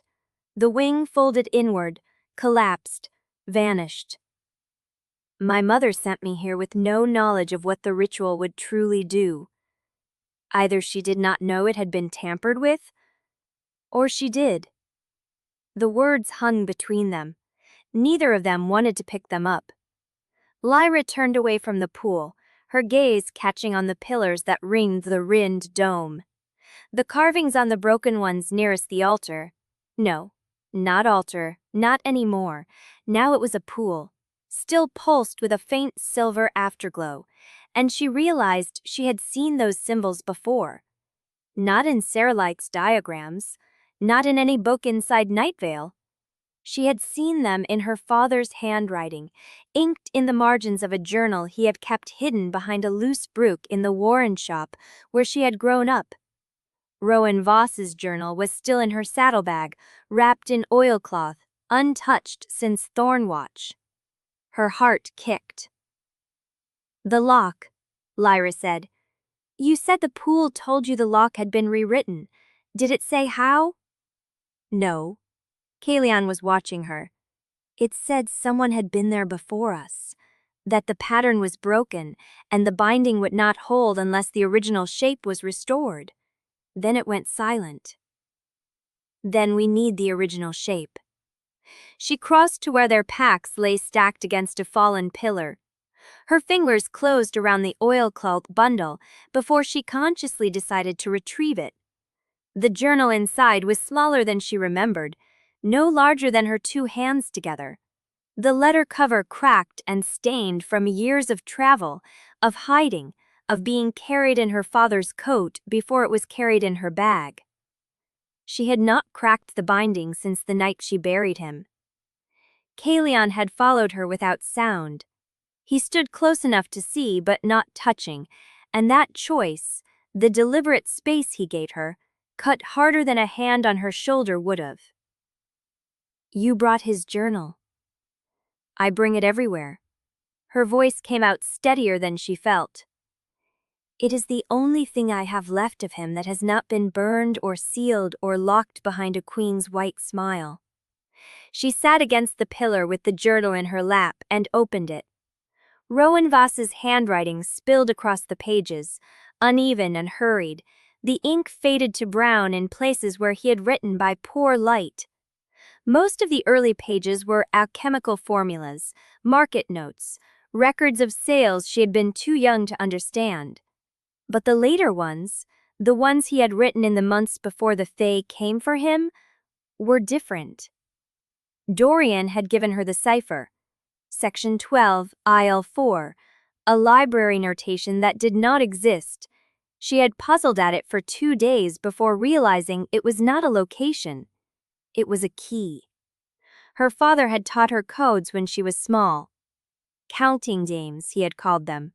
Every 12th letter, every 4th word. The pattern had been so familiar she had not recognized it as a cipher at all until Dorian's numbers made her look again. She began to read. Caelion waited. The only sound was the turn of pages and the distant hum of the standing stones beyond the ruined walls. The journal's hidden text was not long. It was written in the careful hand of a man who knew that what he was recording could kill him, and that someone would need to find it after he was gone. The ceiling was never meant to be a prison. The original pattern required 3, not 2, the hinge, the seal, and the witness. The witness was the binding agent, the third force that held light and shadow in equilibrium. The Accords removed the witness from the design. They built the treaty over a wound, not a suture, and called it peace. I refused to surrender my daughter because I understood what they would make her. Not a bridge, a sacrifice. The ritual as it stands will consume the hinge unless the seal anchors willingly, and no Fae prince has ever been asked to choose. Seralithe means to ensure none ever will. Lyra's hands were shaking. Caelion. He knelt beside her, close enough now that she could feel the quid that always clung to his skin after his shadow manifested. She tilted the journal so he could read, and watched his face as the words registered. The hollow prince's mask did not crack. It fell. What was beneath was not fury or grief, but something raw. A young man realizing his mother had been sharpening a blade for his hands his entire life, and he had never noticed the blood on the whetstone. He knew. Caelion said, "Your father knew what the ritual required before I did." He knew what Seralithe intended. A hinge consumed, a seal that never had to choose. She turned the page, more hidden script. There is more. The resonance between hinge and seal is not incidental. It is the mechanism. When two rift-touched souls draw close, the Accords punish because the treaty was written to prevent resonance, not to enforce peace. A true bond would restore the original pattern. The backlash is the lock trying to hold. I have hidden the witnesses marker where the records are thinnest. Section 12, IL 4. Let the numbers lead. A true bond would restore the original pattern. Lyra stared at the words until her vision blurred. She thought of the backlash at the Feast of Glass, the silver flame that had torn through her when Caelion touched her with genuine tenderness, the shadow that had shattered his goblet without his consent. The treaty punishing them not for danger but for resonance, for being what they were together. The Accords were not built to stop the Unmade, she said. They were built to stop us. Caelion's eyes were the color of a winter sky, to stop anything like us from ever existing again. And my father died for knowing it. She turned another page. Her father's handwriting changed here, the letters tighter, the ink darker, as if he had pressed harder into the paper. If you are reading this, Lyra, you have already crossed into Nightveil. You are stronger than I was. Do not let them use the pool without the witness's marker. Without the third point, the pattern will collapse, and the hinge will break. I loved you enough to hide you. I hope you can forgive me for not loving you enough to stay. The marker is in the vault beneath the shrine. Look for the 7th standing stone. The door will open only for Voss blood and Riftborn flame. The vault beneath the shrine. Lyra looked up at the ruined dome above them, at the broken pillars and the shotter pool that had spoken her name. The shrine was not just a ritual site, it was a burial ground for the truth. And beneath it, somewhere, was the key her father had died to protect. Caelion, there is a vault under. I know. He was already on his feet, scanning the ring of standing stones beyond the broken walls. The 7th stone, I saw it when we rode in. It is the only one with a seam. And the flame? They both looked at her hands. The silver veins along her wrists had dimmed, but they had not vanished. The light pulsed gently, matching the rhythm of the carvings on the pillars, as if the shrine itself was breathing in time with her blood. I can open it, she said. If my father's words are true, I can open it. How much time? No way to know. Seralithe's people could already be riding. Footsteps sounded in the outer passage. Not the 4 soldiers who had refused to cross the threshold. These steps were heavier, deliberate, the stride of someone who had entered the shrine ring without hesitation and was walking directly toward the inner ruin. Lyra snapped the journal shut and thrust it behind her back. Caelion's shadow surged, then stilled as a figure stepped through the broken archway. It was not a soldier. It was not Seralath.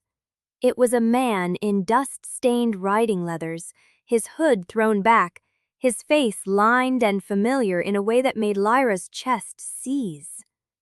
He had her father's mouth, her father's brow, the same gray-green eyes she saw in her own mirror every morning. "Hello, Lyra," said the stranger who was not a stranger. "I hoped you would find your way here before the Queen's hunters did." The journal was a dead weight against her spine. She had seconds to decide whether to reveal it, whether to trust the impossible, whether the man who wore her dead father's face was an ally or the final trap closing. Chapter 18. The stranger's voice hung in the air between us, a shape that did not fit the world I had built to keep myself alive. I did not drop the journal. My fingers locked around it behind my back with the same rigid discipline that had kept a knife in my grip through 8 years of running. But I could not stop staring at the face that should not exist. The gray-green eyes. The mouth that had smiled at me across 1,000 small dinners in a cramped Rowan apartment. The brow my mother had loved enough to marry beneath her station. Caelion's shadow surged, then checked. He was watching me, not the stranger, his hand half raised as if waiting for a signal to strike. "Lyra," the man said again. His voice was right, rough at the edges, the way Rowan Voss's voice had always been rough. "You do not have much time. The Queen's hunters crossed the eastern way station an hour before dawn." I forced my jaw to unlock. "You're dead." "I am." He said it simply, without melodrama. "What stands before you is a shade, a memory your father pressed into the shrine stone when he learned what the ritual would cost. The pool's dreaming has kept me here, but I am not him. Not truly. Not truly." 3 words that broke something and rebuilt it in the same breath. "How do I know you are not a foreign trick?" I whispered. "Another blade wearing a familiar face?" The shade smiled. Rowan's smile. The one he wore when I caught him hiding sweets in my coat pocket on market days. "You were 6 years old when you first burned yourself with silver flame.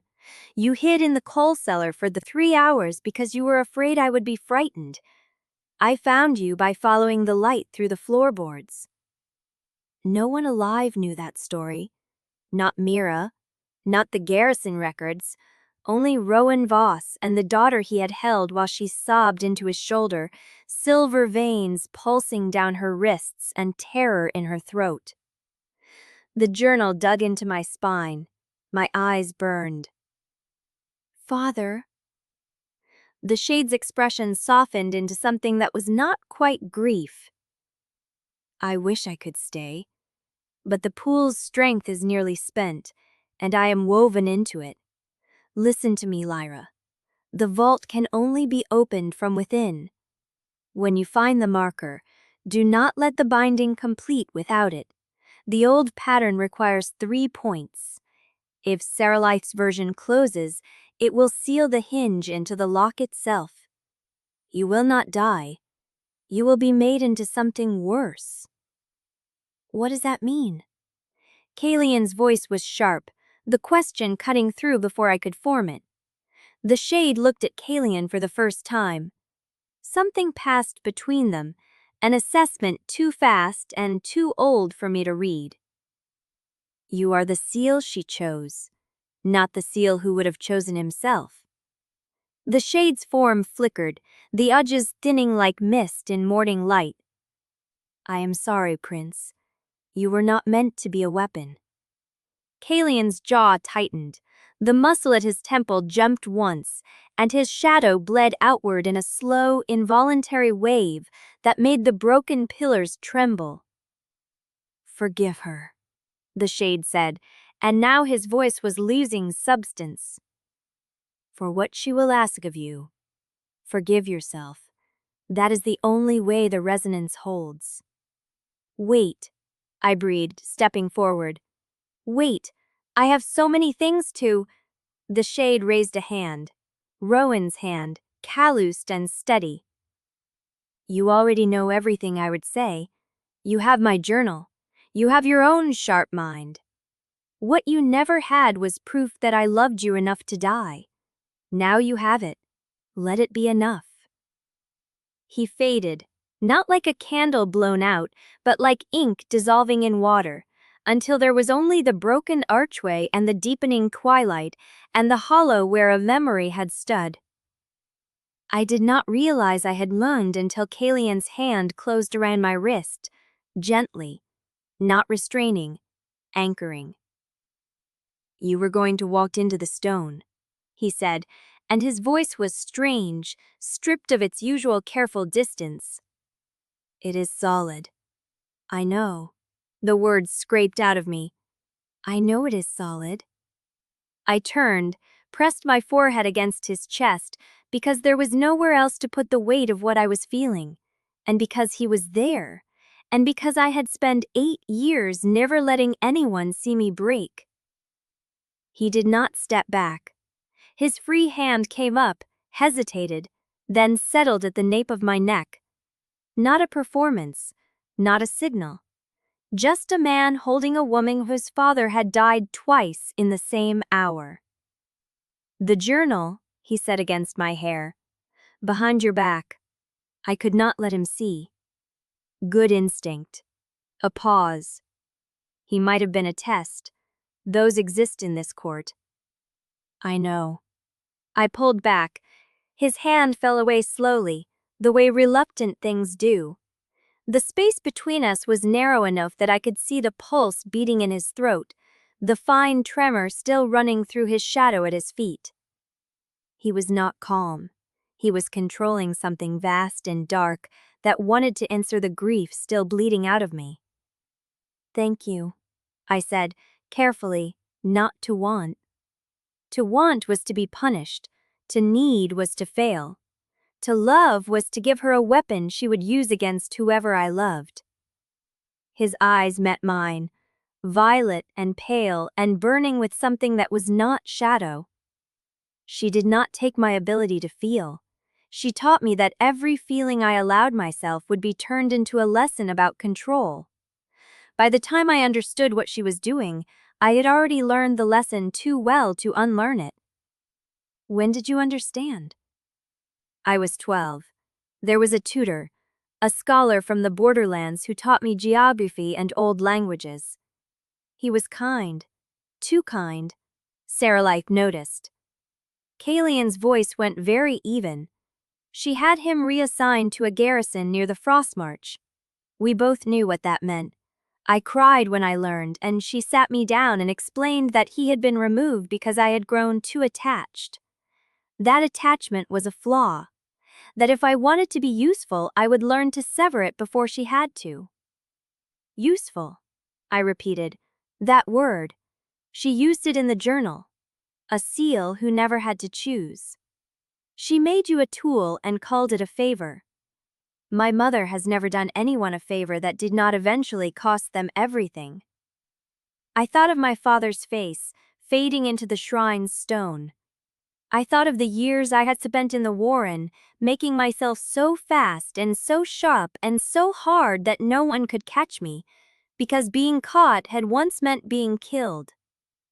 "I know something about not letting grief show," I said. "After Rowan died, I did not cry for 6 months, not once. I convinced myself I had processed it, that I was fine. Then a merchant in the warren said something kind to me, something my father used to say, and I fell apart in the middle of the market, sobbing, could not stop. Mira had to drag me into an alley and slap me to get me breathing again." Caelion said nothing, but his attention sharpened, the way it did when he was memorizing something he did not want to forget. I learned to seal it away after that, I said. Grief was a door I could not afford to open.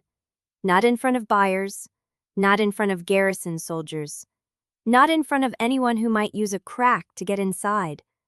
So I built a wall, and I lived behind it, for 8 years. My voice wavered. I let it.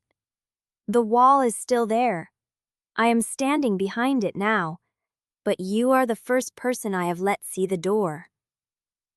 His hand moved, slowly, giving me time to step back if I wanted to. When I did not, his knuckles brushed the inside of my wrist, right where the silver veins pulsed closest to the surface. My mother, he said, taught me that touching someone without performance was a waste of power. I am not performing now. Neither am I. The space between us shrank, not by much, a breath's worth, but the air changed, charged with the same electric tension that had sparked before the feast of glass, before the accords had torn through us for feeling something real. The treaty stirred, a pressure building behind my eyes, a warning ache spreading through my burn scar. Silver flickered under my skin, and Caelion's shadow coiled at his feet without his permission. But it did not strike. We stood there, too close to breathe evenly, with the weight of everything we had just confessed pressing against the ancient magic that wanted us apart. And the magic held its hand, waiting, as if even the accords understood that this moment was not yet a bond, but the honest ground where one might grow. A horn sounded in the distance. Not Fae, not the silver call of Nightveil hunters. It was the horn of the Thornwatch garrison, the signal they only used for evacuation. And it was coming from the wrong direction, from the pass we had crossed 3 days ago, where no garrison had any reason to be. Caelion's head lifted. His eyes met mine. They are closer than we thought. Chapter 19. The horn's echo died against the shrine's broken walls, leaving a silence heavier than the sound had been. Caelion's hand dropped from my wrist. His shadow pulled tight around his feet, and in the brief moment before either of us spoke, I felt the pool behind us stir. Not speaking. Watching.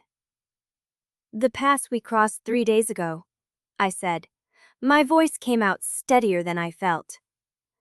No garrison patrols that far into Nightveil territory, not without a reason.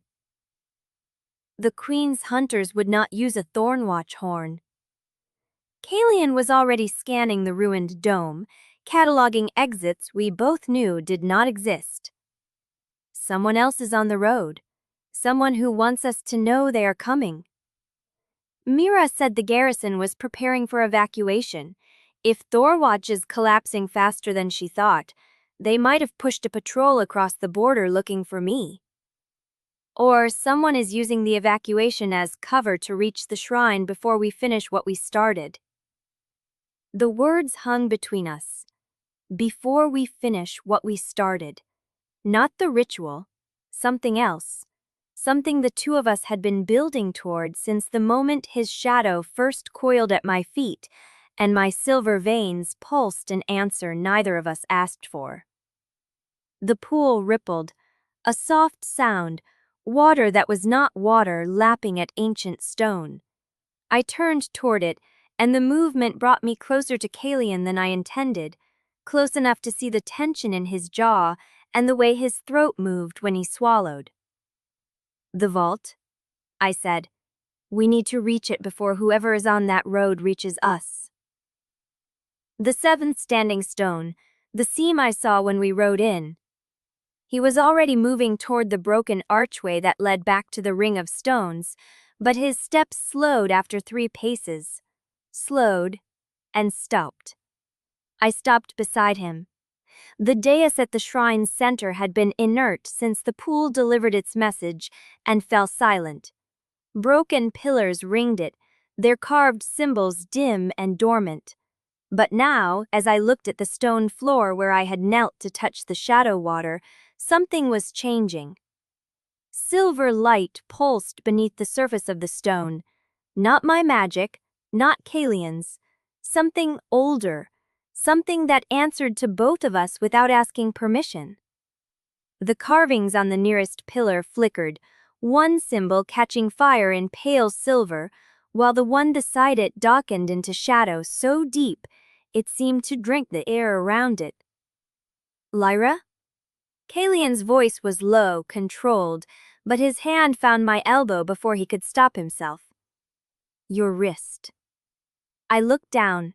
The silver veins along my forearms had brightened past their usual pulse, threading light up past my elbows toward my shoulders. My burn scar throbbed, not with warning pain but with something stranger, recognition. The shrine is responding to us, I said. Both of us, the hinge and the seal, standing on the same stone. Then we should move. He did not move, neither did I. The pull between us was not desire, not exactly. It was deeper than wanting, older than the careful performance we had built to survive the court. It was the same force that had drawn his shadow to my pain in the salon, the same current that had held the treaty's hand when we stood too close and confessed the worst of ourselves. Caelion turned toward me.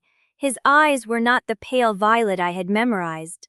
They were darker, the pupils blown wide, the color deepening toward something that was not quite fey and not quite anything I had seen before. His hand rose from my elbow to my shoulder, and the touch sent a shiver through the silver veins, a current that arced from my skin to his and back again. This is not us, I breathed. This is the shrine. The shrine has been waiting for the hinge and the seal to arrive together. It may not care about the difference between ritual and feeling, but the accords do. His jaw tightened. The accords are a lock someone dealt over a wound. You read the journal. They punish resonance because resonance is what they were designed to prevent. And if we let the resonance build now, with the shrine pulling us toward each other, the treaty will... I did not finish, because his fingers had moved from my shoulder to the curve of my neck, and the touch was so light it should not have mattered, but my body answered before my mind could catch up. Silver flame flickered in my palms. The burn scar flared bright, not with the dead light of the Unmade, but with living silver, the color of my magic when it was not afraid. Caelion leaned closer, not quickly, not with the careful choreography of our court performance. This was slow, inevitable, the way water finds the lowest ground. His forehead nearly touched mine. His breath was warm against my mouth. The treaty, I whispered, is going to strike. I know. Then why are you not stopping? Because I do not want to stop. His voice cracked on the last word. Because I have spent my entire life stopping, and you are the first thing I have ever wanted to keep moving toward. I could have stepped back. I should have. Every lesson I had learned in 8 years of hiding screamed at me to retreat, to build the wall higher, to seal the door before someone could walk through it and see everything I had buried behind it. Instead, I lifted my hand and touched the scar at the corner of his mouth. The small one, the one I had memorized during rehearsals when I was not supposed to be memorizing anything.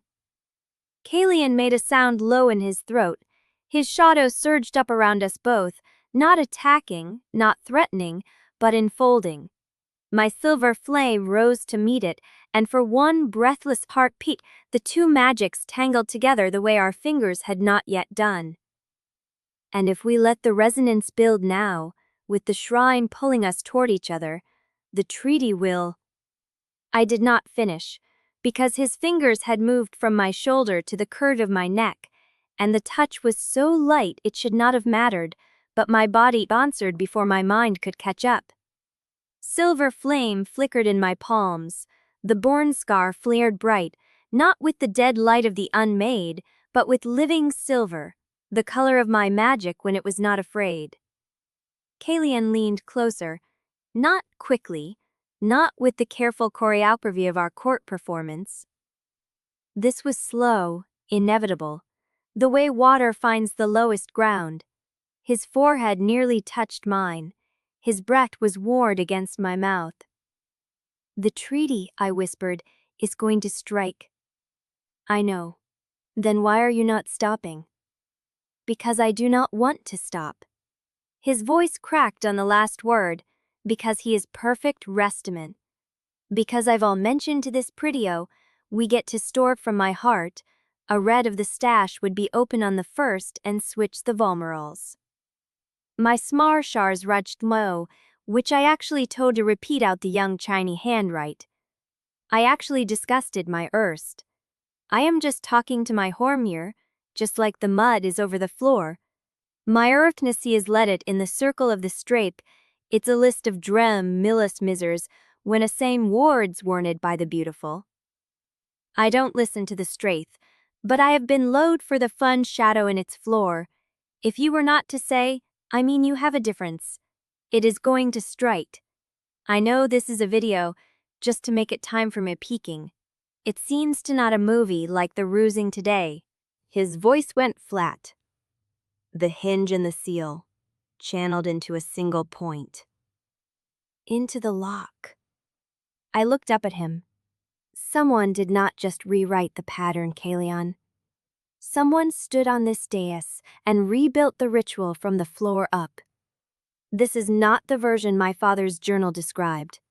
This is a trap designed to seal us both into whatever prison the original pattern was meant to hold.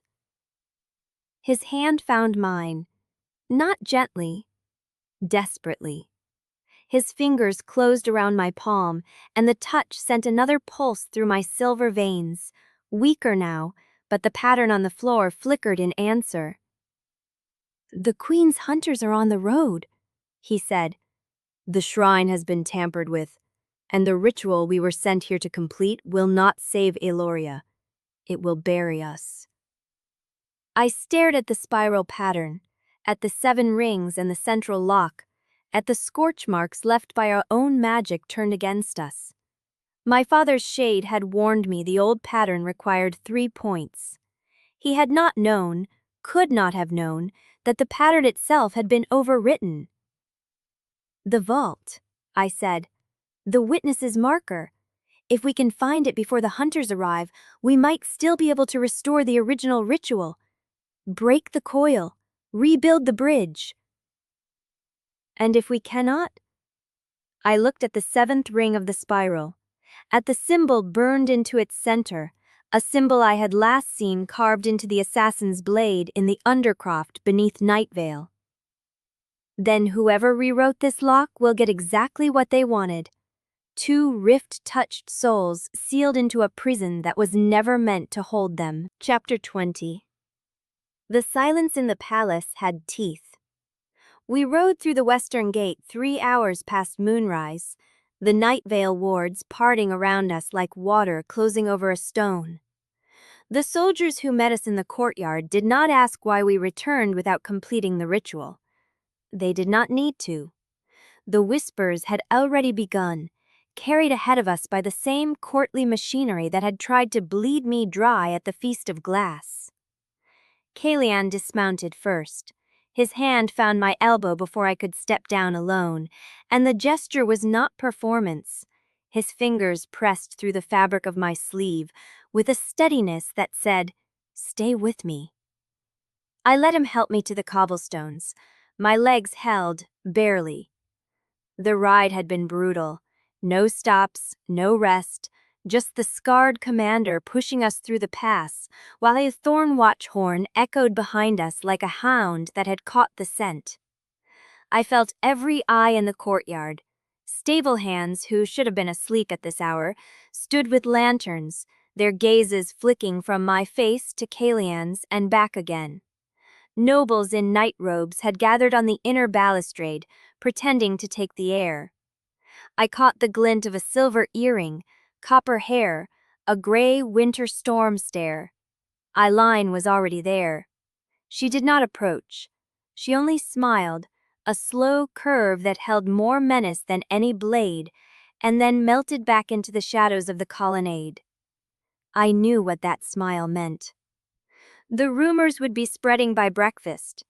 By noon, every courtier would know that the half-blood had cracked at the shrine, that her magic had thrown the prince across the dais, that the ritual had failed, and Aloriu was still dying. Some of it was even true. Caelion led me inside through a servant's passage, one of the cold stone arteries that ran beneath the palace like veins. His hand stayed at the small of my back, and I let it stay. The walk to my chambers took 12 minutes through corridors that smelled of old incense and wet stone. When we reached my door, he paused with his palm flat against the wood. "The walls are listening," he said quietly. His voice was hoarse from the road, and I could still see the shadow born at his collar where the backlash had caught him. "Speak only what you want the queen to hear. The queen can hear that I am tired, that my magic is spent, and that I intend to sleep until the sun remembers how to rise." The corner of his mouth twitched, not a smile, almost. "That will keep her occupied for a few hours." "And after a few hours?" He looked at me. In the dim light of the corridor, his eyes were not pale violet but nearly black, the pupils blown wide from exhaustion and something else, something that had been living beneath his ribs since the shrine, since the pools spoke, since he had told me he would be done pretending. "After a few hours," he said, "we finish what we started. The marker, the vault, whatever it takes." He did not kiss me. He did not touch my face, but his shadow brushed the back of my hand as he stepped away, a cold whisper of magic that the accords did not punish because it was not a touch at all, only a promise dressed in darkness. I slept poorly. Every time I closed my eyes, I saw the spiral pattern burned into the dais, the 7 rings, the central lock that matched the symbol on the assassin blade. My burn scar throbbed in time with my heartbeat, a dull rhythm that reminded me the dead light in my blood had been woken and would not be put back to sleep. The whispers found me before noon. I had just finished dressing, a high-collared gown of charcoal silk that covered the silver veins still visible at my wrists, when a servant arrived with a breakfast tray and a note tucked beneath the bread. The handwriting was cramped, hurried, and unmistakably Dorian's. "Midnight. Lower Archives. The Vault of Misplaced Truths." I found what they tried to burn. I burned the note over the candle on my tray, then ate the bread like it had never existed. Caelion would need to know. But first I had to walk through the court and let them see me standing. The smaller salon was crowded with the usual morning ritual. Robles gathering to drink fey tea and sharpen their knives on anyone who had shown weakness the night before. I entered alone, the way I had learned to enter every ruse since Thornwatch, with my chin raised and my hands steady and my eyes already cataloging exits. The whispers stopped when I crossed the threshold. Then they resumed, lower, more cutting. "Returned without completing the ritual? Heard she was screaming at the shrine." The prince was thrown across the chamber. I picked out the voices before I found the faces. 2 courtiers near the eastern window, a ring of younger nobles near the fountain, heads bent together like crows over carrion. And at the center of the room, seated on a divan of deep green velvet, Lady Elaine Thorne. She was holding court. I had seen her do it before, the way she gathered attention without ever raising her voice, the way her words slid beneath the skin and festered. Today she wore sapphire silk that matched the color of the storm outside. Her copper hair was pinned with silver combs in the shape of thorns. "Lady Voss," she said, and her voice carried across the salon like a bell. "How generous of you to join us. We had feared the road had been unkind. I did not stop walking. I angled my path so I passed close enough to see the calculation in her gray eyes, close enough to catch the perfume she wore, something floral and faintly poisonous. The road was fine, I said. The company was better. A ripple of barely suppressed amusement went through the room. Eileen's smile did not waver, but something behind her eyes sharpened. And yet the ritual remains incomplete. One wonders what could have interrupted such a sacred duty. She tilted her head. Was it the shrine itself that proved difficult?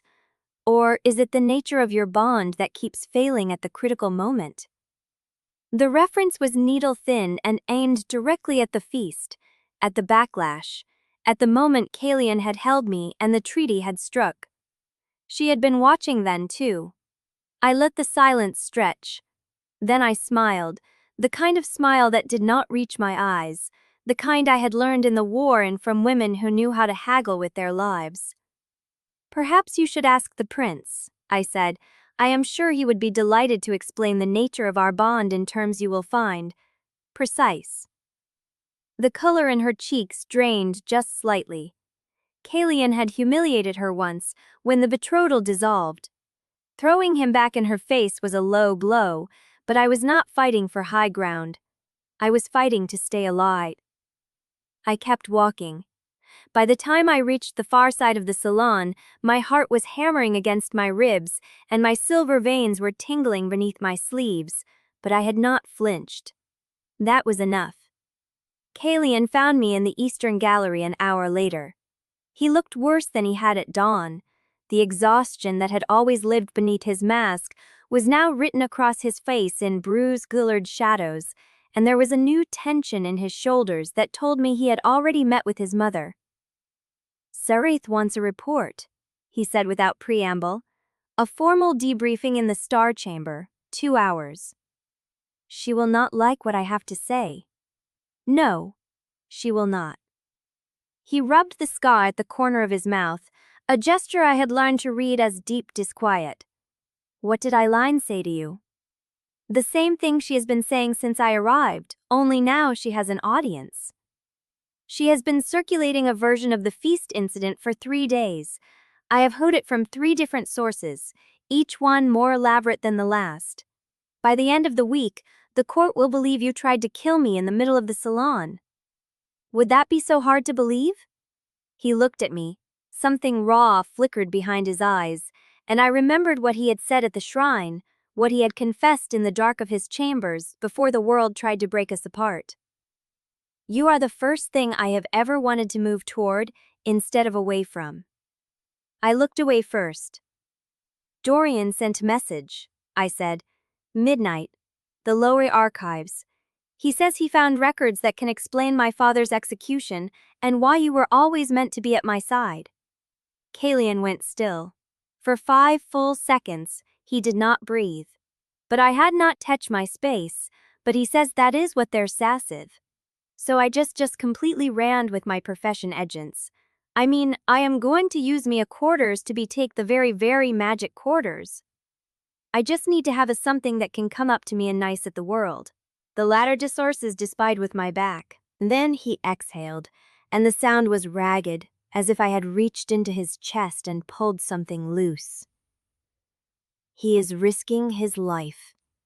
He has been risking his life since he handed me that cipher." I met his eyes again. "We need to know the truth before Saralaith forces us into that debriefing. Before she demands we try the ritual again without the witness's marker. Before she traps us both in that coil." "Midnight," he said. "I will cover your movements. But if Saralaith discovers you in the lower archives with Dorian, she will call it treachery. She will have grounds to throw you in the undercroft without a trial." "Then she had better not discover me." He did not argue. That was one of the things I had learned to hold close about Caelion. When the risk was necessary, he did not waste time on warnings. He just moved beside me and trusted that I could carry my own weight. The hours passed like sand through a cracked glass. The Star Chamber debriefing was a careful dance of half-truths and studied exhaustion.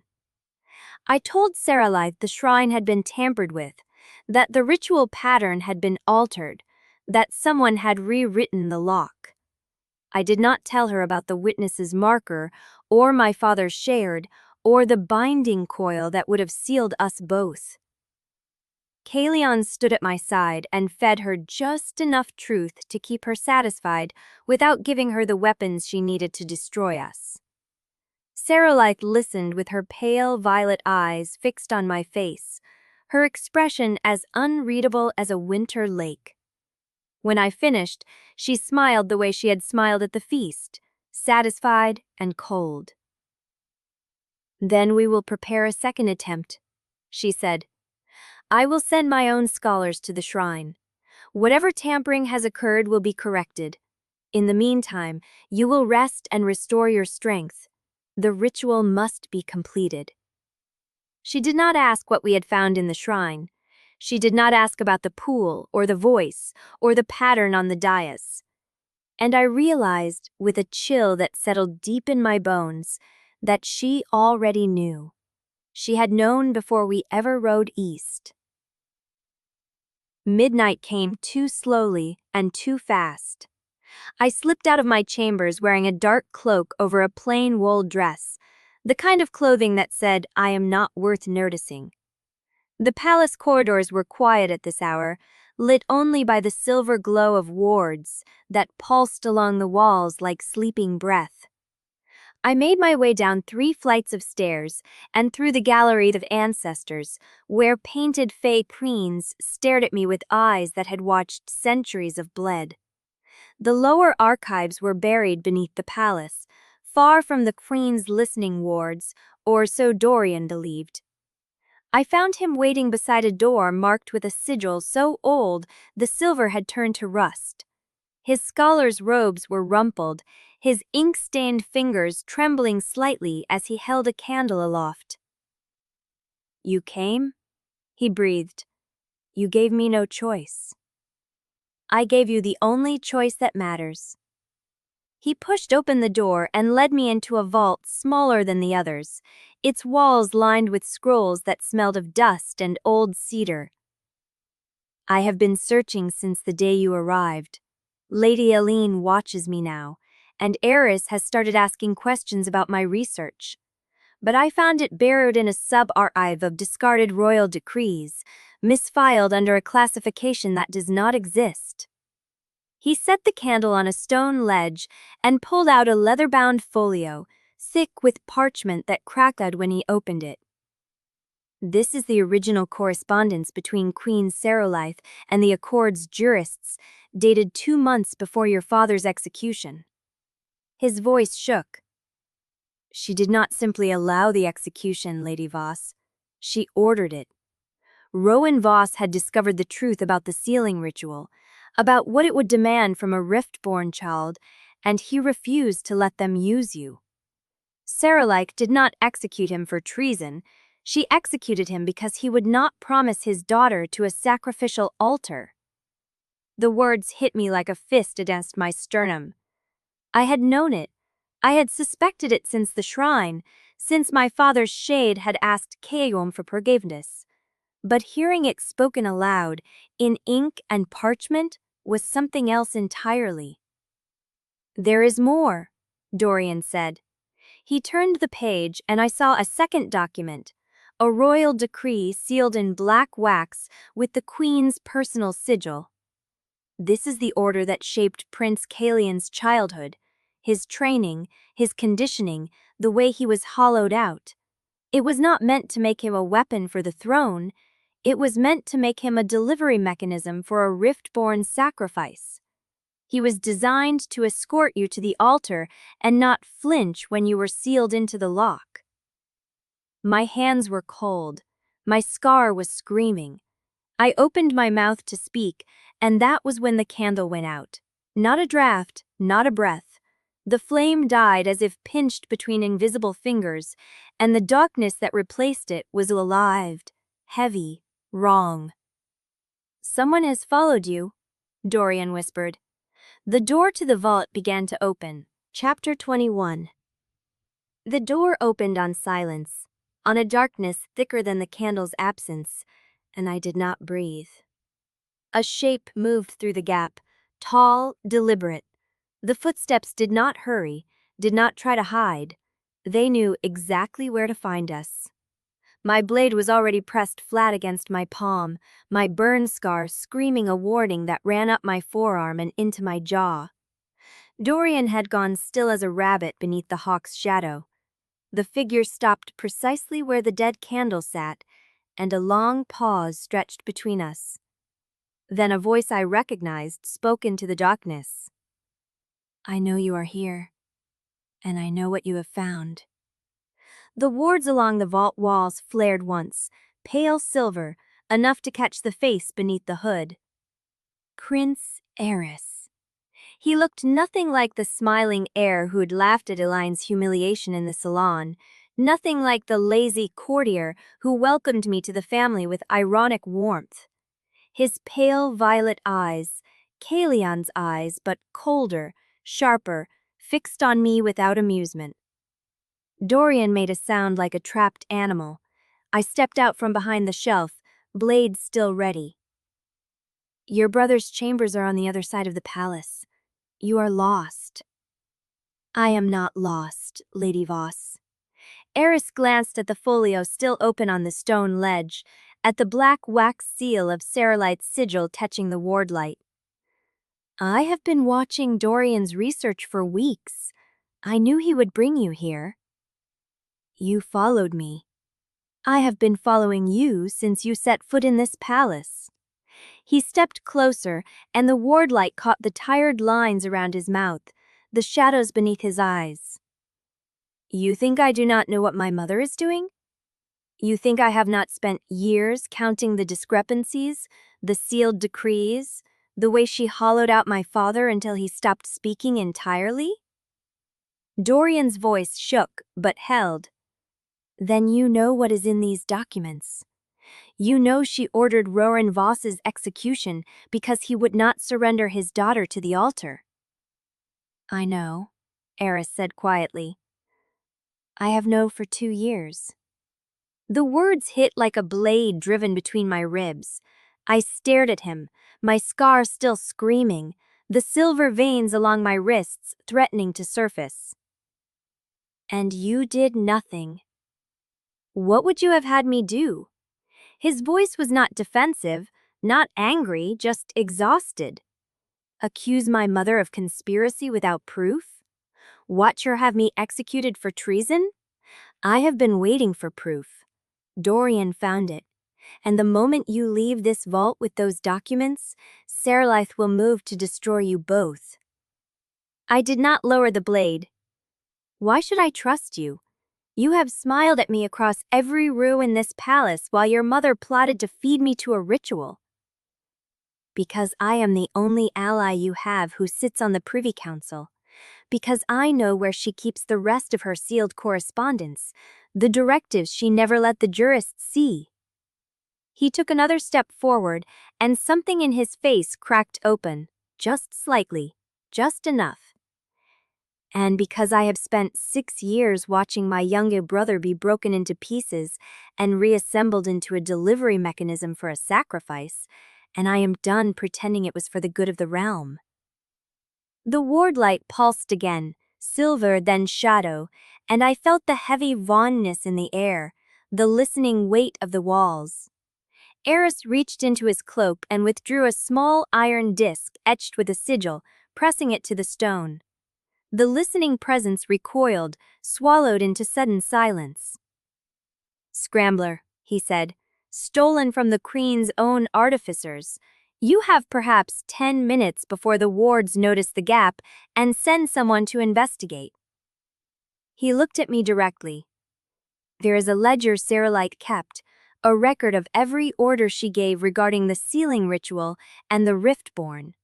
It is warded beneath the Star Chamber with her own blood. But your blood is Riftborn. It carries both sun and shadow. It might read as a key. Or it might trigger every alarm in the palace." "It might," Eris agreed. But there is something in that ledger you need to see. A name. The name of the person who told the Thorn about you before you arrived in Nightveil. Saralaith recorded every piece of intelligence she gathered, every asset she placed in the sunlit kingdoms. If someone in this court is feeding information to the cult, she knows who it is, and she has done nothing to stop them. The implication landed cold and sharp. Saralaith had known the Thorn was operating within her court. She had known someone had marked me for death before I ever crossed the border, and she had let them. Used the thread as a lever, a distraction, a way to keep me running toward the altar she had prepared. She is letting them hunt me, I said. She is letting them believe they are hunting you. The Thorn is a tool she thinks she can discard once the ritual is complete. Eris's jaw tightened. She has an assassin inside the palace, or someone close enough to slip them weapons. She has not warned you. She has not warned Caelion. Dorian's face had gone pale as old parchment. If the ledger is beneath the Star Chamber, we cannot reach it without passing through the Queen's private quarters. The risk is greater if we do nothing. Eris looked at me, and the exhaustion in his face was the exhaustion of a man who had been holding a very long breath. My brother has already chosen you over the court, over my mother, over his own survival. I am not asking you to trust me, Lady Voss. I am asking you to let me help you finish what you started. The ward light flickered. The iron disc hummed against the stone, a low vibration that meant the wards were pressing back. 8 minutes, Eris said. I thought of Caelion in the Star Chamber that afternoon, his hollow mask six in place while Saralaith smiled and spoke of a second attempt. I thought of the binding coil burned into the shrine's dais, the seventh ring's symbol matching the assassin's blade. I thought of Rowan Voss's shade asking forgiveness for a cruelty that had not yet happened. Show me the vault, I said. Eris nodded once and turned. Dorian gathered the folio with trembling hands, and I slid the blade back into its sheath, following the Heir of Nightveil into the dark. We climbed 2 flights of spiral stairs through passages that did not appear on any official map, servant routes worn smooth by centuries of invisible feet. Eris moved through them with the ease of someone who had spent a lifetime learning the secret architecture of his own prison. We emerged in the Gallery of Ancestors, where painted fey queens stared down with eyes that had watched generations of blood. Eris stopped so suddenly I nearly collided with him. At the far end of the gallery, a figure stood in the shadow of a pillar, tall, still, waiting. Lady Eileen Thorne stepped into the ward light with a smile that was all teeth, her copper hair gleaming like a bloodied blade. Well, I did wonder how long it would take you to find the prince's last remaining ally. Her gray winter storm eyes shifted to Eris, and the smile sharpened. You have been very careful, Your Highness, but not careful enough. She looked at me, and I saw something new in her expression. Not just contempt, not just rivalry, something hungrier, something that had been waiting. The Queen will be so interested to learn where you have been tonight, Alan said. All 3 of you. The ward light died, and in the dark, Eris whispered a single word. Run. Chapter 22. I ran. Not away from a line, not deeper into the gallery where her painted ancestors could watch her gloat, but sideways through a servant's door that Eris wrenched open with a grunt of effort. Dorian stumbled through behind me, clutching the folio to his chest like a shield. Eris slammed the door and dropped the iron bar across it, his breath ragged in the sudden dark. 7 minutes, he said. Perhaps less. The passage smelled of old stone and mouse droppings, narrow enough that my shoulders brushed both walls. Eris led, one hand trailing the stone for direction, his footsteps sure in a darkness so complete I could see nothing. Dorian's breathing came quick and shallow behind me, the rustle of parchment marking each panicked inhale. Where does this lead? I asked. Kitchen storerooms, eventually. But I am not taking you to the kitchens. Eris glanced back, though he could not possibly see me in this blackness. You need to reach Caelion before my mother learns what Island knows. She will twist this. She had been waiting for something she can use. And the ledger beneath the star chamber? Lost for tonight. Island will report what she saw. The queen will seal every passage and double every ward. We try again when the court is distracted. He paused, and I heard something raw beneath his control. If we get a chance at all. We emerged through a hinged panel into a wider corridor lit by a single dying sconce. Eris pressed the panel shut and turned to face me. His composure was cracking, fine lines at the corners of his mouth that I had not noticed before. Do not go to your chambers, he said. Island will have someone there, or near enough. Find my brother. Tell him what you learned. He deserves to hear it from you, not from a court rumor or my mother's calculated silence. And you? I will find a way to delay Island. She cannot accuse me without confessing she was following me, and she will not want to reveal her own movements tonight. He straightened his collar, a gesture so much like Caelion that my chest tightened. Go. Now. Dorian handed me the folio with shaking hands. The documents are inside, the execution order, the conditioning protocols, everything. I took the folio and met Eris's eyes. Why are you doing this? The heir of Nightveil looked at me with something that was not quite grief and not quite resolve, a third thing that leapt in the space between them. Because my mother broke my brother into pieces and told him it was duty. Because my father has not spoken in 6 years and no one in this court asks why. Because I have been pretending to agree with her for so long that I have forgotten what my own voice sounds like. He exhaled. Go. I went. The eastern wing was quiet at this hour, the sconces burning low and blue. I knew the way to Caelion's chambers now without having to think about it, a knowledge that settled in my bones like old grief. The folio pressed against my ribs, the weight of its truth heavier than paper and ink should be. I found him in the antechamber off his bedroom, not sleeping, not reading, but standing at the window with his back to the door and one hand braced against the frame. He had shed his formal coat. The white shirt beneath was loose at the collar, and I could see the edge of the bandage still wrapped around his left shoulder from the assassin's blade. He did not turn when I entered, though I knew he heard me. His shadow pooled at his feet, darker than the room's dim light should allow, and when I stepped closer, it stirred. Lyra. His voice was flat, tired. Something has happened. Yes. Now he turned. His pale violet eyes moved to the folio in my hands, then to my face, and something in his expression shifted, the mask sliding into place late because he wanted it there, but because it was instinct, because he had been taught to armor himself before he knew what he was protecting against.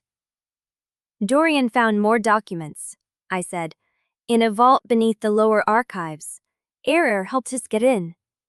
The mention of his brother's name made him go still. Eris. He has been working against your mother for 2 years. He knows what she did. I set the folio on the low table between us and unbound the leather tie. The documents spilled out, parchment yellowed at the edges, but the ink still dark, still damning. Read them. Caelion did not move toward the table. He stood with his arms at his sides and looked at the papers as if they were a blade he had been expecting to feel between his ribs for a very long time. What do they say? It was not a question. It was an invitation to a wound. Your mother ordered my father's execution, I said. The words came out steadier than I expected, steadier than I felt. Not because he was a traitor, not because he broke the blood accords. Because he discovered what the sealing ritual would truly do to me, and he refused to let them use his daughter as a sacrifice.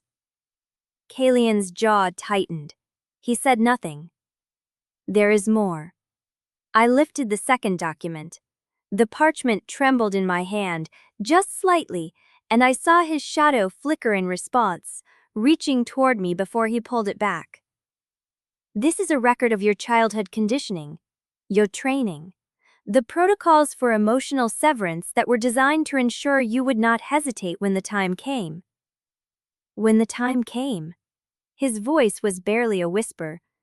To escort me to the altar, to deliver me to the ceiling, to watch them sacrifice a rift-born woman without flinching. I met his eyes and did not look away. You were not made into a weapon, Caelion. You were made into a delivery mechanism. Your entire life, every lesson, every cruelty, every attachment she severed was designed for this. For me. The silence that followed was the worst sound I have ever heard.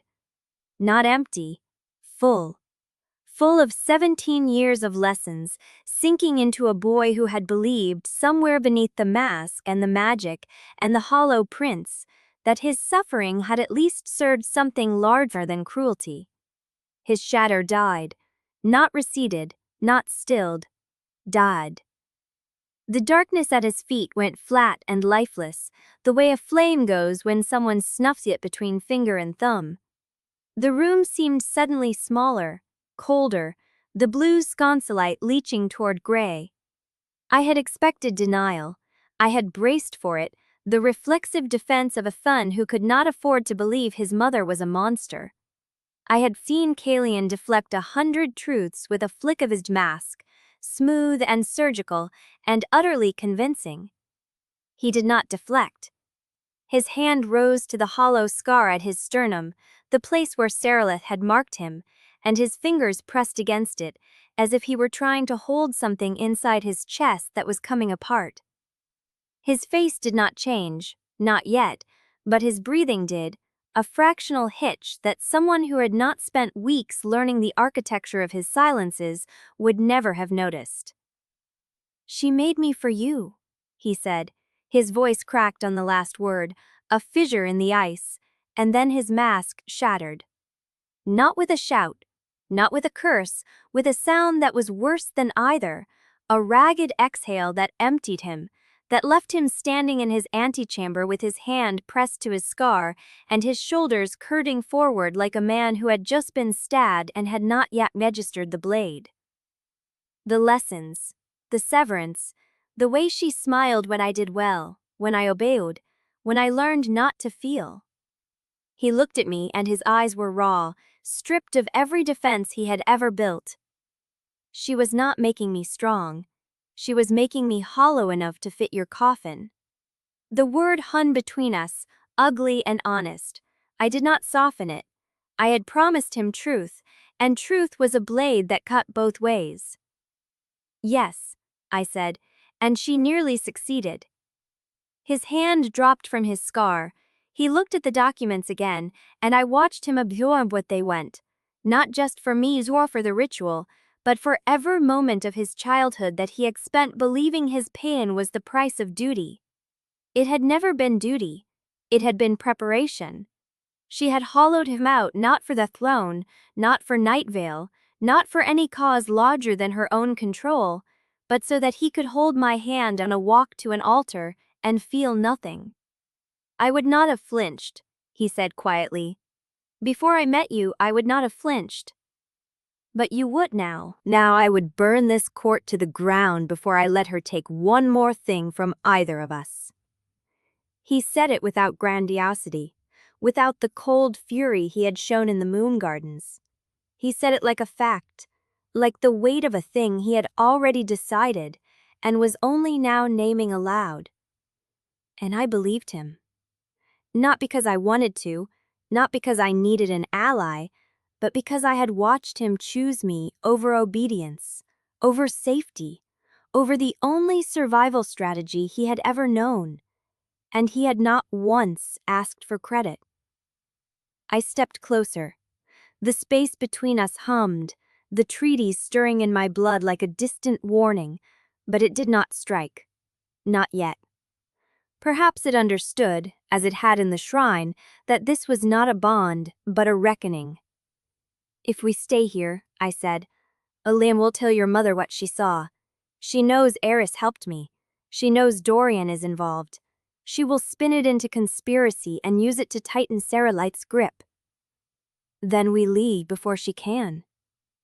"Where? The shrine is a day's ride, and the hunters are on the road." "The vault." Caelion straightened, and something of his old precision returned, sharpened now by a purpose that was not obedience. "The witness's marker. If we can reach the shrine and open the vault before Sarahlight seals every road, we can restore the original ritual. 3 points. Hinge, seal, and witness. We break the coil before she..." Footsteps, boots in the corridor outside.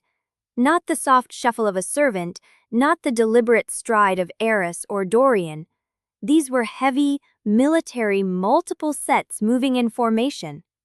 Caelion's shadows surged back to life, wild and reactive, flooding the corners of the room. He moved without thinking, one hand closing around my wrist and pulling me toward the servant's door at the back of the antechamber. "The documents," I said. He grabbed the folio with his free hand, and I heard the lock on his outer door rattle, a key turning, someone who had the right to enter and the force to ensure no one left. We slipped through the servant's door just as the outer door swung open. Caelion shut it behind us without a sound and pressed his palm flat against the stone, something shifting in the shadow beneath his hand.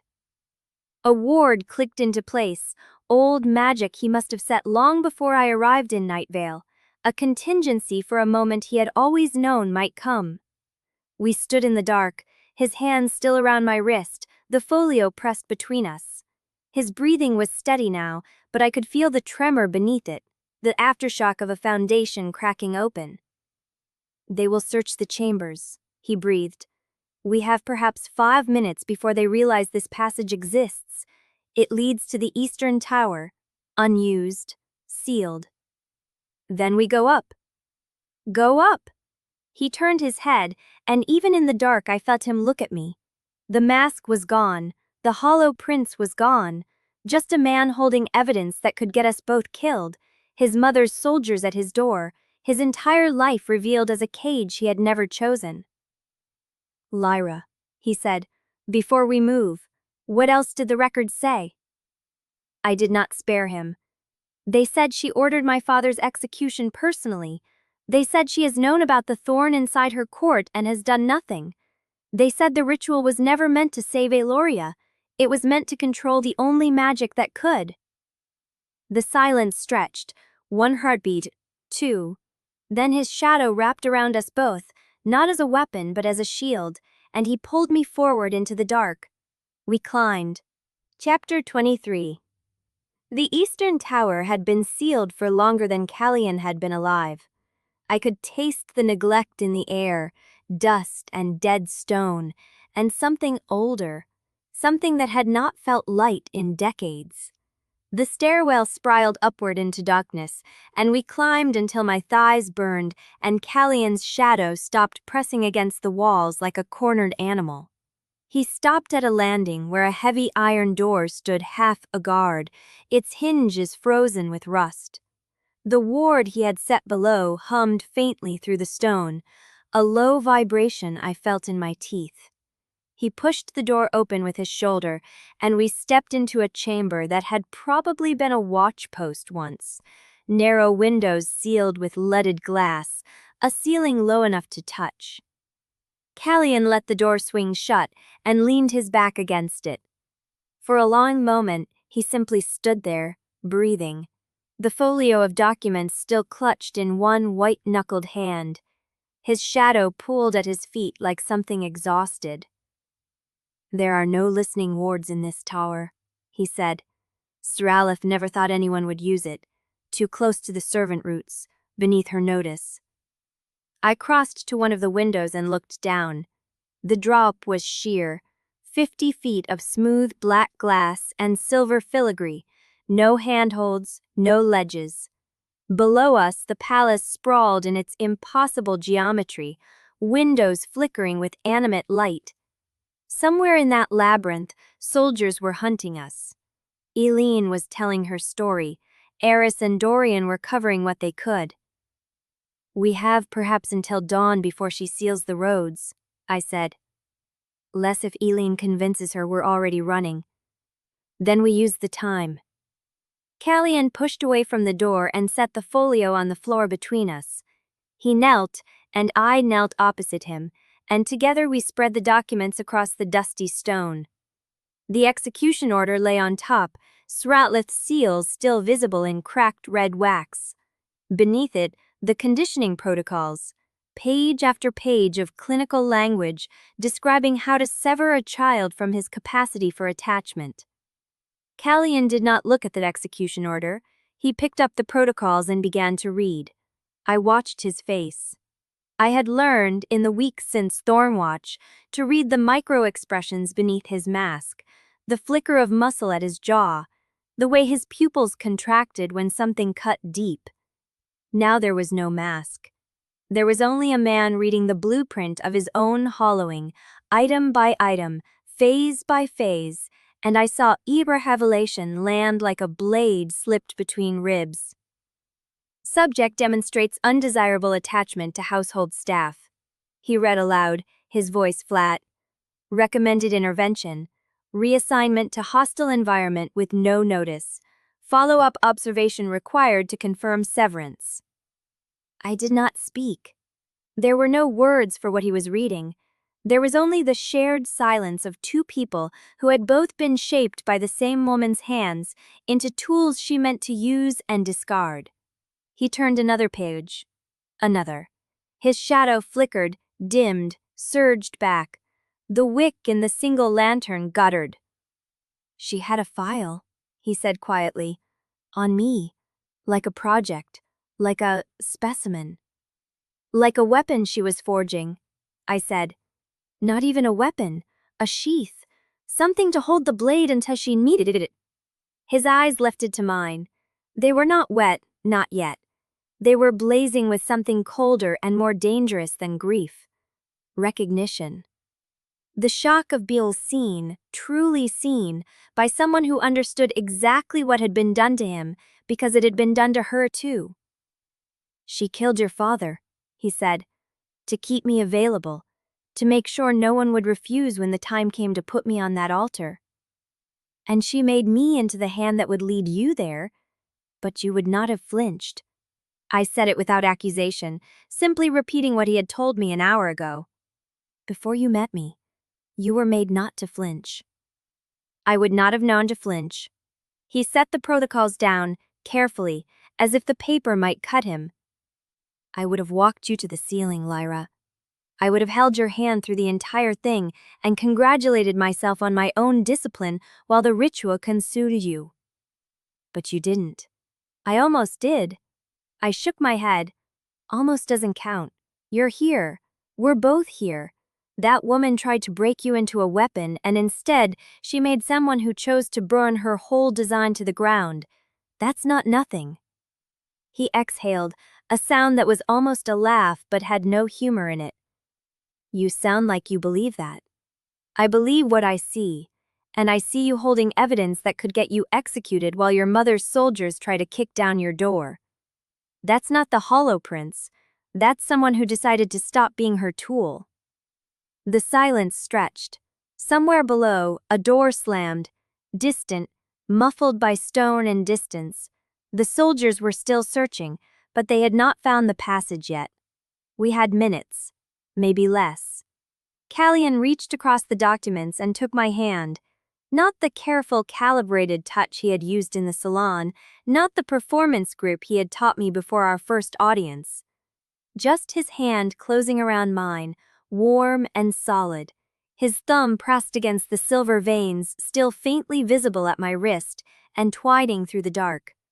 The blood accord stirred, but this time it did not strike. It hummed, a low vibration in my bones, the warning of a boundary approached but not yet crossed. And then it subsided, as if even the treaty understood that this moment was not a bond but a foundation. Something still being built, something not yet complete enough to punish. Caelion released my hand and began gathering the documents. His movements were efficient now, the precision of a man who had been trained to act under pressure, but there was nothing hollow in it. Every motion had intention. Every gesture had weight. "The eastern tower has a secondary exit," he said. "It leads to the outer wall. From there, we can reach the stables if we move fast. The horses are still saddled from the return." "How long to the shrine at a dead run?" 8 hours. Less if the moon holds. Outside the window, the sky was still dark. The false twilight of Nightveil had deepened toward something closer to true night, and the stars were out, cold and distant and utterly indifferent to what we were about to attempt. A sound reached us, not from below this time, but from above. A scrape. Stone on stone. Something shifting in the darkness of the tower's upper levels. Caelion went rigid.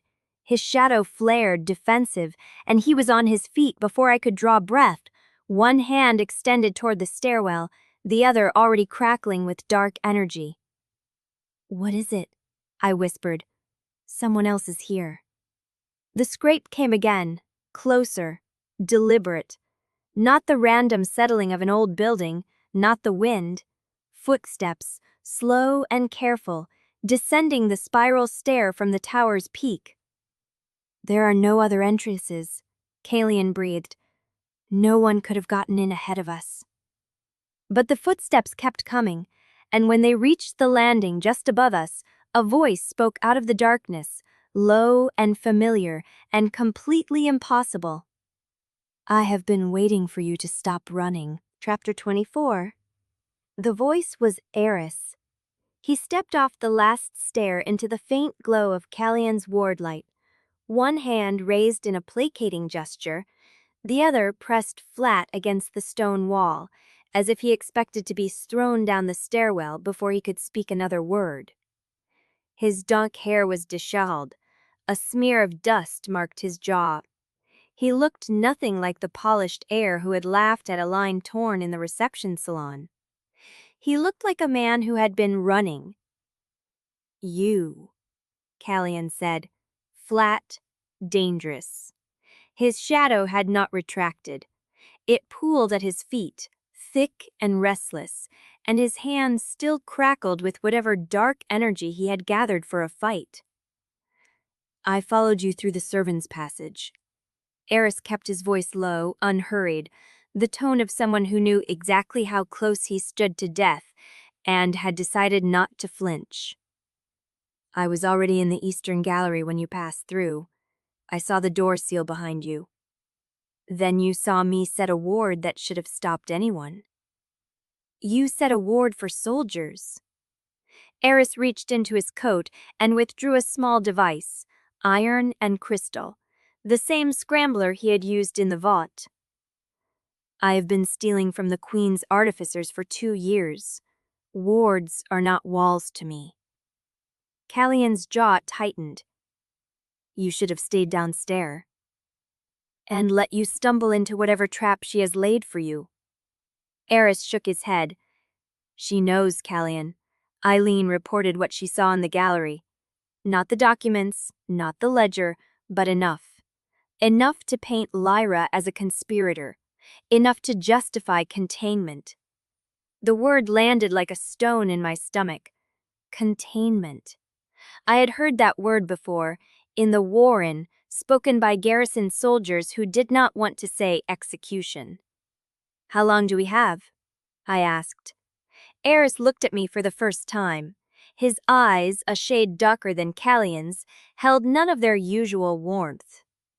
"She moved soldiers to the outer wall 5 minutes ago. The stables are still clear, but the eastern gate is not. You will have to go over the wall. The wall is 40 feet of black stone. There is a postern gate in the northeast corner. It was sealed after the last war, but the locking mechanism is iron, not magic. A hard strike will break it." He paused. I can buy you time. Not much. 10 minutes. Perhaps 15 if I am very convincing.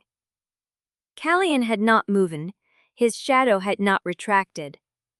Why? The question was not a question. It was a blade pressed against the fragile thing Eris was offering. I understood why.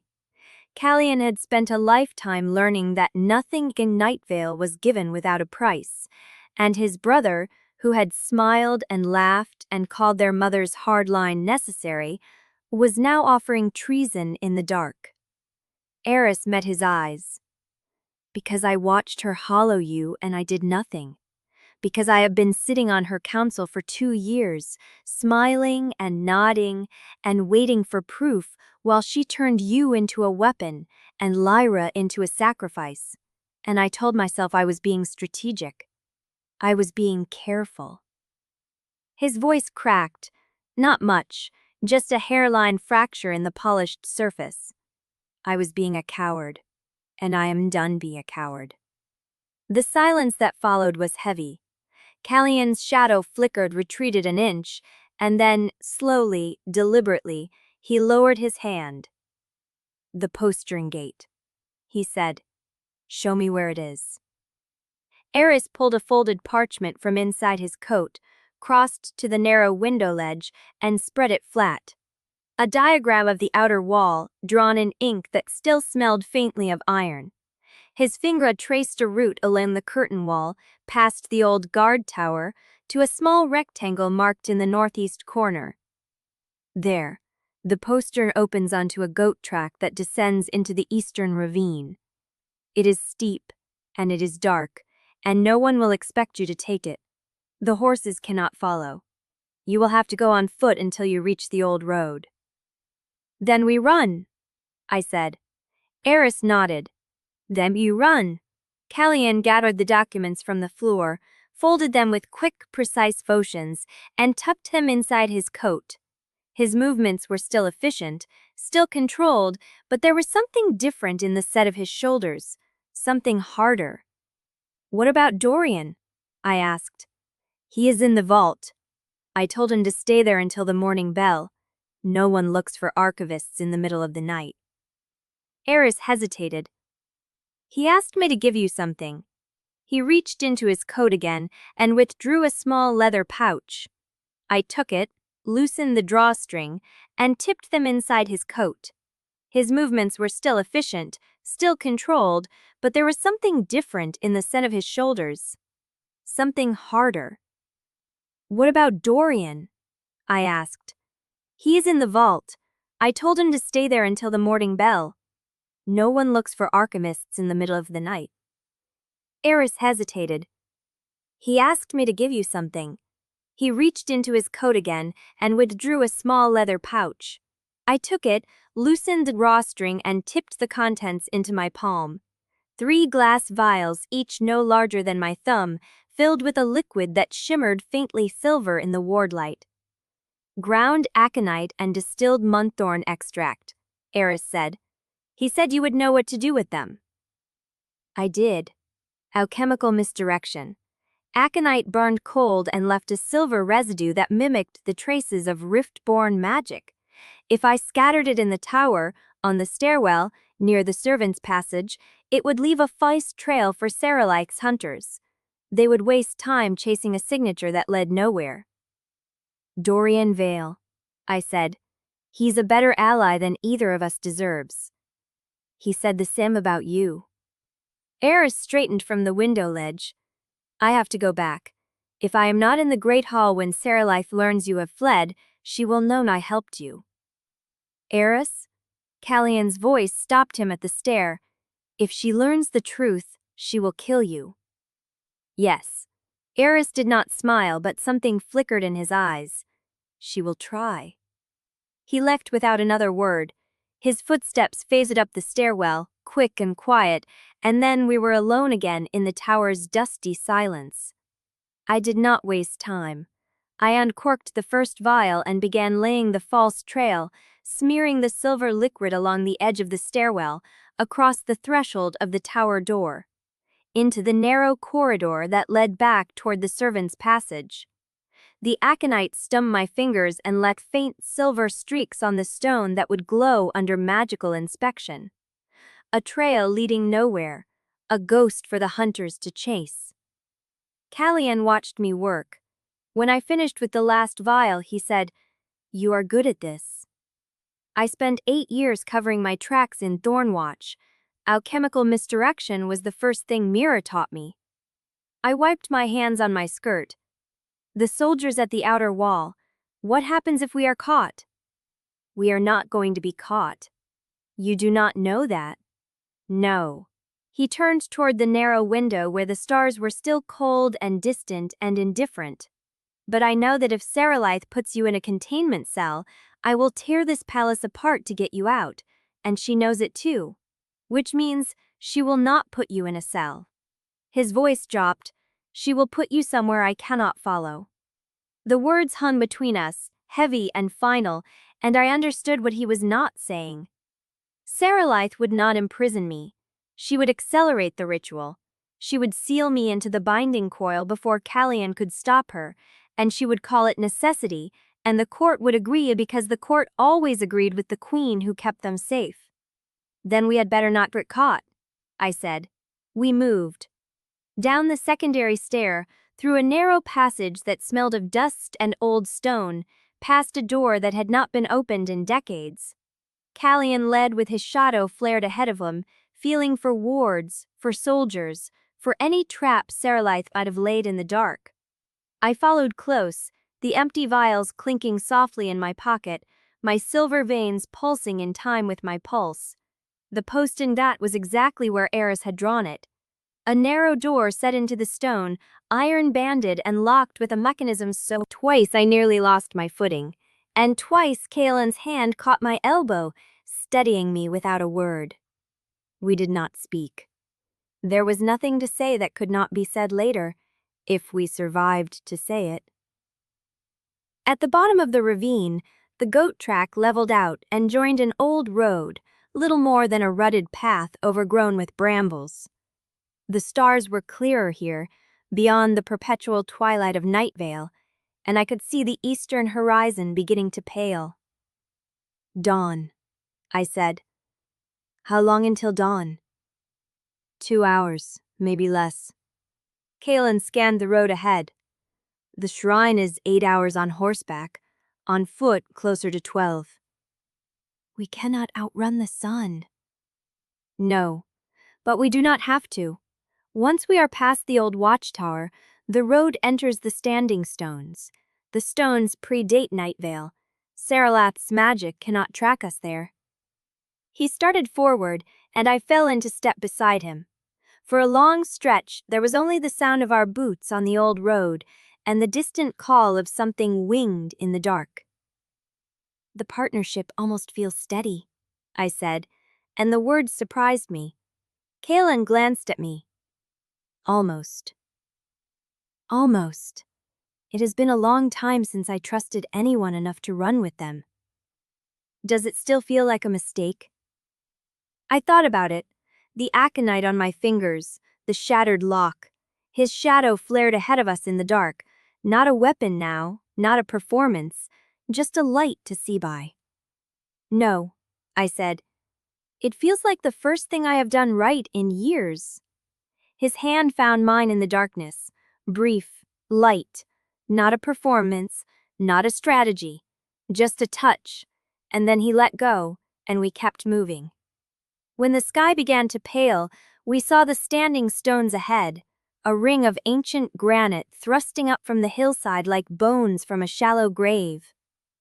The carvings on their surfaces caught the first gray light of dawn, spirals and stars and symbols I did not recognize. And we saw something else. Figures. 2 of them, standing at the edge of the stone ring as if they had been waiting for us. The larger one was broad-shouldered, still as carved rock. The smaller one had copper hair that the rising sun set ablaze. Elaine Thorne stepped forward, smiled her cold, venomous smile and said, "The Queen thought you might come this way. The Tractor 25. Eileen Thorne's smile did not falter. She stood at the edge of the standing stones with her copper hair catching the dawn light, looking precisely like a woman who had already won. "The queen thought you might come this way," she repeated, and gestured toward the broad-shouldered figure at her side. He was fey, heavy-jawed and silent, with hands that hung loose at his sides, in the manner of someone who had been trained to kill before he was trained to speak. "She asked us to escort you back, for your own safety, of course." "She asked?" Caelion said flatly. "Or she commanded." Eileen's gray eyes slid to him. "Does the distinction matter, my prince? You look tired. Both of you look tired. The road has been unkind." She was stalling. I could feel it in the way her gaze flicked past us toward the ravine, toward the road we had just walked, as if she was waiting for something to crest the ridge behind us. Soldiers, probably. Or worse. The broad-shouldered Fae had not moved, but his stillness had shifted from patience to readiness, and I did not need Caelion's shadow to tell me we were already caught. "Tell the queen," Caelion said, "that I decline her escort. Unfortunately, it is not optional." Eileen stepped forward, her hands folded in front of her like a diplomat delivering regrettable news. "A tribunal has been called. Her Majesty requests your presence, and yours, Lady Voss, to answer questions regarding the nature of your influence over the prince." Influence. The word was a blade wrapped in silk. I had been in Nightveil long enough to know what it meant. Corrupting influence. Dangerous influence. The kind of influence that justified accelerated rituals and containment cells and worse things Serlife had not shown me. "I am not under the Queen's jurisdiction," I said. "The blood accords place me under King Vaylor's protection." "The king," Eileen said, still smiling, "has not spoken in 6 years. I think you will find the Queen's authority sufficient." She lifted her hand, and the broad-shouldered Fae moved. He was fast, faster than someone his size had any right to be. His hand closed around my upper arm before I could step back, and the contact was like ice on bare skin, cold and hard and completely impersonal. I did not think. I reacted. Silver flame burst from my palms. It was not controlled. It was not aimed. It was pure survival instinct, the same thing that had torn out of me in the Warren 8 years ago, and the same thing that had sealed a breach and exposed me to the world. The flame sheeted up my forearms, bright and blinding, and the Fae let go with a sharp hiss of pain. I stumbled backward. The flame did not stop. It rippled over my skin in waves, silver white and hungry, and for one horrible moment, I could not pull it back.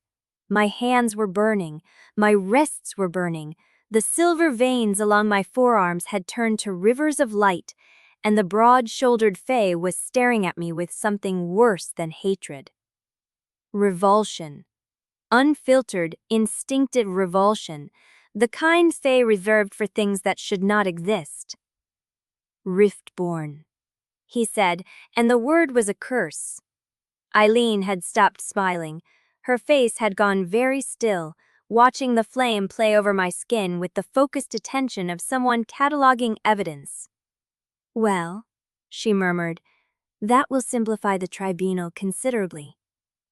I tried to pull the fire back. It resisted. My heart was hammering, my breath coming in short, shallow gasps, and the flame only brightened, feeding on my fear the way it had always fed on the things I could not control. 8 years of discipline, of hiding, of making myself small and invisible and safe, and I was still nothing but a flare waiting to happen. Caelion stepped between me and the Fae. He did it without hesitation, without looking at Eileen or the soldier or the standing stones that had witnessed worse things than this. He walked directly into the space where my silver flame was still burning, close enough that the light caught the edges of his jaw and turned his pale violet eyes to mercury, and he did not flinch. "Lyra," he said, and his voice was low, steady, the same voice he had used in the Eastern Tower when he told me the Hollow Prince was dead. "Look at me." I could not. I was looking at my hands, at the fire that would not stop, at everything I had tried to bury spilling out of me in front of the woman who would be destroyed. "Lyra." His hand closed around my wrist. The contact was deliberate, not a grip to restrain, not a performance for the court, just his fingers around the place where the silver veins pulsed brightest, where the flame was hottest, where any fae with sense would never have touched me. The fire did not burn him. It flickered, startled, and then it settled, not extinguished, not suppressed, just quieted, the way a storm quiets when the wind shifts, and I looked up at Caelion and saw his face. He was watching the flame. His eyes were fixed on the silver light rippling over my skin, and there was no revulsion in them. None. No disgust, no fear, no cold calculation of how to use what he was seeing. Only fierce concentration, the kind a scholar might wear while deciphering a text everyone else had dismissed as illegible, and beneath it, something else, something I did not have a name for. Awe. "It is not monstrous," he said, very quietly, as if he was speaking to himself more than to me. "It is just light. Just light." The words hit me harder than the revulsion ever had. I had spent 8 years believing my flavor was a curse, a defect, a brand that marked me as broken. The fae had looked at me with disgust. The humans had looked at me with terror. Even my father, who loved me, had taught me to hide it, because the world would never accept what I was. Caelion looked at my silver flame the way someone might look at a star they had only ever read about in books. "You are not afraid of it," I said, and my voice came out raw. "I have spent my entire life being shaped into a weapon." His thumb moved against my wrist, a barely there brush of skin against skin. "I know the difference between a weapon and a wound." "This is not a weapon, Lyra. It is just something that hurts because the world has tried to crush it." The silver flame dimmed, not dying, not vanishing, just settling into a soft glow along my veins like morning light through a crack in the shutters. I could breathe again. I could think again. My hands were still trembling, but the fire was no longer trying to escape me, and Caelion was still holding my wrist, and he was still looking at me as if I was something worth seeing. Eileen cleared her throat. It was a delicate sound, polite and poisonous, and it shattered the quiet like a stone through glass. "How touching," she said. "The tribunal will be very interested to hear of this. The prince risking contact with uncontrolled rift-born flame. One might call it evidence." Caelion did not let go of my wrist. "One might call it what you like. It will not change what happens next." "And what, precisely, happens next?" He turned to face her, and his shadow rose behind him like wings unfolding. Not a threat, not yet, but a warning. The broad-shouldered fae took a step backward despite himself. "We walk out of these stones," Caelion said, "and you do not follow us. The Queen has called a tribunal. Your absence will be noted. The Queen has called a tribunal without the King's authority, and I am still my father's son. Until King Vuller speaks, I answer to no one. Certainly not to you." Eileen's composure cracked, just slightly, a hairline fracture in the porcelain mask. "You would defy a direct summons." "I would defy Cyrilite herself if she stood in front of me." Caelion's voice was cold and quiet and absolutely certain. "Tell her that. Tell her the Hollow Prince is dead. Tell her that whatever she plans to do to Lyra, she will have to do it through me."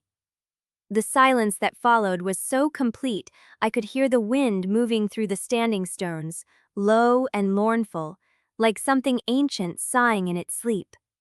And then, From the direction of the ravine came the sound I had been dreading. Hoofbeats, many of them, and a voice, young and strained and breathless with urgency, calling out before the rider even crested the ridge. "My lord prince, my lady, you must return to the palace at once. The queen has convened the tribunal in the great hall. She says if you do not appear by noon, she will have the prince declared unfit and Lady Lyra confined to the Star Chamber until the ritual can be completed." The servant reined in his horse at the edge of the stone ring, his face pale with fear, his eyes darting between Caelion and Elaine, and the silver flames still flickering along my veins. "And there is more," he said. "She has ordered the inner gates sealed. No one leaves Nightveil. No one." Chapter 26. The great hall of Nightveil was a wound carved into the palace's heart. Black marble columns twisted upward into shadow so deep the ceiling vanished before the torchlight could reach it. Courtiers lined the walls in layered silks of gray and midnight blue, their faces arranged in careful masks of concern. At the room's center, Queen Suralite occupied the high-backed throne of obsidian and silver, her pale violet eyes tracking me from the moment I stepped through the doors. Caelion walked at my side, not behind me, not a step ahead, but exactly beside me, and his shadow moved beneath him like a living thing refusing to be caged. The court noticed. I could feel their attention like 100 cold fingers against my skin. We had returned from the standing stones with the morning sun still climbing behind the eastern peaks. The ride had been silent, Elaine's party trailing us like a leash held just tight enough to feel. The servant's warning had left no room for strategy. Appear before noon or lose everything. Caelion had not debated, he had simply turned his horse toward the palace and trusted me to follow. Now I stood in the chamber where my father's fate had been decided 8 years ago, and the queen who ordered his death smiled at me with the warmth of a blade before it cuts. "Lady Lyra?" Suralite's voice carried without effort, a silk-wrapped command that silenced the whispers instantly. "We are grateful you chose to attend. The tribunal would have been so much less edifying without you." I did not curtsy. The great hall was not a place for performance anymore. "Your summons did not leave room for refusal." "No," the queen agreed, and her smile did not waver. "It did not." Elaine Thorne stepped forward from the curve of courtiers at Suralite's left hand. She had changed her traveling letters for a gown of deep green silk that moved like water as she walked. The copper of her hair was pinned with silver combs that caught the torchlight and threw it back in splinters. "Your Majesty?" Elaine's voice was a polished thing, smooth and sharp at the edges. "With the tribunal's permission, I would present the evidence gathered regarding Lady Lyra's conduct since her arrival in Nightveil." Suralite inclined her head. "Proceed." Elaine turned to face the court, and I saw in her storm-gray eyes the satisfaction of a predator who had run her prey to ground. When Lady Lyra first arrived in this court, she was presented as a diplomatic guest under the protection of the Blood Accords.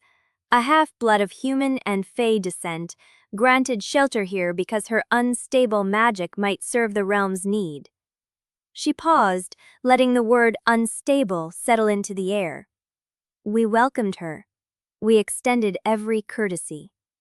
Caelion made no sound, but I felt his shadow coil tighter, a predator's muscle tensing before the spring.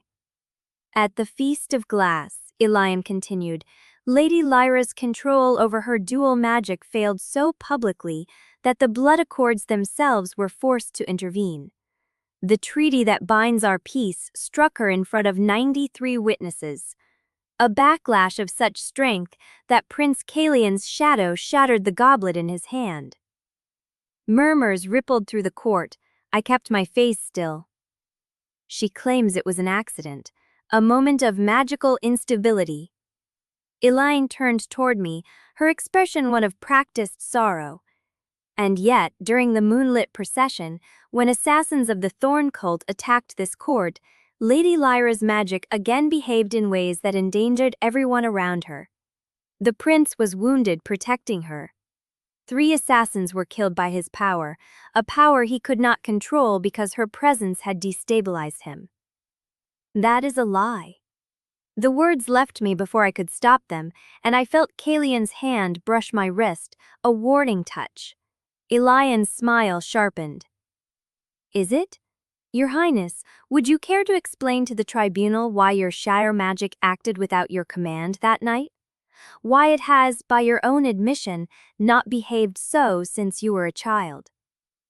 Silence stretched like a wire pulled too tight. The prince's silence is answer enough, Elaine says, and turned back to the court. But the most damning evidence occurred only hours ago. At the standing stones east of the palace, Lady Lyra's magic erupted in uncontrolled silver flame when a Fey sager attempted to escort her. She could not suppress it. She could not contain it.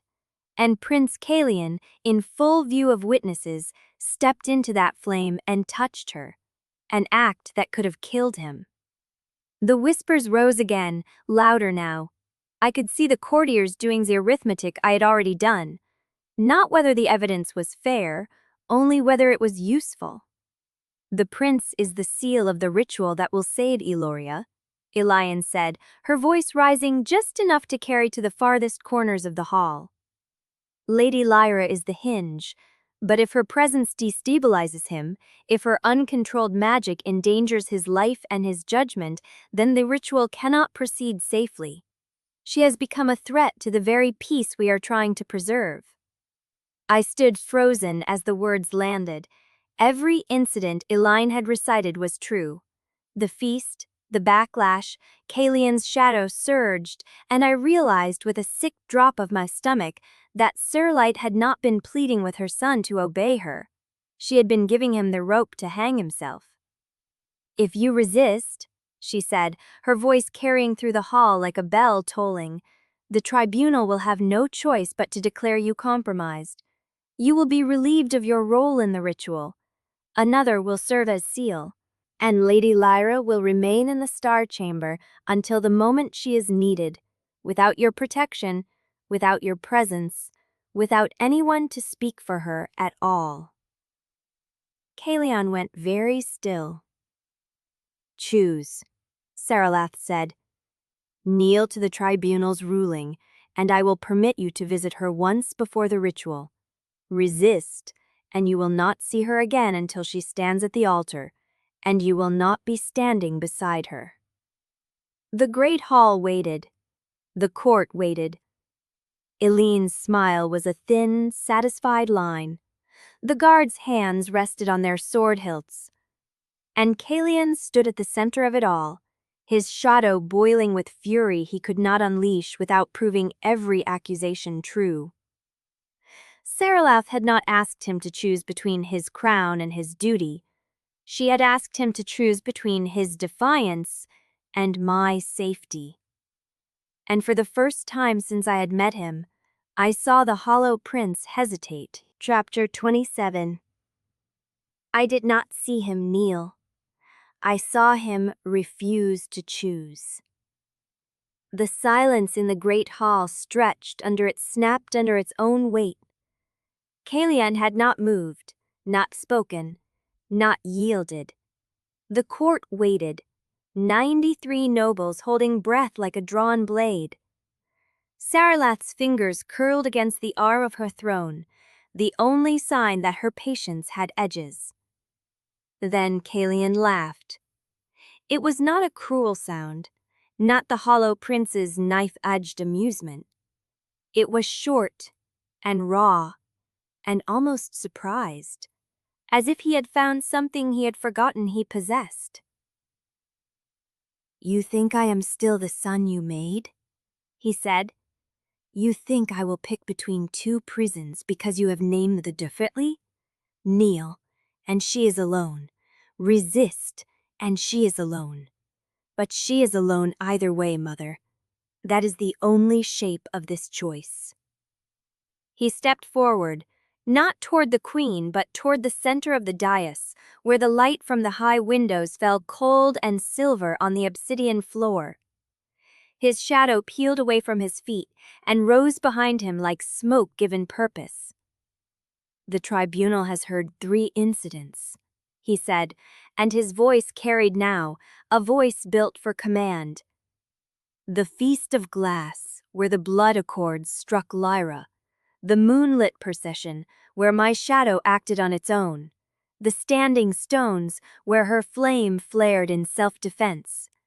Eileen Thorne has presented these as evidence that Lyra Voss is a danger to me and to the ritual. He turned to face the court, but she had omitted the truth the court most needs to hear. He let the pause stretch. At the Feast of Glass, the accords struck not because of proximity, but because I touched her like I meant it. At the Moonlit procession, my shadow did not lash because I was threatened. It lashed because she was. And at the Standing Stones, her flame did not burn me. It cannot burn me. The treaty that punishes forbidden bonds has already named ours, whether the Queen wishes to admit it or not. A murmur ran through the hall. Not the controlled whisper of court gossip, but something sharper, something that tasted like fear. Saralath rose. Caelion. Her voice was ice over iron. You are overwrought. The court will excuse this display as the passion of a prince who had been too close to a dangerous influence. Sit down. Let the tribunal conclude its business. I am not a petitioner before this tribunal, Caelion said, and he did not turn to face her. He kept his eyes on the assembled houses, on the old families who had watched the Hollow Prince walk their halls for a century. I in the seal. The ritual cannot proceed without me, and if the seal is removed and another is forced into the pattern, the binding coil that Lyra Voss and I uncovered at the Star Shrine will take whoever enters it. The design was tampered with. The ritual was rewritten, and my mother has known this longer than any of you have been breathing. The murmur became a roar. I could see the fracture spreading. Lords and ladies exchanging glances that held calculation, not loyalty. The old houses measured the queen's composure against the prince's certainty, and I watched them begin to shift. Saralath saw it too. Guards, she said, and her voice cut through the noise like a blade. Escort Lady Lyra to the Star Chamber. Now. 4 of them moved from the walls. The same Fae Sagers who had ridden with us through the pass, who had watched Caelion's shadow kill Fermol, who had seen me burn at the Standing Stones. They did not hesitate. They had been given an order by their queen. Caelion did not step between us this time. He stepped to my side, and he took my hand. The contact was deliberate and public and utterly without pretense. His fingers closed around mine, and I felt the hum of his shadow beneath his skin, felt my own silver flame rise to meet it before I could stop it, before I wanted to stop it. The court saw the light blaze along my legs. They saw the prince touch me without flinching, and they saw the blood accords answer. The pain hit like a blade driven through my sternum. It was not the warning throb of the feast or the bruising force of the shrine. It was punishment. It was the treaty recognizing that something real had been named aloud, in public, before witnesses, and the law demanded payment. I felt my knees buckle, felt Caelion's grip tighten to hold me upright, felt the silver flame in my veins turn jagged and hungry. I did not scream. I had spent 8 years learning not to scream when things hurt. But the court saw. They saw the rift-born woman nearly brought to her knees by the magic that was supposed to govern peace. They saw the prince hold her steady while his mother's treason tried to tear her apart. and they saw the queen watch it happen with something cold cundling behind her pale violet eyes. "Enough!" Saralath's voice rang with command. "The accords themselves testify. This bond is a violation. It cannot be permitted to deepen. Lady Lyra will be confined to the Star Chamber, and Prince Caelion will be claiming what is his by right of the treaty's own law." The voice came from the far end of the hall. It was old and thin and carried the weight of a man who had been silent for 6 years. King Vailor walked through the parted crowd. He was thinner than the portrait in the Gallery of Ancestors, thinner than the silent figure who had stood beside Saralath at every public appearance without ever opening his mouth. His silver-white hair hung lank around a face that looked carved from exhaustion. His violet eyes, so deep they read black in the chamber's light, were fixed on his wife with an expression I could not name. Behind him walked Dorian Vale, the Archivist, ink-stained and trembling, and Prince Eris, whose face was a mask of controlled terror. "The king has not spoken," Saralath said, and her voice carried the first crack I had ever heard in it. "The king cannot speak. The court knows this." "The court knows what you told them." Vailor's voice was rasp and rust, a voice unused to air. "But the accords grant a claimant the right of declared bond, and my son has made his declaration before witnesses. The treaty may punish the union, but it does not permit separation without consent of both parties. You wrote that clause yourself, Saralath.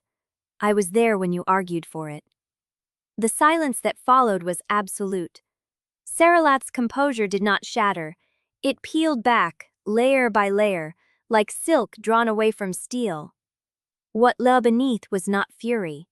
It was something older and colder and far more patient. "You have been hiding in the archives while your kingdom fractures," she said. "You have let me carry the weight of this court, this treaty, this world, while you communed with dust and scholars. And now you walk into my tribunal and cite law to me." "Your tribunal," Vailor said, "has no authority to separate a declared bond. You know this. Everyone in this hall knows this. Release the rift-born woman from your guard, or declare before the court that you are seizing her in violation of the accords you claim to uphold." The pain was still burning through me, silver flame licking along my bones, but I kept my feet. Caelion's hand was warm around mine, his shadow coiled tight against his back, and I understood suddenly that he had not been hesitating. He had been waiting for his father. Saralath looked at her husband, then at her son, then at me, and I saw her choose. "Very well," she said, and her voice was silk again, soft and lethal and absolutely controlled. "The tribunal accepts Prince Caelion's declaration of bond. The accords will adjudicate the legality of the claim. But until the adjudication is complete, Lady Lyra remains subject to the terms of the original diplomatic clause that brought her to this court. She will not be confined to the Star Chamber. The relief was a brief, sharp thing. She will be confined to the prince's chambers under joint guards," Saralath continued. "Both of you will be watched.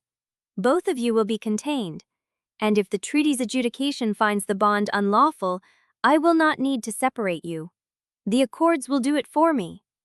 She smiled then, and it was the smile of a woman who had been pushed to the edge of a very long game and had just found her next move. After all, the treaty does not merely punish bonds. It breaks them. Prat me, never waiting in the terracled fear in this super side. That was a spital why he ban as witting the stand, but he follows older to a quiet sense where I was. I need to steal this place in my hand. I have 2 seconds ideas who offer me. If they're understudying the tettle with it before me, I am really so permitted my second. Weighty. I have need to build. I've been kind of cheating the bade grok. This people I do not acknowledge is not amusing. I can't think you make it no. I do live away. I dispels me. Like me absolutely slub again. If you will just Switch the shot, and I suspect you will find that the pain you felt just now was only the beginning. The silver flame along my wrist pulsed once, hard enough to make my vision swim, and I felt something in the mark beneath my left sleeve split open and begin to bleed. Chapter 28. The door to Caelion's chambers closed behind us with a sound like a blade sliding home. 4 guards took position in the corridor, 2 human and 2 fae, a deliberate pairing Serelith had announced with cold precision. The joint guard would ensure neither of us could claim favoritism, could not move without both kingdoms witnessing, could not breathe without her knowing. I stood in the center of the sitting room, my left arm cradled against my chest, and felt the blood from the split marks soak through my sleeve in a slow, warm spread. Caelion did not move toward me. He stood with his back against the door, his shadow pressed flat against the wood like something listening, and watched me with the violet eyes that had looked at my silver flame and called it light. "The mark," he said. "Let me see it." "It's nothing?" "Lyra." The way he said my name had changed. Before the tribunal, it had been a word he wielded carefully, measured out like a resource he could not afford to spend. Now it came out of him raw-edged and certain, a claim he had already paid for in blood before witnesses. I pushed back my left sleeve. The silver trace that had lived beneath my skin since childhood, the vein-like marking I had learned to ignore, had split along its length like a seam giving way. The flesh beneath was not flesh-colored, but silver-white, humming with a light that pulsed in time with my heartbeat. Blood welled along the edges where skin met something that was not skin, not scar, not anything I had a name for. Caelion crossed the room in 3 strides and caught my wrist with a gentleness that made the pain worse, not better. His fingers were warm, his shadow curled around his shoulders like a mantle. "This is what she meant," he said. "When she said the accords don't just punish, they break. She's been waiting for this." My voice came out steadier than I felt. "She knew if you declared to bond publicly, the treaty would escalate. She pushed you toward exactly this choice, and you walked straight into it." I did. He was not apologizing. I searched his face for regret and found none. "It should have been a mistake," I said. "You stood in front of the entire court and handed her the weapon she needed. You could have let her put me in the Star Chamber. We could have found another way." "There was no other way." Caelion's thumb traced the edge of the wound without quite touching it. "She would have moved you to a cell I could not reach, sealed you into the ritual before anyone could intervene, and called it necessity.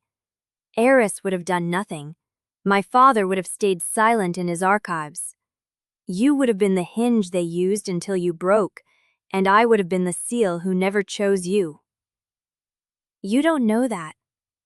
"I know my mother." His voice was flat, emptied of anything but fact.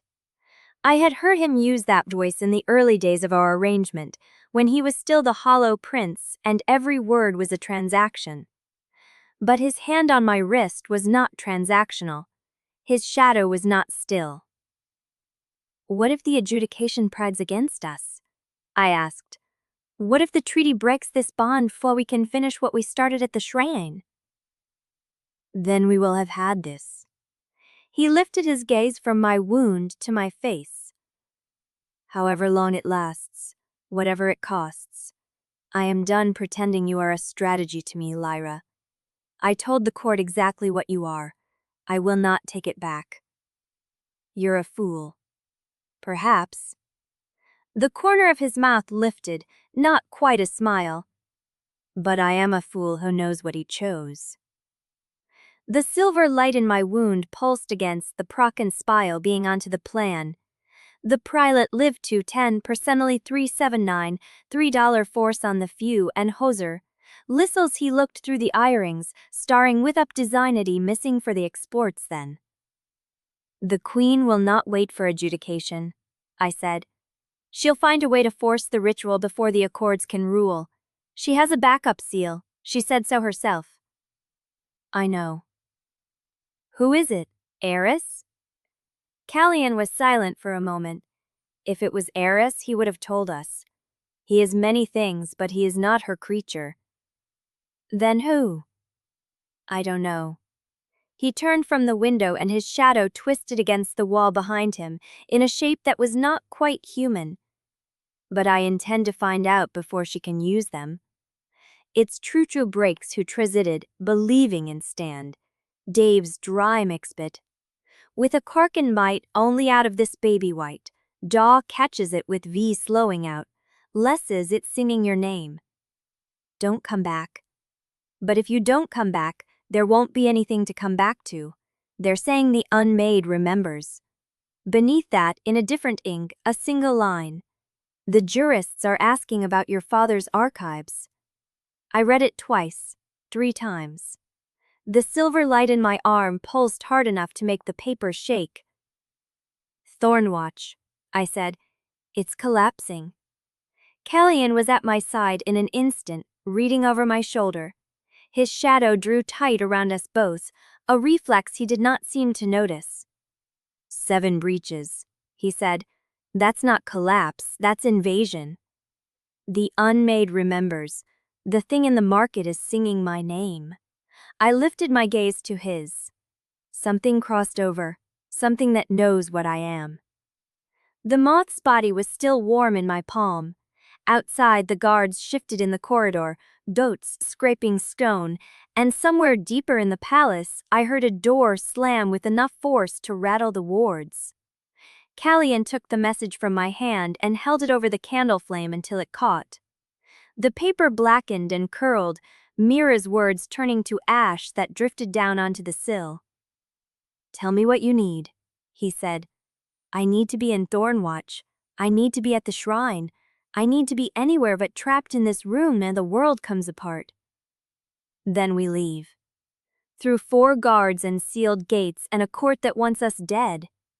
His shadow rose behind him, dark and alive and utterly unafraid. Through all of it, tonight. The silver marker on my arm split a little further, and I felt something cold crawl up toward my shoulder, but I did not look away from him. He was not performing. He was not calculating. He was standing in the wreckage of his careful obedience and offering me the only thing he had left. I still don't know if I can trust you, I said. I know. He did not flinch. But you are still here, and so am I. The candle guttered, the shadow stretched, and somewhere beyond the sealed gates of Nightveil, something that knew my name kept singing. Chapter 29. The moth's ash was still settling onto the sill when the silver in my arm pulsed again, a bright spike of pain that made my vision whiten at the edges. I gripped the edge of the table and breathed through it until the world steadied. It's getting worse, Caelion said, not a question. I've noticed. He moved to the window and checked the latch, then drew the heavy curtain across it.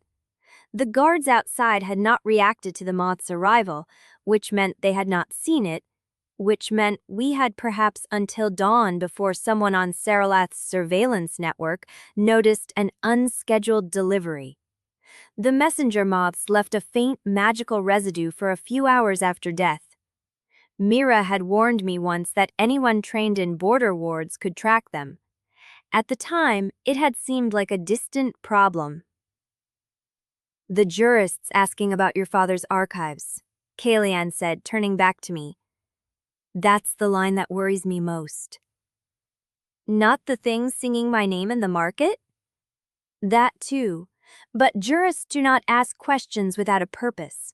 Someone is trying to establish a legal claim, a precedent, or a justification. And they are doing it while the Queen has us confined. I pressed my sleeve against the split in my arm. The fabric came away damp, but the bleeding had not worsened. Small mercies. My father's journals contain everything Saraloth once buried.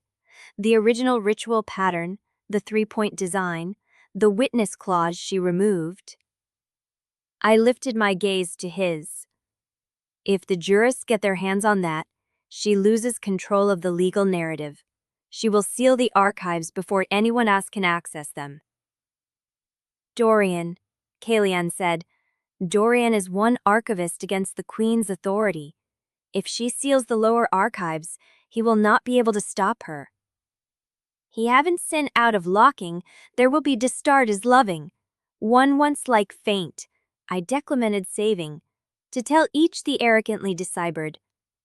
We wanted 1,000 per vialed phrase. I want you to disable them without killing them. Saraloth will have far less legal ground if we do not leave bodies.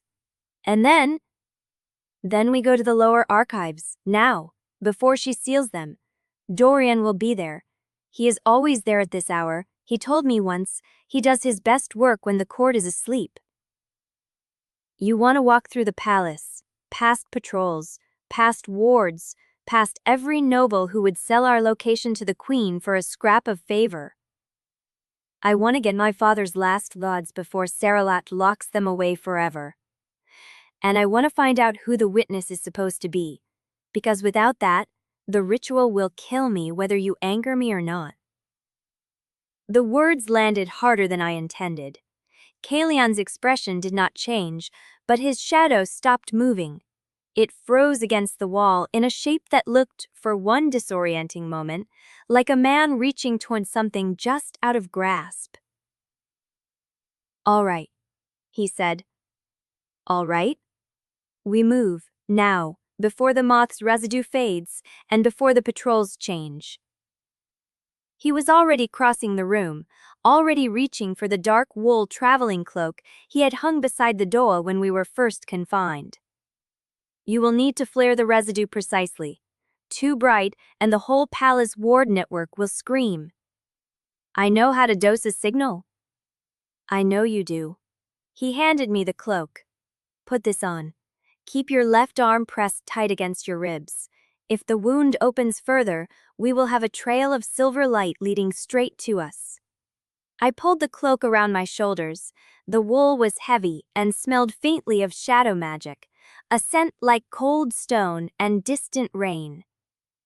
The guards, I said. Stand back from the door. I moved to the window and laid my right hand on the sill where the ward's body still lay. The residue was faint, barely a shimmer against the dark stone, but I had spent years in the warren, learning to stretch small madmacs into useful ones. I closed my eyes and let a thread of silver flame leak from my fingertips, just enough to catch the residue and make it blaze. For a heartbeat, nothing happened.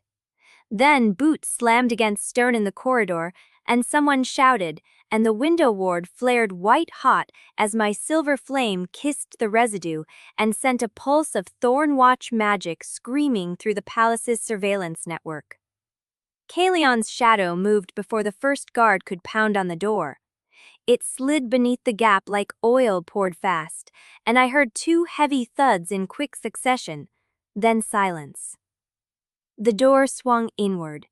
Caelion's shadow withdrew into the room, coiling at his heels like a hound returning to its master.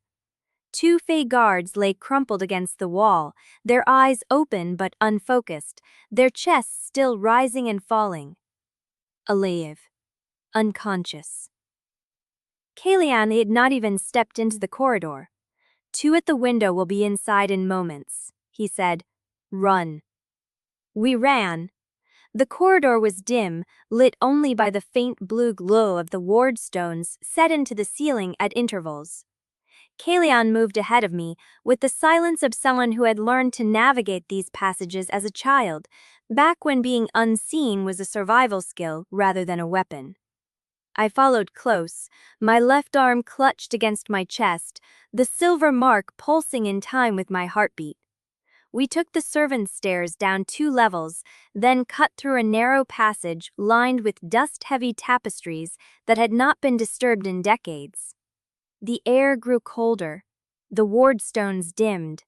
Somewhere above us, I heard more shouting, boots on stone, the palace stirring into alertness like a beast prodded from sleep. "They know we are gone," I said. "They know something happened. They do not yet know what." Caelion paused at an intersection, his shadow stretching ahead to test the darkness. "The lower archives are through the next corridor, but there will be guards at the entrance. There are always guards at the archives entrance. I can distract them." "With what, more silver flame?" "The palace wards are already screaming. Another flare will bring every soldier in the eastern wing." "Then we need another way in." Caelion was silent for a long moment. Then his shadow shifted, pulling back from the intersection and coiling around his ankles like it was thinking. "The Vault of Misplaced Truths," he said. "It connects to the lower archives through the sublevel. If Dorian left the inner door unsealed, we can bypass the main entrance entirely." "You know about the vault?" "Dorian told me, after the tribunal." He met my eyes in the dimness. "He has been preparing for this. He said if the Queen ever moved against the archives, he would leave the vault passage open for exactly this purpose." My chest tightened. Dorian Vale, ink-stained and trembling, had been laying contingency plans while Serelith laid traps. "Then we go through the vault." We moved again, faster now, the shouting above us spreading through the palace like fire through dry grass. The lower archives entrance was a wide arch, flanked by 2 guards in Nightveil black. But we did not approach it. Caelion led me through a side passage so narrow, I had to turn sideways, down a spiral stair that descended into air that tasted of old paper and older stone. The vault door was open. Not wide, just a crack, a sliver of darkness against darkness, like someone had pulled it shut behind them, but not latched it. A single wardstone glowed above the frame, its light steady and unbroken. "He left it," I breathed. "He kept his word." We slipped through the gap and into the vault of misplaced truths. The shelves were exactly as I remembered them, cammed with documents bearing false classifications, letters misfiled under non-existent codes, the careful detritus of a centuries-long cover-up.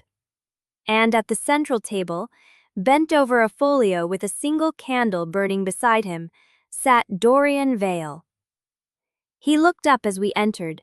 His gray eyes were red-rimmed, his scholar's robes rumpled, his ink-stained fingers trembling slightly. But he did not look surprised. "You came," he said. "Good. The Queen's order to seal the archives arrived 20 minutes ago. I have been copying as fast as I can." "Dorian," I crossed to the table, "the last portion of my father's notes. The cipher you could not crack." I cracked it. He slid a sheaf of papers across the table toward me. His hand shook, but his voice was steady. 3 hours ago, I was preparing to send it to you when the sealing order came down." I looked down at the pages. My father's handwriting, crabbed and hurried, the cipher translated into Dorian's neat script beneath each line. The words blurred for a moment, and I blinked hard to clear my vision. The ritual was altered at the forging. The blood accords were not written to keep peace between kingdoms. They were written to sever the bridge between sun and shadow, so that no Rooftborn could rise again to threaten those who profit from division. The third point, the witness, is not a person, it is a place. The star shrine is the hinge, the seal is the anchor, the witness is the stone beneath Nightveil itself, the foundation the palace was built upon. It remembers what was done, and it will answer if called by the right voice. I read the last line twice, then I looked at Caelion. "The palace," I said. "The palace itself is the third point." "It has to be woken," Dorian said. "The stone remembers, but waking it requires..." The vault door slammed open. Not a guard, not a patrol. The broad-shouldered Fey soldier from the Standing Stones stood in the gap, his scarred face twisted with the same revulsion he had shown when he touched my flame. But this time, he was not alone. Two more behind him, and Lady Aline Thorne, still in her green silk, her storm-colored eyes bright with triumph. "The Queen," she said, "anticipated this too. Shame's little harm entirely." Chapter 30. Aeon Thorne did not wait for an invitation. She stepped into the vault with the scarred Fey commander at her shoulder and two soldiers fanning out behind her, their hands on sword hilts, the eyes moving across the shelves stuffed with misfiled documents, as though cataloging evidence for a trial that had already been decided. Caelion's shadow rose before he did. It poured across the table between us and Ian, like oil spreading over water, and the candle flame guttered. "Lady Thorne." His voice was ice with a hilt. "The lower archives are sealed. By whose authority are you here?" "The Queen's." Ion's storm-gray gaze swept over Dorian, the scattered papers, my father's deciphered notes still clutched in my hand. "And I am no in the lower archives. I am in a vault that does not officially exist, a convenient technicality for all of us." The scarred commander had not moved. His hand rested on his sword, but his eyes were fixed on me with the same visceral revulsion he had shown at the Standing Stones. Riftborn. Contamination. The word hung in the air without being spoken. "You anticipated our escape," Caelion said. "And congratulations. You have found us. Now what?" "Now you are taken into custody." Eileen's tone was almost gentle. "The Queen has decided the tribunal's delay was a mistake. The adjudication of your declared bond will not wait for jurists to deliberate. The ritual itself will be conducted tonight, and the accords will rule on your bond through its completion." Dorian made a small sound, not quite a word, his ink-stained fingers pressed flat against the table. "The ritual before adjudication," I said. "Cerulite is abandoning the pretense entirely." "The pretense was always for the court's comfort, not yours." Eileen looked at me with something that might have been satisfaction, or might have been something colder. "You forced her hand at the tribunal. Declared bonds leave little room for diplomacy. The Queen has decided to let the magic decide what the law cannot." "And if the magic decides to kill her?" Caelion asked. "Then the bond was never lawful." Eileen's smile did not reach her eyes. "And the ritual will proceed with the seal that remains." The backup. The someone Cerulite had prepared. I thought of Eris walking behind his father with controlled terror on his face, and the pieces clicked together with the sound I felt in my teeth. "Prince Eris," I said. "She conditioned him too." Eileen's expression flickered, just for an instant, just enough. "He walks where he is told," she said, "something you never learned." Caelion's shadow surged, not toward Eileen, but toward the scarred commander, who took a step back before he could stop himself. The two soldiers behind him drew their blades halfway from their scabbards before freezing, caught between orders and the living darkness coiling at their feet. "We are not going to the Star Chamber," Caelion said. "The Queen is offering you one path to the ritual that does not involve chains. Walk to the chamber yourselves, complete the working, let the accords judge what you are. Or resist and be dragged there anyway, with Dorian Thale's execution added to the cost." Caelion's shadow had gone very still, not retreating, waiting. "How long?" I said. "Do we have to decide?" "The ward shift completes in 20 minutes. After that, the choice is no longer yours to make." 20 minutes. The same window Eris had given us with the scrambler. a countdown I was starting to recognize as Sarlight's signature. I looked at Dorian, at the sheaf of papers in my hand, at my father's deciphered words. The witness is the stone beneath Nightveil itself. "Give us 10, I said, "to read what we came here to read. Then we walk." Eileen's eyes narrowed. "You are in no position to bargain. You want us walking, not dragged. You want Caelion cooperative enough that the ritual does not fracture on his resistance. You know what happens if the seal fights the working." I held her gaze. 10 minutes. We read, we walk. The silence stretched. The scarred commander's knuckles were white on his sword hilt. The candle flame had shrunk to a blue knot. 10 minutes, Eileen said. "The commander and I will wait at the vault door. If you are not walking by the time the ward shift completes, I will have you carried." She turned and walked back to the vault entrance, her green silk whispering against the stone. The soldiers followed.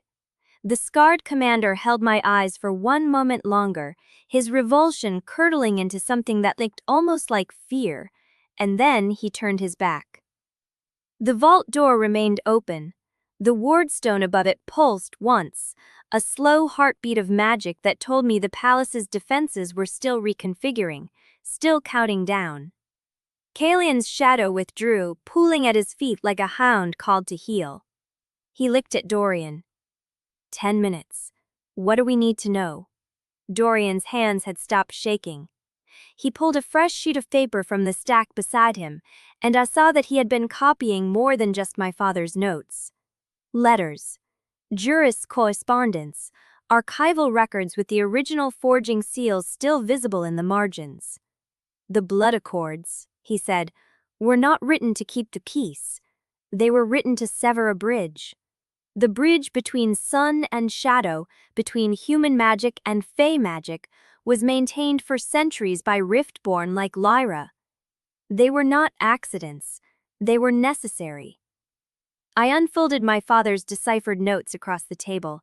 The translation was cramped but precise, Dorian's neat script tracking beneath Rowan's hurried hand. The right at the foundation stone was the first sealing, not the last. Before the accords, before the war, the stone beneath with what would become Nightveil was where sun and shadow met in balance. Riftborn were born from that meeting, not broken by it. The accords did not end a war, they ended a connection. "Read further," Dorian said. "The third page, the diagram." I turned the pages. My father had drawn the star pattern as it existed beneath the palace, 7 concentric rings with the binding coil at the center. But beside it, in a lighter ink that had faded to near invisibility over the years, he had drawn a second pattern overlaying the first. A triangle, 3 points, hinge, seal, witness. "The Queen's ritual uses the binding coil to channel both your magics into a single lock," Dorian said. "That lock was designed to imprison the hinge, not to seal the Unmade.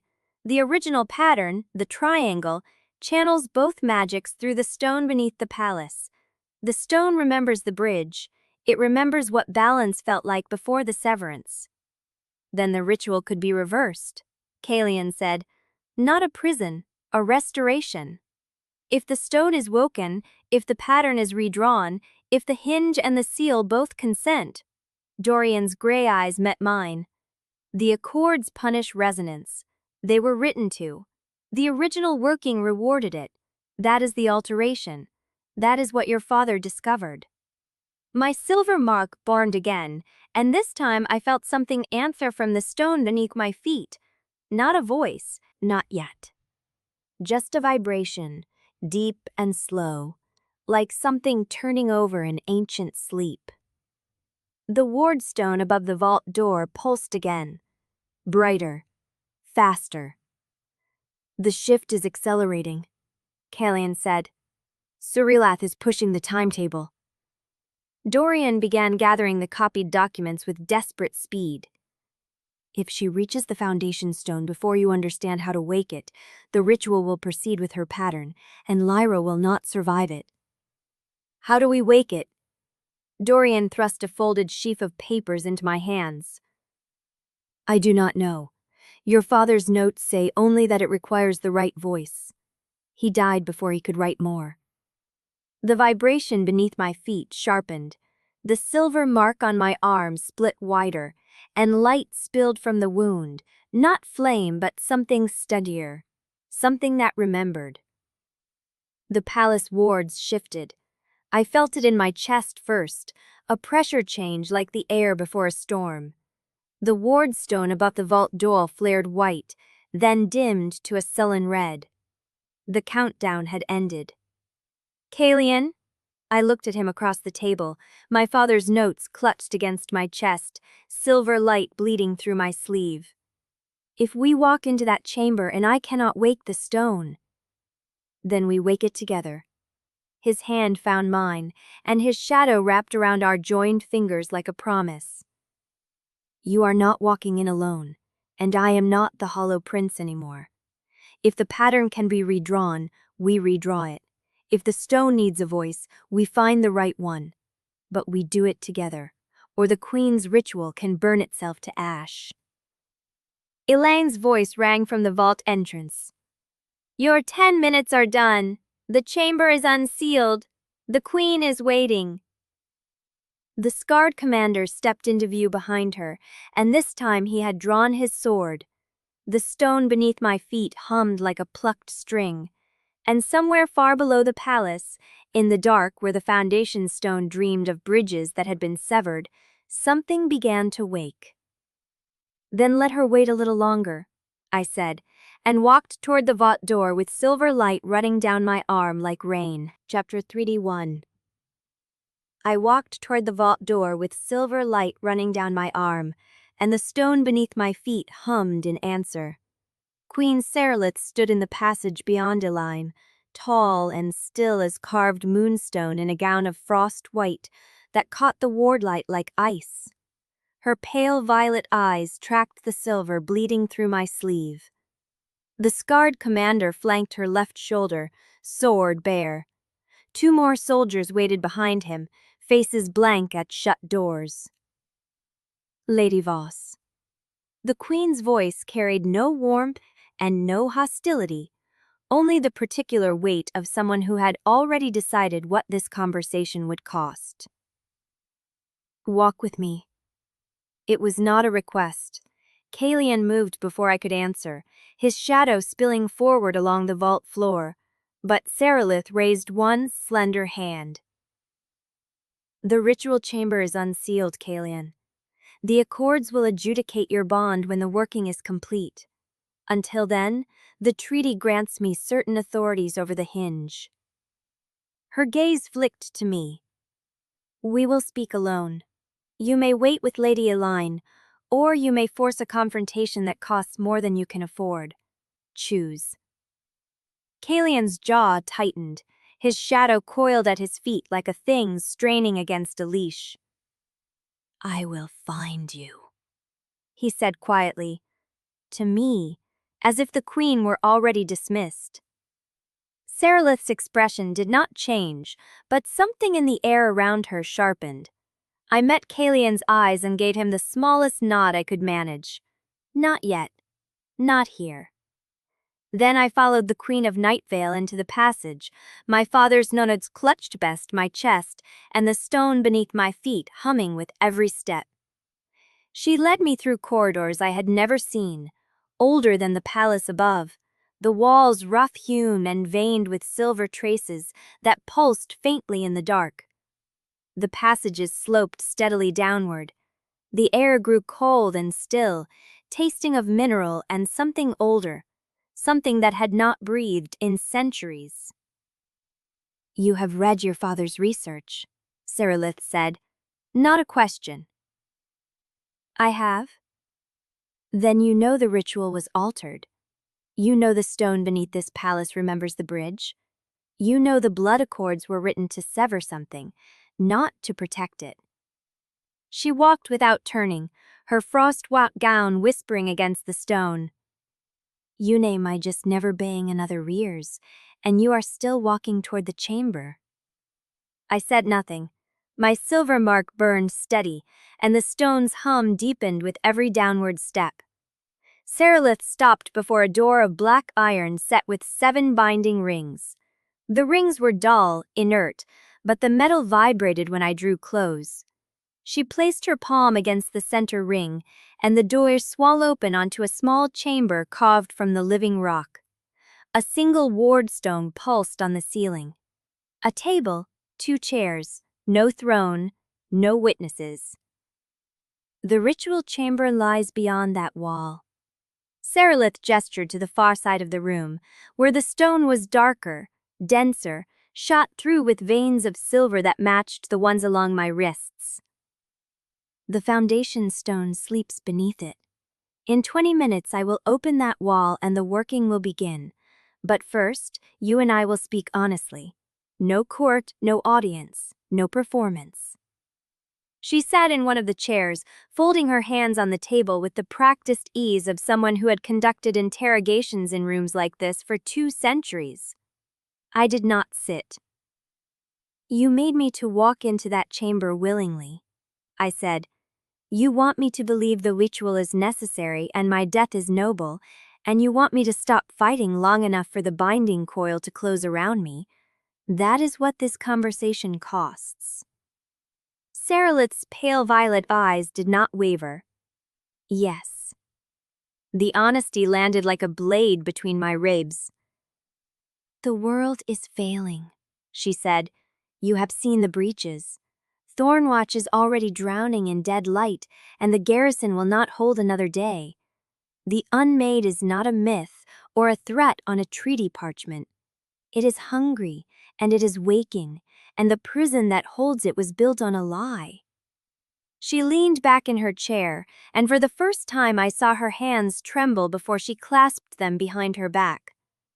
And then you arrived, and in 3 weeks you undid 2 decades of conditioning. He touched your flame without flinching.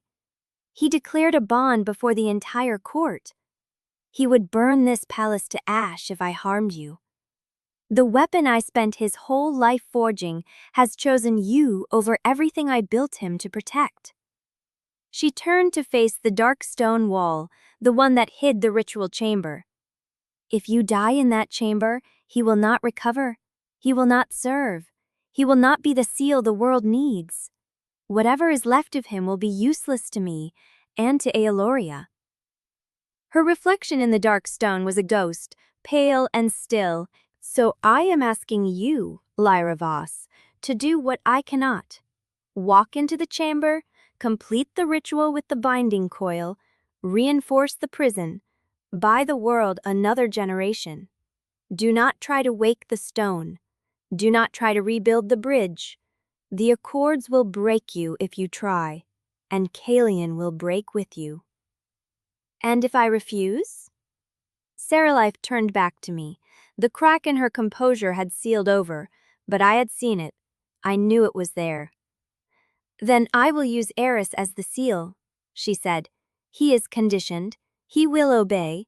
He is not as strong as Caelion, and the ritual may fail, but I will not let you destroy my son for a hope that the Accords will not permit. Your son. The words tasted like ash. You broke him. You made him into something that could not love, so you could use him as a tool. And now you stand here and tell me you did it to protect him? I did it to protect the world. Saralith's voice sharpened. Protecting him was a luxury I could not afford. But yes, he is still my son. And I will not watch the Accords unmake him because you convinced him love was worth dying for. The silver light along my arm pulsed bright enough to cast shadows on the walls. The stone beneath my feet answered with a vibration that rattled the table, the chairs, the iron door with its 7 binding rings. He is not yours to protect anymore, I said. He stopped being yours the moment you hollowed him out and called it love. Serelith's pale violet eyes held mine. For 3 heartbeats, neither of us spoke. The ward stone flickered. The stone hummed. Then the Queen of Nightveil did something I had never seen her do. She smiled, and it was not cold. "You sound like your father," she said. He also believed love could rewrite law. He also refused to accept that some necessities are crueler than any cruelty. He died for that belief. "I would prefer you did not." She walked past me toward the iron door, pausing with her hand on the center ring. "The ritual chamber unseals in 10 minutes. The binding coil is already drawn on the floor. If you walk in, I will guide you through the pattern. If you wake the stone instead, the accords will strike, and I will not be able to stop them. The choice is yours." She looked back at me over her shoulder. "But know this. If you reach for the bridge and the treaty breaks you, I will use Eris.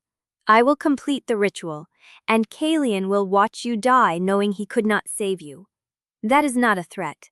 It is the shape of the world I have spent 2 centuries holding together. I am sorry it has come to you." The iron door swung open. Saralike stepped through, and the stone beneath my feet woke with a voice that was not stone, and not human, and not fey. A voice that had been sleeping for 300 years, and spoke now with the weight of everything that had been severed. "Lyra Voss, my name. In the stone, in the silver bleeding down my arm, in the dark between the walls. The bridge remembers you." The Kryn froze in the doorway. Her composure shattered for one raw, unguarded second, and I saw something in her face I had never expected to see. Fear. Then the iron door slammed shut, and I was alone with the waking stone and the light running down my arm like rain. Chapter 32. The stone's voice faded, but the hum beneath my feet did not.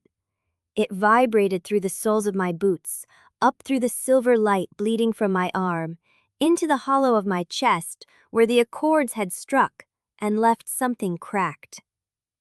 I stood alone in the small chamber Saralit had abandoned. The iron door with its 7 binding rings sat cold and shut. The wardstone on the table had gone dark. 10 minutes until the ritual chamber unsealed, she had said. 10 minutes to decide whether to reinforce a prison or rebuild a bridge. My scarred hand pressed against the door. Cold iron. No give. The stone beneath me pulsed again, a heartbeat in the rock. And then a different vibration. Sharper. Closer. The scrape of metal on metal from beyond the door, and a voice I knew better than my own breathing. "Lyra." Caelion. Not shouting, not breaking down the door with shadow. Just my name, spoken low and tight through the iron, the way something speaks when they have been holding breath for too long. "I'm here." My voice came out steadier than I felt.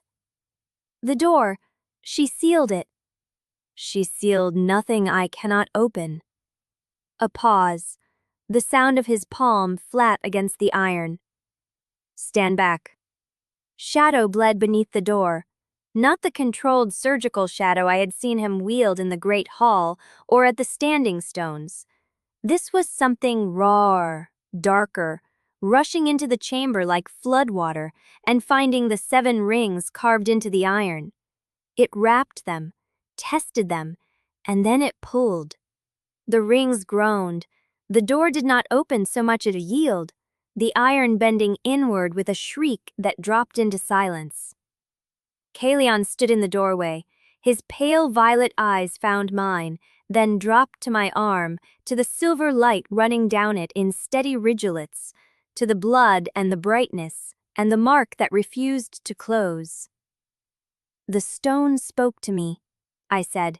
"It called me by name." I heard it. He stepped through the ruined door. His hand found my good arm, grip firm, grounding. The whole palace heard it. Every wardstone in the lower archives lit up like a star chart. Saralith is rallying guards to the ritual chamber. We have minutes, not 10. She wanted me to choose the binding coil, to reinforce the prison. The words came fast now, urgent. She said if I try to wake the stone, the accords will break me. That you'll break with me. Caelion's jaw tightened. The shadow still pooled at his feet. She has spent 2 centuries telling me what will break me. She has been wrong every time. Footsteps echoed somewhere above us, too many and too close. Dorian, Caelion said, pulling me through the doorway into a passage I did not recognize. He has a plan. He calls it a staged transfer, but it means we go now, while Saralith thinks you are still in that chamber choosing. The passage sloped downward. The walls here were not the dressed stone of the palace above, but something older, rougher. The rock veined with faint flavored traces that caught my light and held it. Ancient starwork. I had seen its like only once before, carved into the standing stones on the old road. Dorian Vale appeared at a junction ahead, ink-stained and breathless, a leather satchel clutched against his chest. His gray eyes flicked to my arm, to the silver bleeding down it, and something in his expression tightened.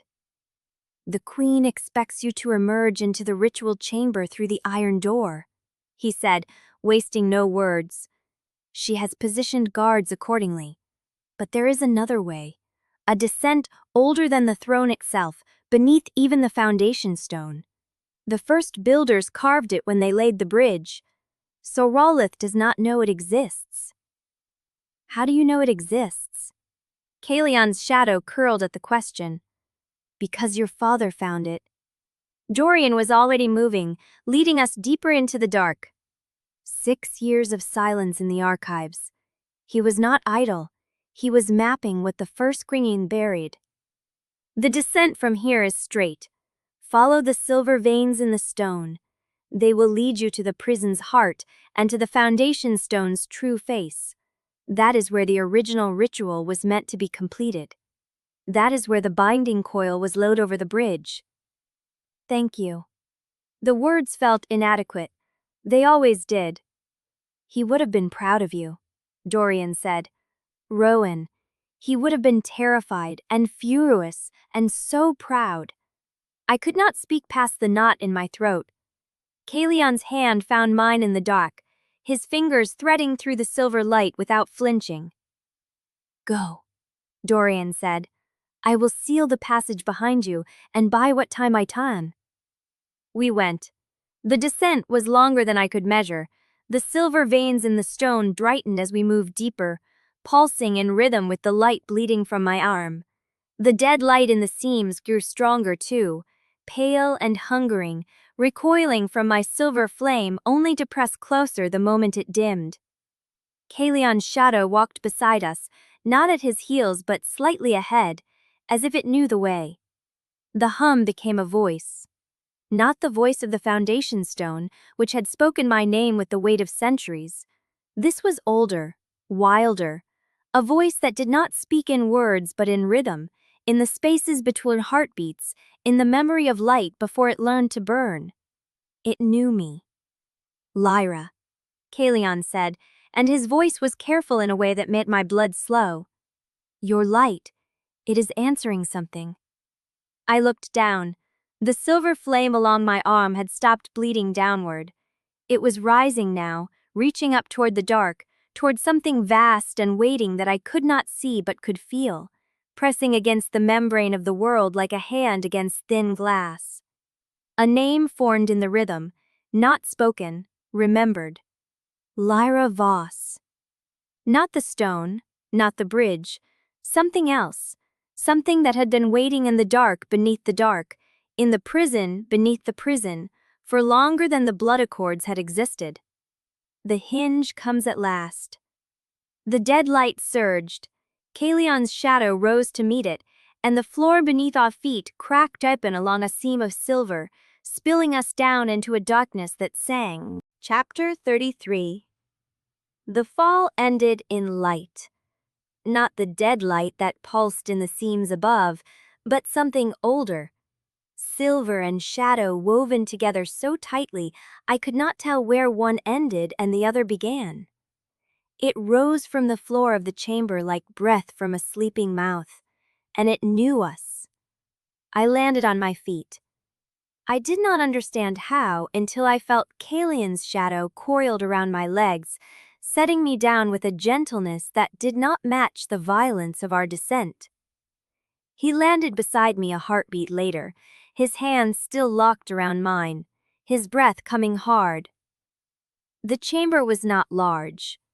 30 feet across, perhaps, the walls curving inward like the inside of a bell. The floor was not stone, but something smoother, darker, veined with silver that pulsed in the same rhythm as the light bleeding from my arm. And in the center of that floor, carved into the living rock, lay the answer to every question we had asked since we found Rowan's journal in the shrine. 2 patterns. The first was the binding coil. 7 concentric rings spiraling inward toward a single point, the geometry of a cage. Its lonsdens had been cut deeper, reinforced with dark iron inlays that drank the light and gave nothing back. Saralite's work. Or her grandmother's. Generations of fear hammered into stone. Beneath it, half buried, half visible through the cracks in the coil, lay the second pattern. A star. Not 5-pointed like the symbols on Nightveil's banners, but 7-pointed, each arm branching into Seth Memoir, a web of light so intricate it made my eyes ache to follow it. The original pattern. The bridge. And through both patterns, through the iron and the stone and the silver, cracks ran like black lightning. Dead light oozed from them in ropes that curled toward us, tasting the air, recoiling from my silver flame, only to press closer when it dimmed. "The prison," I whispered. "It is breaking through." "Not yet." Caelion released my hand and stepped forward. His shadow rose behind him, taller than it had any right to be, spreading across the chamber wall like wings. "But it is close." The voice that had spoken my name in the dark above was silent now. In its place was something worse. A pressure. A waiting. The sense that the chamber itself was holding its breath, watching us, measuring whether we would finish what the first queen started, or undo what she had broken. I pulled Rowan's notes from my coat. The pages were damp with sweat, and the silver light from my arm made the ink shimmer, but his handwriting was steady. The star must be woken from beneath the coil. The pattern remembers. It wants to be whole. "Show me," I said, and the words were not prayer or command, they were invitation. The silver veins in the floor flared brighter. The cracks in the binding coil widened, and beneath them the buried star began to glow. Not with my silver flame, not with Caelion's shadow, with something that contained both. A light that moved like water and burned like frost. An echo of the bridge that had once connected sun and shadow before the severance. I could see it now, the way the star's 7 arms aligned with the cardinal points of the chamber, the way the coil crossed them at every junction, choking the flow, forcing the current into a spiral that fed nothing but its own hunger. The prison was not a wall, it was a drain. It siphoned the bridge's power and used it to hold the Unmade in place. "The coil is feeding on the bridge," I said. "That is how she built it. She did not destroy the original pattern, she draped it underneath and used it as fuel." Caelion moved to stand beside me. His shadow flowed ahead of him, brushing against the dead light that leaked for the cracks, and where the 2 forces touched, the air screamed without sound. "Can you wake it?" he asked. Rowan's notes had not told me how. They ended where knowledge ended, where my father had been forced to stop writing because the execution Saralife ordered was already on its way. The right voice. He had believed I was the right voice. He had died believing it. I knelt and pressed my palm to the floor. The stone was warm, warmer than it should have been, warm as skin, warm as a forge that had not been used in centuries but still held the memory of fire. The silver veins beneath my fingers pulsed faster, matching the rhythm of my heart, and I felt the buried stars stir like something turning in its sleep. "I do not know how to wake it," I said, "but I know why I could not before." Caelion knelt beside me. His hand covered mine on the stone, and the contact sent a jolt through my ear that was pleasure and pain and warning all at once. The accords stirred. I felt them like a blade laid against the inside of my ribs, waiting for the moment when they would be given permission to cut. "You have been fighting your power since Thornwatch," he said, "since before that, since your father died and you learned that being seen meant being hunted. You have been holding half of yourself in a chokehold, and now the ritual is asking you to let go." I looked at him. His violet eyes held mine without flinching, and his jaw was set in the way I had learned meant he was afraid and refusing to let the fear matter. "If I let go," I said, "the accords will try to break me." Seralife said as much. The treaty was written to prevent exactly this. A rift born embracing both halves, a bridge between sun and shadow. If I opened myself to the star, the backlash could... I know what the backlash could do. His fingers tightened on mine. "I will anchor you." The word hung between us. Anchor, not jailer, not weapon, not the hollow prince delivering a sacrifice to the altar. A man who had been conditioned to feel nothing, choosing to feel everything, knowing it might destroy him. "The stone remembers," I said. "Dorian said it remembers what was done. If I wake it, if I let the bridge rise, the accords will fight back. They were written to prevent resonance. The star pattern rewards it. The two forces will tear at each other, and I will be standing in the middle. Then we will stand in the middle together." I closed my eyes. The silver light behind my lids was not the cold, controlled flame I had learned to leash. It was wildfire. It was the sun my mother's people had drawn their magic from, and the shadow my father's killers had feared so much they burned him for it. It was both halves of a whole that had been severed 300 years ago by a queen who thought peace was worth any lie. I had spent 8 years hiding what I was, then 3 weeks in Nightveil learning that hiding had not kept me safe, it had only kept me small. I stopped resisting. The silver flame did not burst from my hands. It rose like water finding its level, flowing up through my arms and across my shoulders and down my spine, filling the spaces I had spent a lifetime keeping empty. The burn scar on my forearm flared white-hot and then went cold. So cold I gasped. The mark that the accords had split open along its length began to close, not healing but transforming. The silver-white flesh beneath knit into the accords lashed at him too. I felt his body go rigid with it, felt the tremor that ran through his shoulders, but he did not let go. "You are not alone in this," he said, and his voice was steady, even as his shadow screamed. "You are not alone." The star blazed brighter, the coil shattered further, and in the space between the breaking prison and the rising bridge, I felt the accords begin to crack. Chapter 34. The accords did not scream. They sang. A high, needle-thin frequency that vibrated in the spaces between my ribs, and I understood with a clarity that had nothing to do with thought that this was what the treaty had been built to do. Find a riftborn who dared to hold both halves of herself at once and unmake her from the inside out.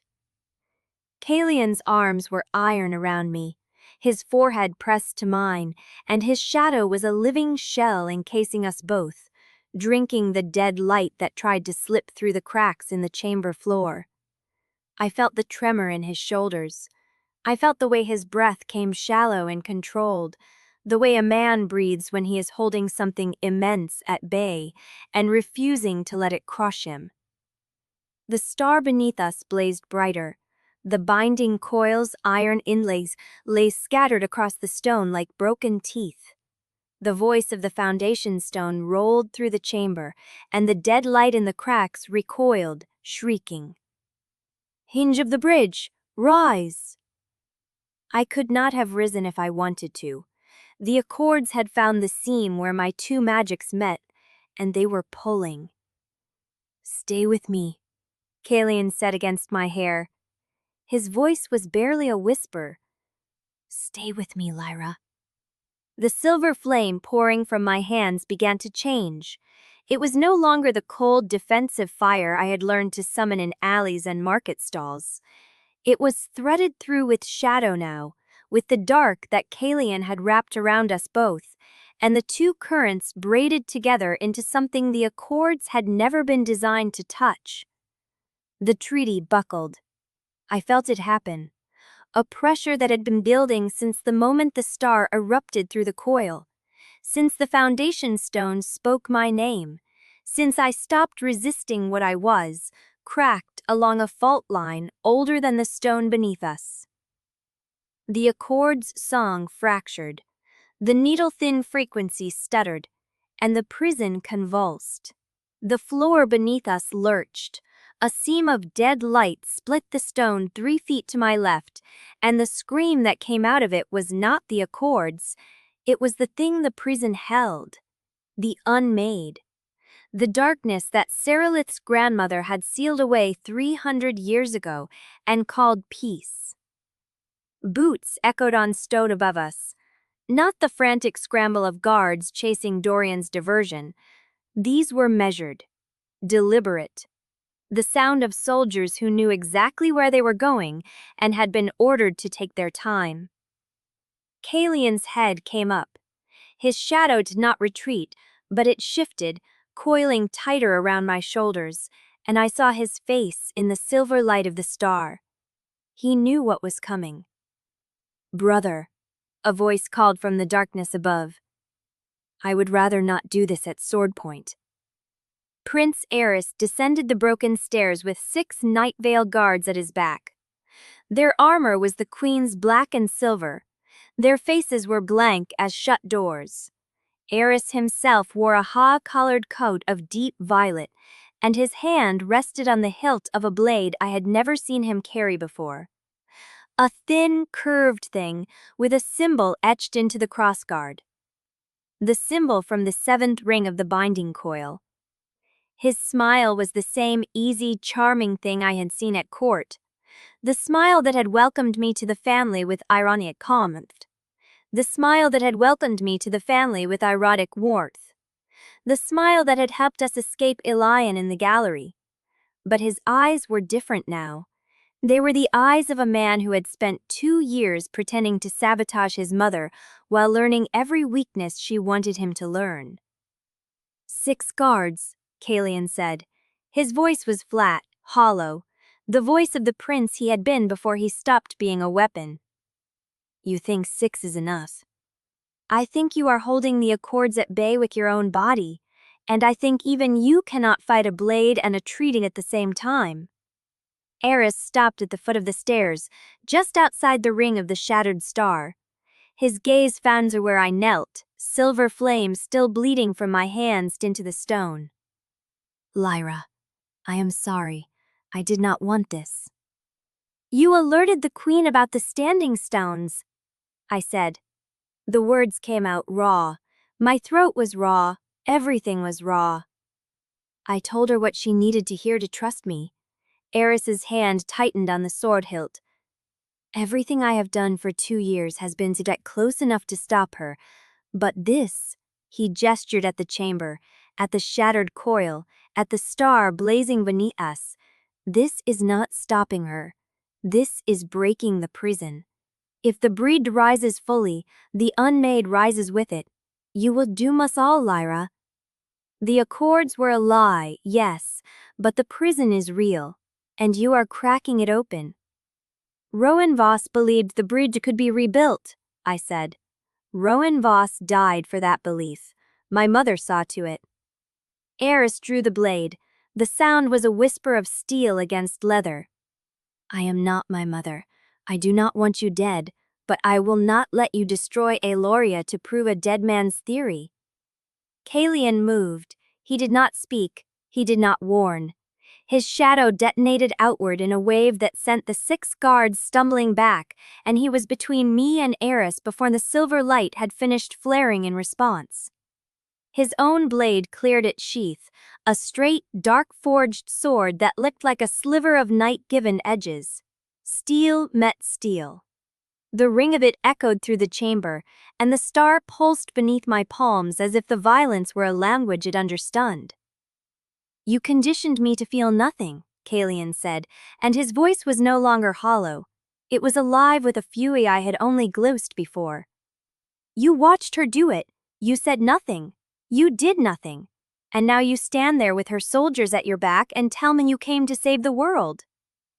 Eris parried, stepped back, his easy smile gone. I came to save what can be saved. The ritual does not require her death. It requires her power. If she finishes what she started, the prison breaks. But if she channels that power into the binding coil instead, reinforces the seal Seralith's built, Aloria holds. Lyra lives. You live. That is the path I am offering. By forcing her into the same cage Mother built, by giving her a choice.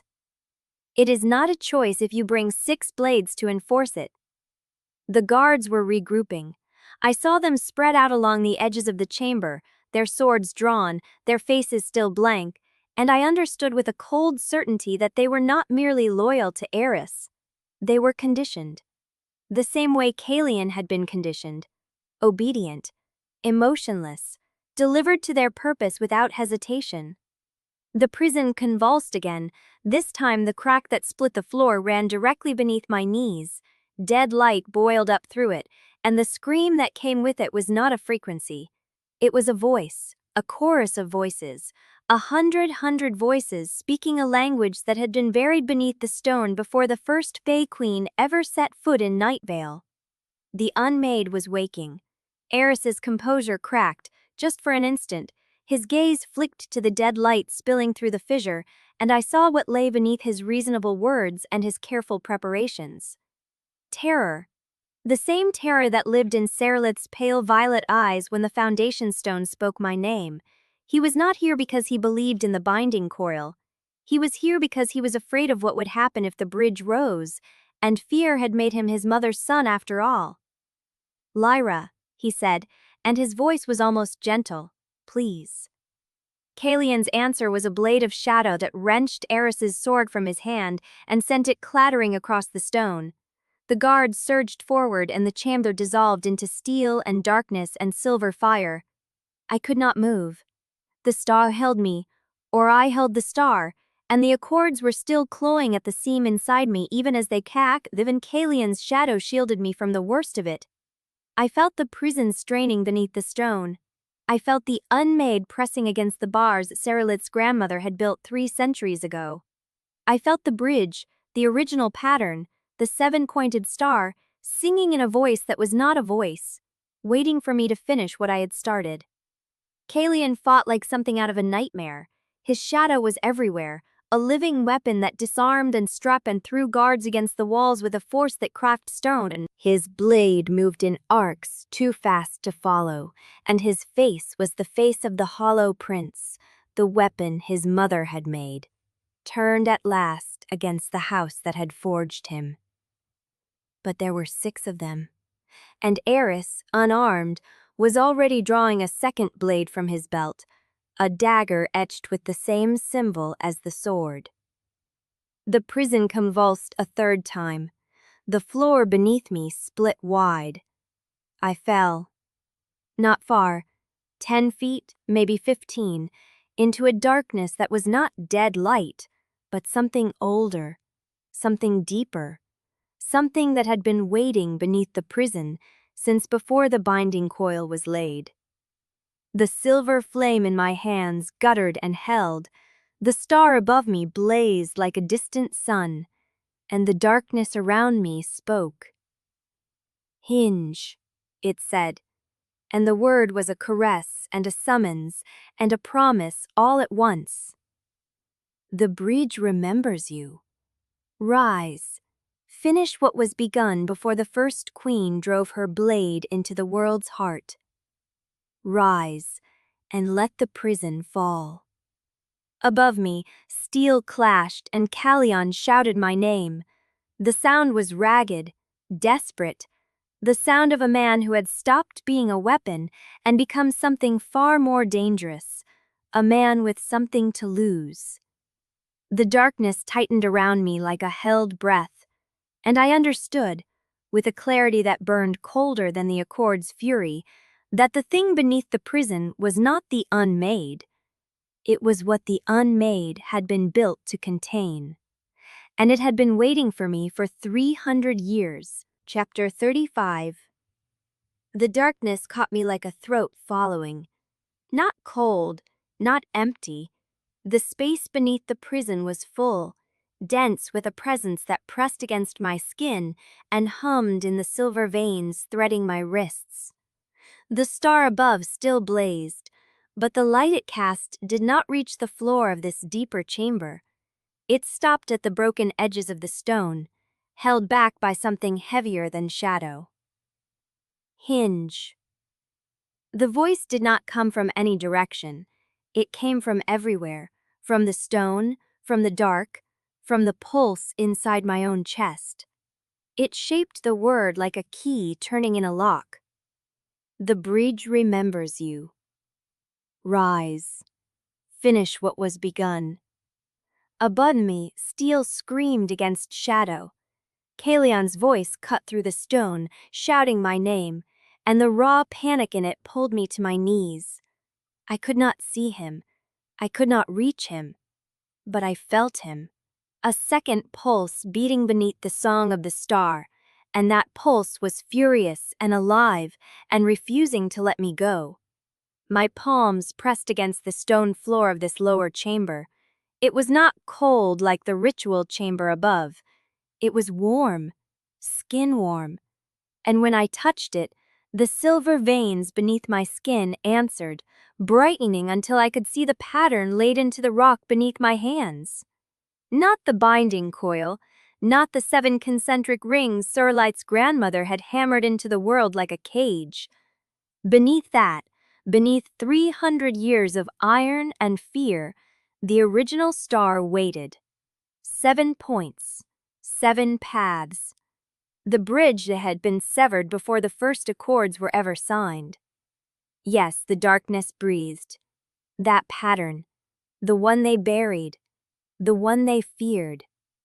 The accords were still clawing at the seam inside me. I felt them trying to tear my two halves apart, sun from shadow, human from fae, as if separation were the only answer the treaty knew. But the pain was different now. The deeper I pressed into the starn, the more the agony shifted from chaos into something with structure, a shape, a purpose. As if the magic itself remembered a design older than punishment. I spread my fingers across the stone and let the silver flame pour out of me. It was not the wild, uncontrolled fire that had burst from my hands in the Warren market. It was not the desperate shield I had thrown against the dead light. This was deliberate. This was mine. I drew the flame from the center of my chest, from the place where Lyra Voss had taught me to hide everything I was, and I let it flow through the star pattern 1 point at a time. First point. The flame caught in the stone and held. Second point. The darkness around me tightened, and the voice beneath the prison made a sound that was almost a sigh. Third point. Above me, the clash of steel faltered. Someone screamed. I could not tell if it was one of the guards, or Eris, or Caelion, and the not knowing tore at my focus like teeth. Do not stop, the voice said. You are the hinge. The bridge cannot rise without you. It has waited so long. How long? I whispered. My voice came out raw, cracked. Since the first queen drove her blade into the world's heart, since she cut sun from shadow and called it peace, since she built a prison over the bridge and named necessity what was only ever fear. 300 years. The thing beneath the stone had been waiting for 300 years. The fourth point ignited. Silver light flooded the star, and the dead light that oozed through the cracks above recoiled, hissing, retreating toward the edges of the broken floor. For one breath, the chamber fell silent. The fighting stopped. Even the Accord's claws stilled inside me. Then Caelion dropped through the fissure. He landed beside me in a billow of shadow, his coat torn, blood running from a cut above his left eye. His blade was gone. His hands were empty. But his eyes, those pale violet eyes that had once looked at me like a problem to be solved, were blazing with something that had no name in the Hollow Prince's vocabulary. Eris has 6 guards, he said, and his voice was steady even as his chest heaved. He will not kill me. He wants me alive to serve as the seal. But he will hurt me enough to stop me from reaching you, and I cannot hold them all. Caelion. I am not leaving. He knelt beside me, and his shadow curled around us both, a living shield that pressed against the edges of the star. Whatever you are doing, finish it. I will hold the line. I shook my head. The Accords. I know what they will do. His hand closed around mine. The contact was not gentle. It could not be. The moment his skin met mine, the blood accords detonated inside me like a second heart rupturing. The pain was not the warning throb of the Feast of Glass or the escalating punishment of Betrayal. It was annihilation. It was a blade driven into the seam between my 2 halves, twisting, tearing, trying to pull me apart before the bridge could rise. I screamed. Caelion did not let go. My shadow holds, he said, and his voice was a rope thrown across a chasm. It shields us both. The Accords cannot reach you fully while I anchor. Use the pain. Steer it. Do not let it steer you. His hand was not trembling, mine was, but his grip did not tighten into control. It stayed steady, open, asking nothing. Not a cage, an anchor. The 5th point of the star ignited beneath our joined hands, and for the first time since the Accords had begun their work on me, the pain carried structure. It was not random punishment. It was a pattern fighting a pattern, the binding coil's 7 rings straining against the 7 points of the bridge, and somewhere in the collision, the magic itself recognized what it had been before the first queen drove it. Yes, the voice beneath the prison said, and now it was not speaking to me alone. He is the shadow to your light, the seal to your hinge. This was always the design, before they twisted it into a cage. Caelion's head snapped up. He heard it too. What is that? The reason the binding coil was built. I forced the words out through teeth clenched against the Accord's fury. Not to contain the Unmade, to contain it. The thing the Unmade was meant to keep locked away.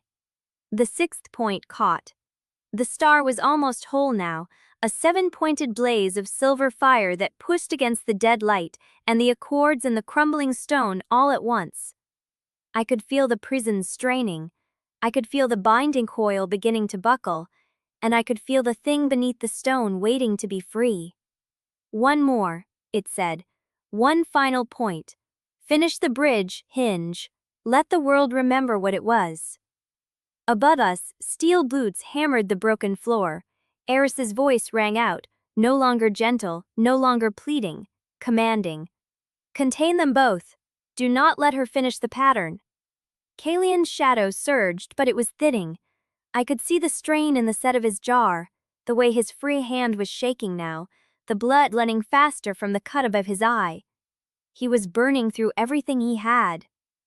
The 7th point waited, the final point, the completion of a bridge that had been set after 300 years. And the thing beneath the stone waited with it. Rise, it said. Rise, and I will show you what they stole. Chapter 36. The seventh point would not catch. I pressed my palm flat against the warm stone, silver flame pouring from my fingertips, and the star drank until my arms shook and my vision blurred, but the final point stayed dark. A void at the heart of the pattern. A silence where the bridge should have been. "It will not answer you alone," the entity said, and its chorus of voices had grown quieter now, almost gentle. The bridge was never meant to rise under one hand. Sun and shadow hinge, light and dark, you and him. Caelion understood before I did. His free hand settled over mine on the stone, not gripping, not commanding, just there, his palm warm against my knuckles, his shadow shattered between our fingers like water finding its course. The blood accords screamed. I had thought the pain before was annihilation. It had been a warning. This was a blade driven not between my two halves, but into the seam where Caelion and I touched, and the treaty was not trying to separate us anymore.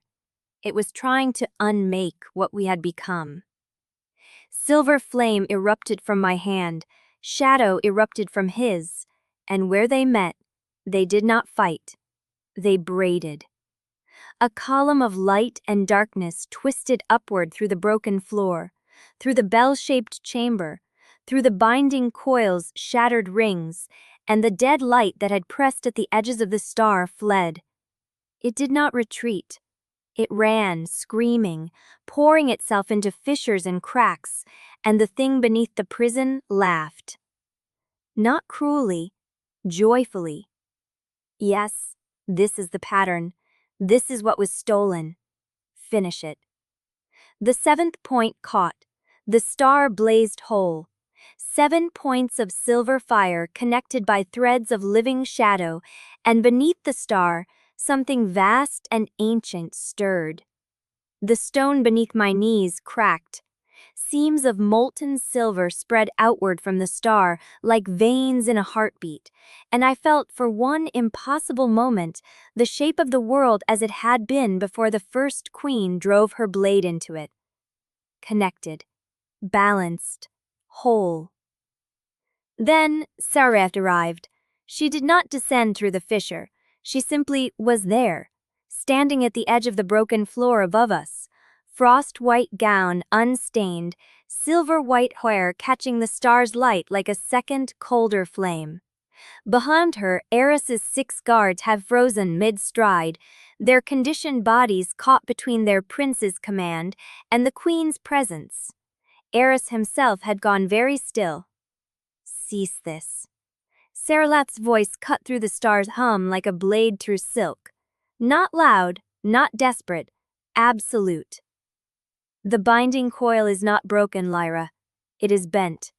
I can still force it back into place, but not if you finish raising what my grandmother buried. Caelion did not look at her. His hand stayed on mine. His shadow stayed woven through my light. The coil is already dead, Mother. It is not dead. It is straining. The prison still holds. The unmade is still contained. She stepped forward, and the stone beneath her feet did not crack. It groaned, as if the weight of her presence was suddenly too much to bear. But if you complete the bridge, you will not free the unmade. You will free the thing beneath the unmade. And I cannot promise you that thing is what you hope it is. She is afraid, the entity said, quietly. His shadow was rising around us both, no longer a shield but a crown. It was built for the bridge, not the prison. You cannot command something that was made to reject you. The star flared brighter, and the thing beneath the stone rose. Not physically, not yet, but its presence filled the chamber like water filling a drowning lung, and I felt it reach for me, for Caelion, for the bridge that had been severed for 300 years and was now, finally, almost whole. One more step, it said. One more choice. The 7th point is lit, but the bridge is not yet anchored. You must anchor it, hinge. You must choose what rises with it. The air split. Sarath's binding magic shattered against the star's light. The iron rings of the coil cracked one by one, and each crack was a thunderclap, and each thunderclap shook the palace above us until stone dust rained from the broken ceiling. And through the shattering, through the light and the thunder, and the presence of something older than thrones, I heard Eris speak. "Mother." His voice was strange, hollow. "The wards around the Unmade's prison are failing." Sarath turned. "She is not freeing the Unmade," Eris said, and his face was pale, his blade hanging limp at his side. "She is freeing what the Unmade was built to contain, and it has been waiting 300 years. The star beneath my hands pulsed once. "Choose," the entity said, and the world held its breath. "We are glatching up the roach the Rowan boss god. My drain is up to smoke. Coven to the Marg Janukster. Lock of the rest, said the pans, in the args crippering some are mast of my prot. It's told my bice ratting us into the prominent of spy environment. Why do I think that we prayed for me, which I would bear out in its a warminal life? As my whopping answers to bilks the Stephen Baster, this accident was not in a whole lout. I'd just changed to the found when man's sleep would begin and back to the dest. Screen clenning to take the tilus of the presenus of the truth, grats. Progand, the cheaping his blasses destined, birding, scampting friend of the guy reet, to relens. Then I had devacated and just agains, just to finally opening a slowly. The tatum anchor, it said.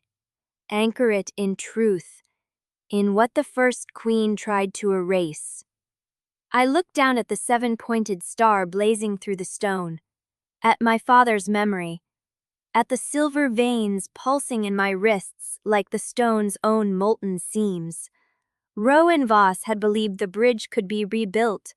He had died for that belief. "What do I anchor it to?" I whispered.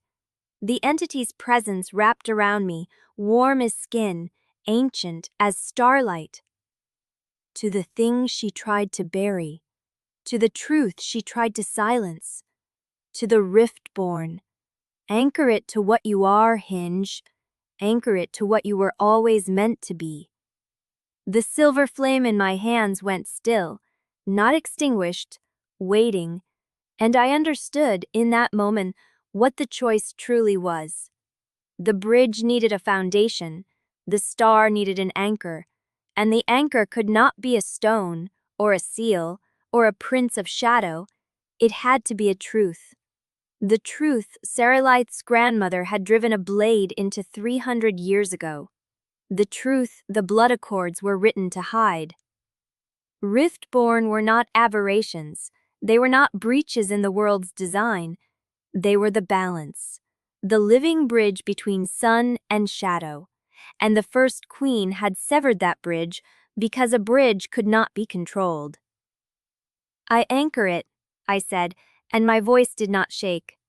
"In the truth of what I am, in the truth of every riftborn who came before me, in the truth your grandmother tried to bury."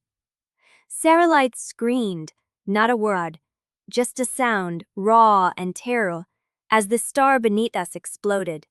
Silver flame poured from every seam of the chamber, from every vein in the stone, from the 7 blazing points of the star. The binding coil's iron rings did not crack. They shattered, flying apart in a hail of black shrapnel that the light caught and disintegrated before it could touch us. The dead light that had pooled in the fissures recoiled, screaming, and the Unmade's distant chorus fell silent. And the bridge anchored. I felt it lock into place like a key turning in a door that had been sealed for 3 centuries. Felt the star's 7 points sink down through the stone, through the prison, through the Unmade's shrieking darkness, into the thing beneath. The entity that had waited. The voice the accords were written to silence. The chamber blazed white, not the cold white of the dead light, not the silver white of my flame. Something new, something old, something that had been missing from the world since the first queen drove her blade into the heart of the bridge. Balance. And in the blaze, I saw it, not with my eyes, with something deeper, something the star had woken inside me. I saw the first queen standing in this chamber 300 years ago, younger than I was, her silver-white hair unbound, and her violet eyes bright with fear. She had not come to sever the bridge. She had come to control it, to bind it to her will. And when she could not, when the bridge refused to obey, she had driven a blade into the heart of the star and called it peace. I saw the Riftborn who had been there before her, dozens of them, hundreds, standing in a circle around the star, their hands joined, their silver flame veiled with the shadow of their fey counterparts. They were not accidents, they were not breaches, they were the keepers of the bridge, the balance between realms, and the first queen had erased them from history because they frightened her. I saw my father, not a shade, not a memory pressed into stone, a truth. Rowan Voss standing in this chamber 300 years ago, his hands joined with a fey woman whose face I could not see. One of the keepers, one of the bridge. His bloodline stretching forward through centuries, carrying the seed of what I would become. The Riftborn had not come from nowhere, where had been woven into the pattern from the beginning, and the first crone had tried to cut them out. The visions shattered. I was on my knees. Caelion was still beside me, his hands still on mine, his shadow still woven through my light. But his face was pale, his jaw clenched, and the strain in his eyes told me what the blaze had hidden. The Accords had not stopped fighting. They were still striking, still trying to tear me apart from within. And Caelion was still holding them back, his shadow shield straining against the full weight of a 300-year-old curse, and the cost was written in every line of his body. "Stay with me," he said through gritted teeth. "I have you." The star blazed, the bridge held, and the chamber began to shake. Not the tremor of breaking stone, something deeper, something structural. The floor beneath us cracked, and through the cracks I saw not the darkness of the prison, but a light that was neither sun, nor shadow, nor silver flame. A light that belonged to the thing beneath, the thing we had just anchored. "You have done it," the entity said, and its voice was no longer a chorus, it was a single voice. Clear, calm. "The bridge is whole, the pattern is restored, and now the world will remember what it lost." Saralith stumbled back from the edge of the fissure, her hands still raised, her face still white, but something had changed in her eyes. The terror was still there, but behind it, something else. "Defeat. The wards," Eris said, and his voice was sharp now, cutting through the shaking stone. "The wards around the prison are failing. She has not freed the Unmade, she has freed the thing the Unmade was bet to contain." "What thing?" Saralith's voice cracked. "What is it?" The entity rose, not through the stone, through the light, through the star, through the bridge we had just anchored. And as it rose, I felt it for what it was. Not a monster, not a god, not the Unmade, a voice. The voice the first queen had tried to silence. The voice the Accords were written to erase. The voice that had been waiting 300 years for someone to anchor the bridge and let it speak again. It did not speak to Saralith, it spoke to me. "The queen is afraid of what she cannot control. But you, Hinge, are afraid of something else." The chamber shook harder. Stern dust rained from the ceiling. The star's 7 points blazed brighter, and I felt the thing beneath rising, rising, rising toward the light. "You are afraid of what you are, of what you were always meant to be. But you did not anchor the bridge in fear. You anchored it in truth, and truth is the one thing no queen can cut away." The light swallowed the chamber, and the ceiling began to fall. Chapter 38. The ceiling fell. Not in slabs, in shards. The star's light punched upward through the stone like a fist through glass, and the chamber answered by coming apart. I threw my arm over my head. Caelion's shadow snapped into a dome above us, black and straining, and the first volley of rock struck it with a sound like bells cracking. The impact drove him to one knee. His hand never left mine. "The passage!" Arius shouted somewhere above us, his voice lost in the grinding roar. "Back to the passage!" The guards broke. I heard their boots scrambling across the fissure's edge, their conditioned discipline no match for a ceiling coming down. Saralath's voice cut through the chaos, high and furious, but the words were swallowed before they reached me. The star blazed, the bridge held, and the thing beneath us kept rising. "Not yet," the entity said, and its single voice was impossibly calm inside the destruction. Not yet. The queen must see what she sealed away, what her grandmother tried to kill. The silver flame from my left arm had merged with the pattern. I could not separate where I ended and the star began. Every point of light was a heartbeat. Every heartbeat was a memory that was not mine. The original keepers standing in their circle, the first queen's blade driving down, the scream of a patter cut in half, and then the scream became something else. The dead light. It had fled when the seventh point caught, fled deeper into the prison's cracks, into the darkness beneath the darkness. But it had not gone far. It had only been waiting. And now, as the bridge pushed back against 300 years of prison, the dead light pushed back too. I felt it, not as pain, as absence. A cold that did not touch the skin but the soul. A hunger that wanted not to destroy me, but to unmake me, to unstitch every thread of what I was until nothing remained but the space where Lyra Voss had been. The Unmade. It crashed against the star's light. Silver flame met dead light at the edges of the pattern, and the contact was not a battle. It was a negation. Light eating darkness, darkness drinking light. The bridge held, but the strain traveled through the chamber like a wound reopening. "The prison," Caelion rasped. His face was bone white, a vein standing out along his temple. A cut above his eye had reopened, blood threading down into his collar. "It's fighting the bridge." I could not answer. The star had my voice, my breath, my pulse. I was the hinge, and every force pressing against the pattern pressed against me too. Saralath had not fled with her guards.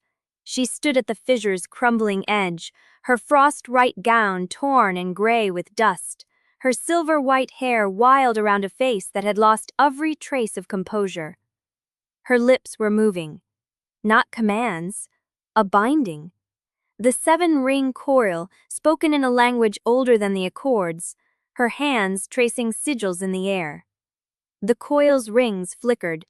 They tried to rise from the shattered stone. They tried to reform around the star like a noose. The star did not even notice them. The light brushed the rings aside, dismissed them. The binding Saralath had spent her light perfecting, the prison her grandmother had built with blood and iron and centuries of lies, broke apart like cobwebs in a gale. Saralath staggered, her hands fell to her sides, and for the first time since I had stood before her in Nightveil's great hall, she looked at me without calculation. She looked at me with fear. She took one step down the shattered slope, toward the star, toward the thing that was rising through it. Her mouth opened. What came out was not an order, not a spell. "Release her." Caelion lifted his head. His shadow dome was cracking, rock dust sifted through the fissures, but his eyes found his mother's face and held. "No." Caelion. Her voice broke on his name. "The prison will not hold. Whatever that thing is, whatever she has woken, it will consume her. It will consume everything. Release her and I can still... You can still what? He did not shout. His voice was softer than I had ever heard it, and it cut deeper than any blade. Lock her inside a cage and call it mercy. Bind her to a ritual and call it duty. Hollow her out the way you hollowed me. She is rift-born. Saralot's hands were shaking. She was never meant to. She was meant to be exactly what she is. Caelion's shatter tightened around us both, a living shield woven from darkness and defiance. The bridge, the balance, the thing your grandmother tried to kill because she could not bear a power she could not control. I will not release her. I will not let you borrow her. I am done being your weapon. The star's light flared, the dead light screamed, and in the space between them I saw it. The truth Saralot had buried. Not a monster, not a god, not the unmade. A voice, a presence, a consciousness that had been here before the first queen drove her blade into the world, before the accords were written to erase it, before 300 years of silence and suppression and careful lies. The entity rose through the star like dawn breaking over a horizon that had forgotten light existed. It did not speak to Saralath. It did not speak to Eris, who stood frozen at the fissure's edge with his hollow blade hanging limp. It spoke to me. The queen unmade herself the day she chose fear over the bridge. But you, Hinge, chose truth, and truth remembers. The chamber shuddered. The dead light recoiled, pressing back against the unmade's failing wards, but the prison was not mended. It was only pushed, only delayed. The star could hold it back, but it could not heal what had been broken. Not yet. Not without something cracked above us. Not stone this time. The blood accords. I felt them. A third force entering the pattern, older than the dead light, hungrier than the unmade. The treaty itself. The living law that had punished my kind for 3 centuries. It had been waiting, watching. And now, with the bridge blazing and the prison cracking and the thing beneath it rising, the accords struck. Not at me, at Caelion. His shadow shield shattered. Chapter 39. Caelion's shadow shield shattered like glass, struck at the perfect angle, and the sound it made was not a crack, but a scream. He went down. Not the controlled descent of a fighter absorbing a hit, but the dead weight of someone whose strings had been cut. His hand slipped from mine. His knee hit the broken stone. The dome of darkness that had held the ceiling, the dead light, the accord's fury at bay collapsed inward, and for one heartbeat I saw his face in the starlight. Blood from the reopened cut, eyes half closed, lips moving, but no sound. No. The word did not come from me. It came from the star. The bridge. The second strike was coming, and I knew with a certainty that went deeper than thought that it would kill him. Not wound, not punish, erase. I did not think. I dropped to my knees beside Caelion, grabbed his hand and pulled. Not his body, the bond. The thing between us that the accords had been punishing since the Feast of Glass, since the salon, since every moment we had touched and meant it. I reached for it with the same instinct that had lit the star points, the same silver fire that had risen in the warren when civilians were dying. Not control. Claiming. The broads are written in blood and silence. Only blood and truth can rewrite them. You are the hinge. Choose. The pressure crested. The second strike was coming, and I knew with a certainty that went deeper than thought that it would kill him. Not wound, not punish. Erase. I did not think. I dropped to my knees beside Caelion, grabbed his hand and pulled. Not his body. The bond. The thing between us that the Accords had been punishing since the Feast of Glass, since the Salon, since every moment we had touched and meant it. I reached for it with the same instinct that had lit the star points, the same silver fire that had risen in the warren when civilians were dying. Not control. Claiming. The bond was there, a thread of shadow woven with light, searing hot, singing, mine. I wrapped both hands around it, inside it, and I pulled the Accord strike toward myself. The pain was not pain. Pain was a word for flesh, for nerves, for the body's limits. This was dissolution. A cold that burned. A silence that screamed. The treaty's full weight, 3 centuries of law and punishment, and no, you cannot love what you are forbidden to love, poured into me through a channel meant for one person, meant to kill one person. I was 2. Hinge and bridge, light and shadow. I held the bond and I held the strike, and I did not let either one break. The star roared. The dead light fled.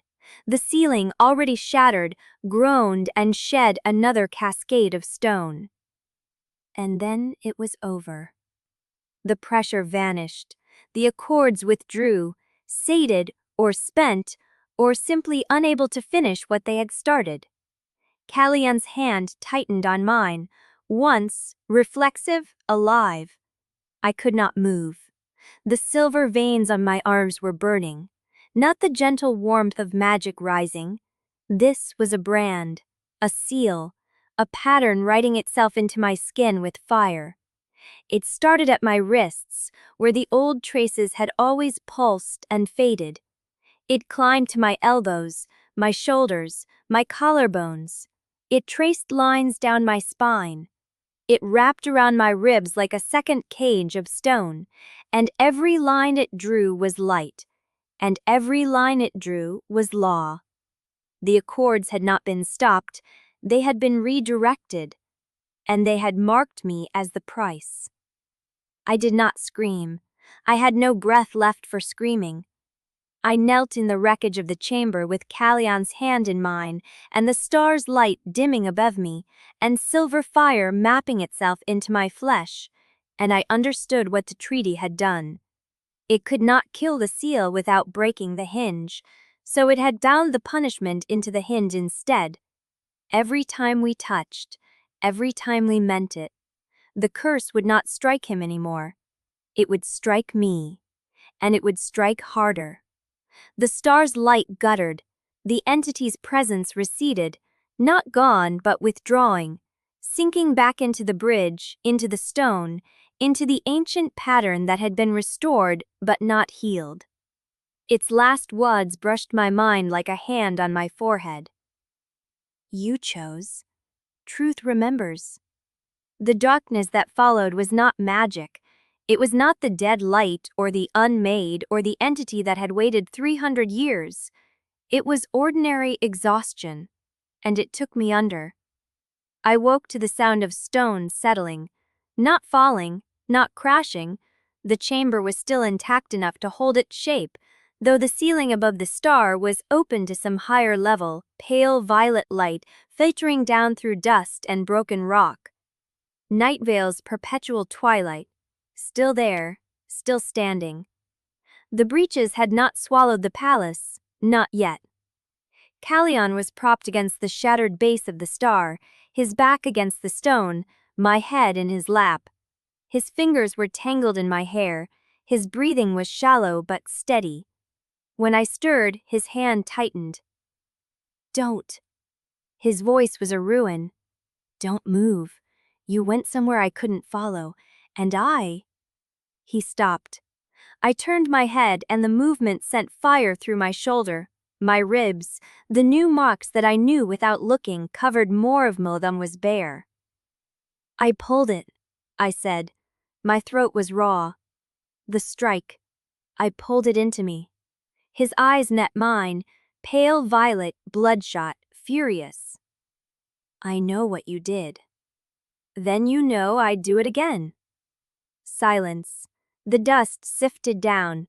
Somewhere above us, voices, guards or Eris's survivors, or Saralaith rallying what remained of her authority. It did not matter. We were alone in the guts of the palace, under the wreck of the star, with no audience and no performance and no reason left to pretend. Caelion's thumb traced the side of my face. His hand was shaking. You almost died. So did you. I was conditioned to die usefully. The word came out with a twist of bitterness I had never heard from him before, not even when he confronted Saralaith. You were supposed to survive.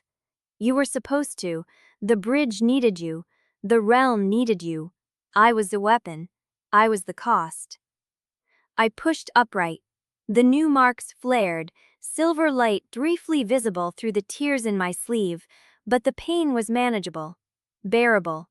The curse had settled onto my bones, and I would learn to live with it or I would not. You are not a weapon.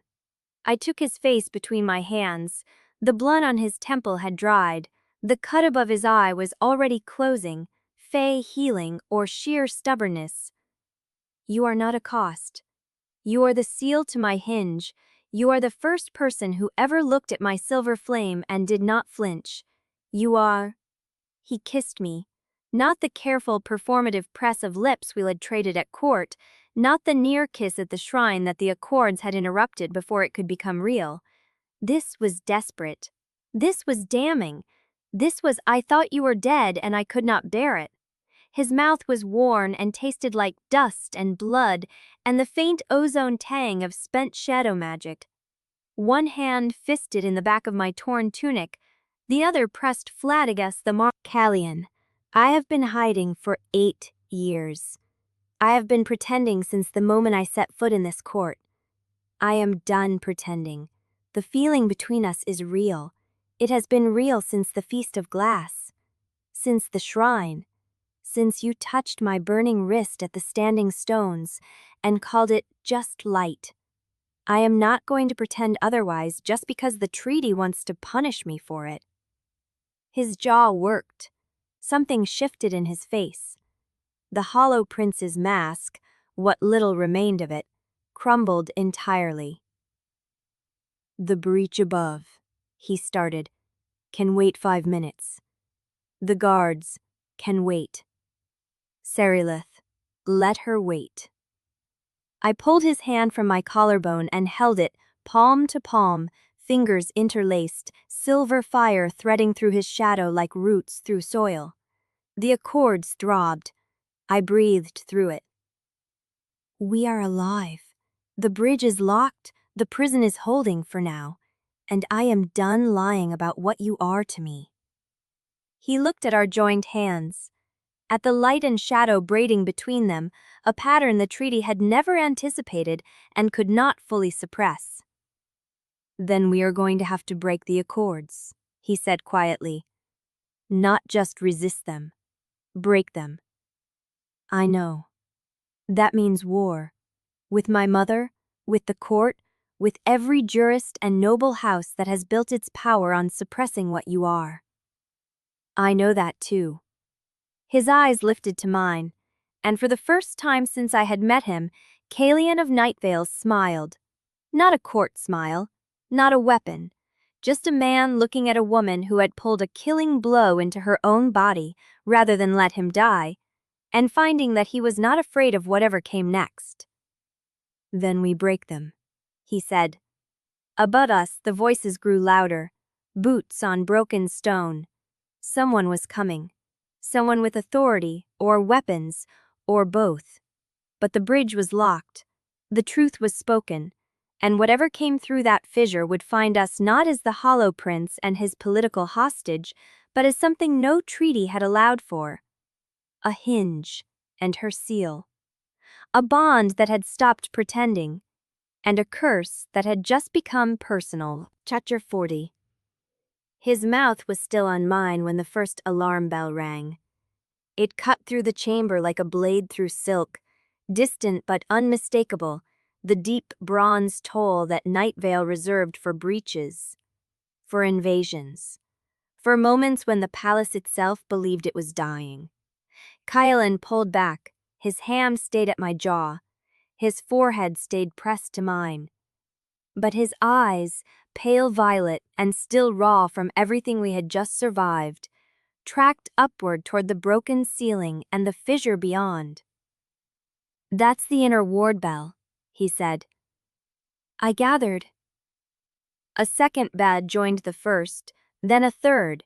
The sound layered into something that was no longer warning but panic, the kind of noise a court made when it realized its queen had failed, and its prison was cracking, and the thing it had spent 3 centuries pretending did not exist was suddenly, catastrophically, there. The kiss was still on my lips. His taste, the ozone and blood warmth of it, the way he had kissed me like a man who had stopped hoping for anything, and then found it anyway, burning and real, and his. I wanted to stay in that kiss. I wanted to let the alarms ring and the ceiling finish falling, and the court tear itself apart above us. I wanted 5 more minutes of being just a woman, and just a man, and just the impossible thing we had built between us. But the bridge in my chest was still singing. The silver marks along my arms were still glowing, and the truth the entity had planted in me, the truth that had been waiting 300 years for someone to speak it, was not finished. "The blood accords?" I said. Caelion's thumb traced the new silver line along my jaw. "What about them?" "They weren't written to keep peace." I pulled back far enough to meet his eyes. The glow from my marks reflected in his pupils, silver threading through violet. "They were written to suppress me. Not Riftborn in general, not dual magic as a concept. Me.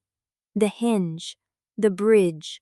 Whatever I am, whatever Rowan was 300 years ago, the first queen saw it and she was afraid. So she built a treaty that would punish anyone who tried to complete the pattern." He was silent for a long moment. Above us, boots hammered on stone. Someone was shouting orders. Someone else was screaming. "She knew another hinge would come," he said finally. "She knew the bloodline would survive. She tried to make sure it wouldn't." I thought of my father, of Lyra Voss standing in this chamber 3 centuries ago, with his hands joined to a fey counterpart, a keeper of the bridge erased from history by a woman who could not bear what he represented. She killed them, all of them, every Riftborn she could find. She thought if she erased the keepers, the bridge would stay dead. But it didn't. No. I lifted my hand. The silver veins traced my palm, my wrist, the inside of my forearm where the burn scar had been before it became a sigil, before it became me. It went underground, into bloodlines, into hiding, into me.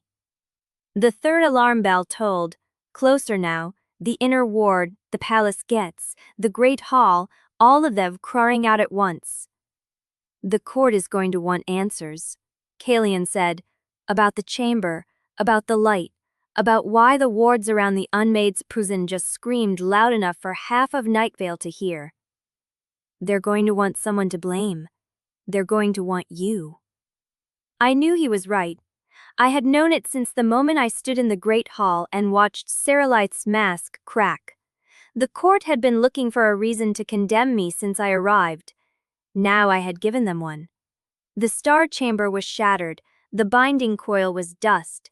The entity Seralite's grandmother had tried to silence was awake and speaking, and every fey noble in Nightveil would feel that as a threat. But the bridge was locked. That truth settled into me with the weight of stone. The bridge was locked, the pattern was whole.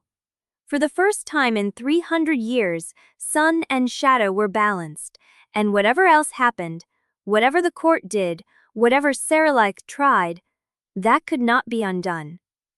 "They can blame me all they want," I said. "The bridge is still standing." Caelion looked at me, really looked. Not the appraisal of a prince assessing a political liability, not the calculation of a weapon measuring threat, Just a man looking at a woman who had pulled a killing curse into her own body and then kissed him like the world was already ending. "You are extraordinary," he said quietly. "I have known it since the moment I stood in the great hall and watched Saralith's mask crack. The court had been looking for a reason to condemn me since I arrived. Now I had given them one. The star chamber was shattered. The binding coil was dust. The entity Saralith's grandmother had tried to silence was awake and speaking, and every Fey noble in Nightveil would feel that as a threat. But the bridge was locked. That truth settled into me with the weight of stone. The bridge was locked. The pattern was whole. For the first time in 300 years, sun and shadow were balanced, and whatever else happened, whatever the court did, whatever Saralith tried, that could not be undone. "They can blame me all they want," I said. "The bridge is still standing. The binding coil was a cage. The star bridge is a connection. If we want to fully contain the Unmade, we need to finish what the first queen started and then corrupted. Not a prison, a real bridge. Sun and shadow in balance." Eris stared at me, his jaw tightened. I could not tell if he was furious or terrified or both. "The court?" he said finally. "Mother has already sent riders to the border houses. She is telling them the ritual failed, that you broke the seal deliberately, that you are a threat," I finished. "Yes, I know. She has been calling me a threat since I arrived." "Lyra." Dorian's voice was strange, tight. "That is not all she is saying." He held out a scroll. The seal was already broken. The ink was fresh, still glistening in the torchlight. I took it. "By order of Queen Saralith of Nightveil, first of her name, keeper of the blood accords, the half-blood known as Lyra Voss is declared an enemy of the realm. Her presence in Nightveil is a violation of treaty and a threat to the stability of the Unmade's prison. Any who shelter her, aid her, or speak in her defense shall share her fate." Below the proclamation in smaller script, a single line: "The ritual must be completed. The half-blood must be brought to the star chamber by force if necessary. The seal is still required." Me. The seal still required. She was not finished. Even now, even after the bridge was locked and the truth was spoken, and the entity beneath the prison had risen and named her grandmother a liar, Saralith was still trying to force the ritual, still trying to use me as a sacrifice, still trying to control what she could not understand. I handed the scroll to Caelion. He read it in silence. His shadow, already thinned from the accord's strike, flickered and then sharpened, drawing tight around him like a second skin. "She is declaring war," he said. "She is declaring what she has always been doing." I turned to Eris. "Where's Vaylor?" Eris hesitated. "Confined. Mother had him escorted to the East Tower after the tribunal. She said it was for his protection." "And the guards? The court? How many are loyal to her versus your father?" "Right now?" Eris looked at the scroll in Caelion's hand, at the proclamation that named me an enemy and anyone who helped me a traitor. "Right now, most of them are too afraid to choose." Another alarm bell rang, closer. The inner courtyard now. The sound of boots on stone. The sound of a court mobilizing for a threat it had been told was coming since the moment I arrived. Caelion folded the scroll and tucked it into his coat. "Then we give them something else to be afraid of," he said. He looked at me. The shadow around him was bleeding at the edges, still wounded from the accord's strike, still recovering from the shattering of the shield that had protected me from the killing blow. But his eyes were clear, certain. "The bridge is locked. The truth is spoken.